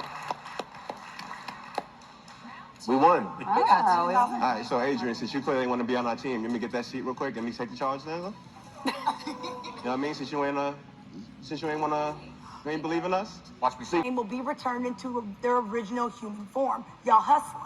Okay. I'm gonna see a frog at this point. You know, we'll just go ahead and play it then. All right, Yeah, let's go in and play. Let's get it set up. Okay. All right. Okay, put the codes in as soon as we have it up on the screen, then we'll do the whole thing. All right, this time let's make sure we pick the teams, right? Versus no teams. No, this is. Oh, it's free fall. Yeah, y'all are free falling. So while y'all get set up, I don't. While they get set up, I'm gonna mention the winner of the round gets the covenant. Ooh. Let me van it like this. Hold on. Oh, come on, Oh, Vanna. wow. Here we go. It will not be me, but one of these lucky. Adrian, this ain't about you, so you don't get one. Not you. But one of our lucky 4 gets. Okay, it can be about you. I don't like the boos when I'm standing. I feel like they're directed towards me. But no, hustling skills. Would y'all be okay with Junktopia? Are you good to sell a story? Raise your hands or give me some applause. So like you'll end up a human. Let me know who's winning. Oh, no one's winning. Nope. You don't feel good? I feel great. Wait a minute, it's going. I don't know what that means. Are y'all going? Oh my God. Yeah, we in. Okay. Howdy, humans. You're struggling. Welcome to Junktopia. Y'all may have noticed I've turned you into frogs. But don't We can worry. hear. I'll poof one of you right back if you make the most profit reselling some strange antiques. See, I love weird old human things, but I hate their boring backstories. That's why I need you. Here's the plan. First, I'll take you to a local shop to buy a mysterious item. Then you're gonna name that item and give it some funny details. Make me laugh, gosh darn it. Finally, it's time to showcase your silly time. All right. I love shopping. There should be 3 items on your device now. Some stuff to think about. The item Oh you get my is going to God. be appraised based Okay, on so a I'm funny gonna help you out. I'ma backstory hold you're this gonna for you. like. So buy something you think you can make hilarious. Oh, I got the Afro Puff. Hey, little tadpoles, join our audience and play along. I'm not gonna hold y'all. Y'all are some really cute frogs. Y'all can really just stay this way. Y'all are adorable. We can keep shopping. Oh, you have to go back.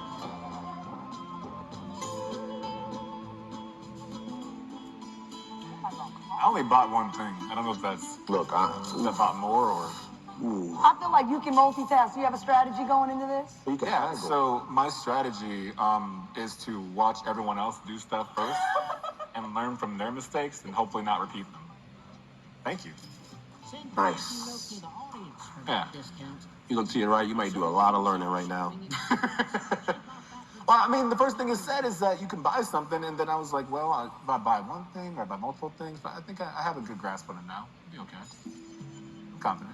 But every time they start talking, I like completely am like, wait, where am I? Am I in a world with these like a little fairy and a Harry Potter code Geos girl? I don't know what's happening. They are. It's super interesting. Yeah. I understand why people love watching VTubers. Also, they're hilarious. Yes. So it's just like they're just funny.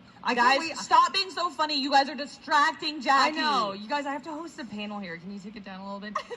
No, but we just have a couple questions left, and then we're going to open up the floor to Q&A, so y'all just start brainstorming questions here.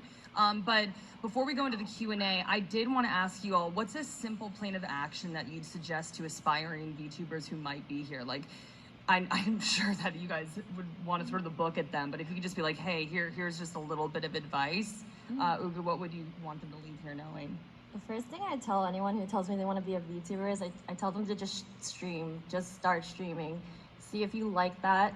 You don't have to use a cam. You can use like a picture, just represent yourself, but just see that you like and enjoy that, because people are gonna come to you if they see you're having a good time, and they're gonna stick around for your personality. And then if you do enjoy it and you can stick to it, then start figuring out your character and like figure out where you're gonna get your model. Don't like start just spending and think, okay, well, now that I have this really fancy expensive model, I'm just gonna start streaming. Because I've seen a lot of people spend money on models and they don't like streaming. And they just have this really expensive model they just spend all their money on, and they don't use it, and then they end up selling it. And then it's funny because I'm like, well, if you use this, then is someone gonna want to take that from you and like become this character that you developed? It's interesting. But yeah, streaming at the core is, or just content creation. You don't have to stream, like TikToks, short form content. I'm not gonna lie, I think that like people see this and they're like, oh my god, I want to do it, right? Because it's so cool and looks amazing, and I like to think I could be a third as funny as them, but I'm probably not, you know. So it's very just as funny. I don't know. Okay, I'm not gonna lie, y'all. I was like, dude, if I was like a VTuber personality, I would be the farthest thing from this. I'd be like some Bite. And digest horribly. When tucked underneath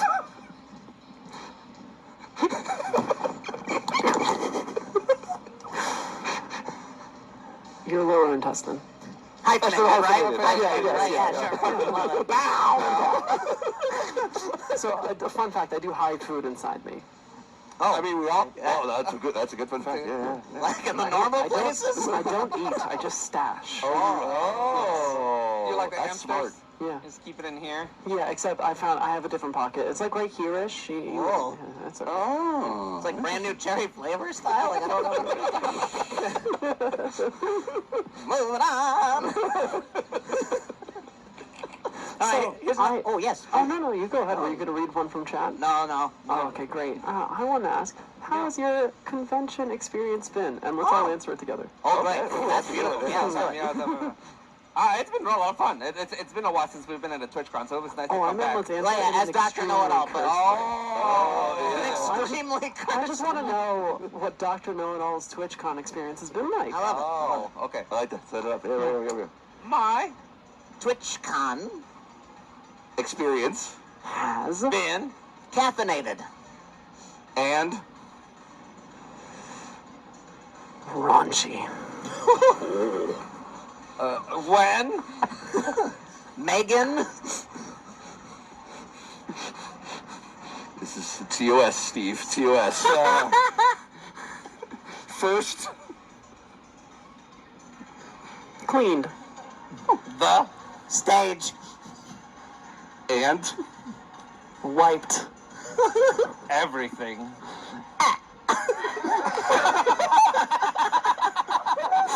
And bow. I could have sworn, so you said Megan, I could have sworn you were going to say I was going to say janitor.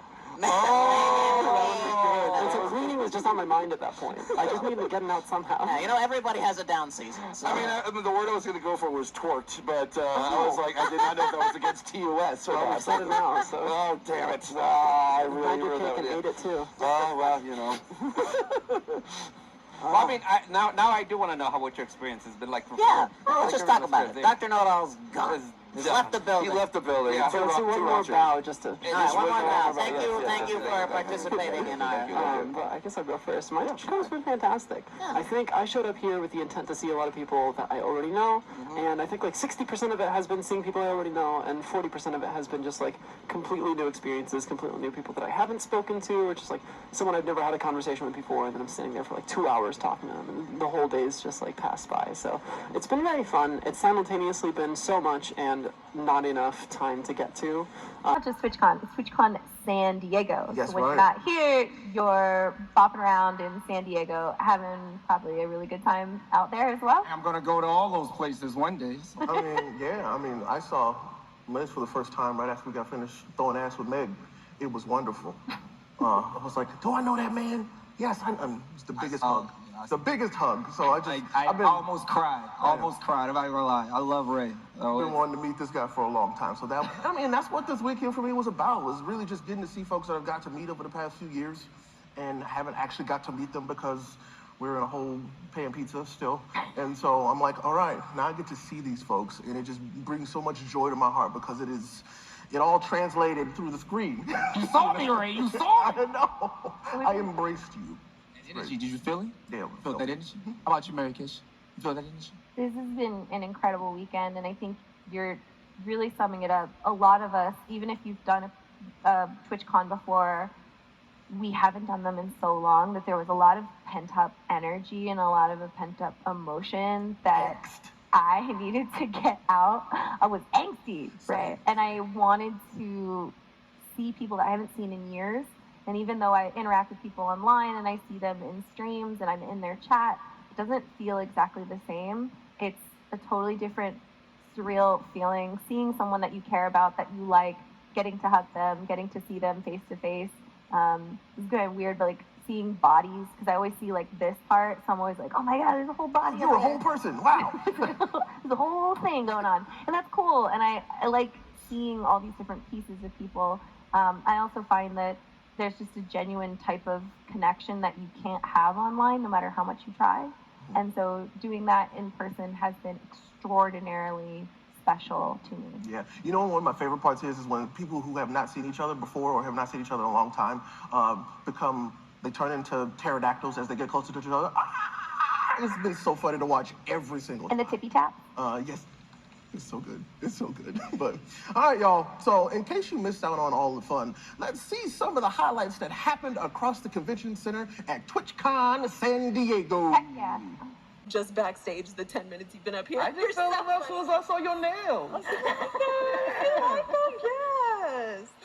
Oh my goodness. But this has been such a lovely time. I can't even believe it's over.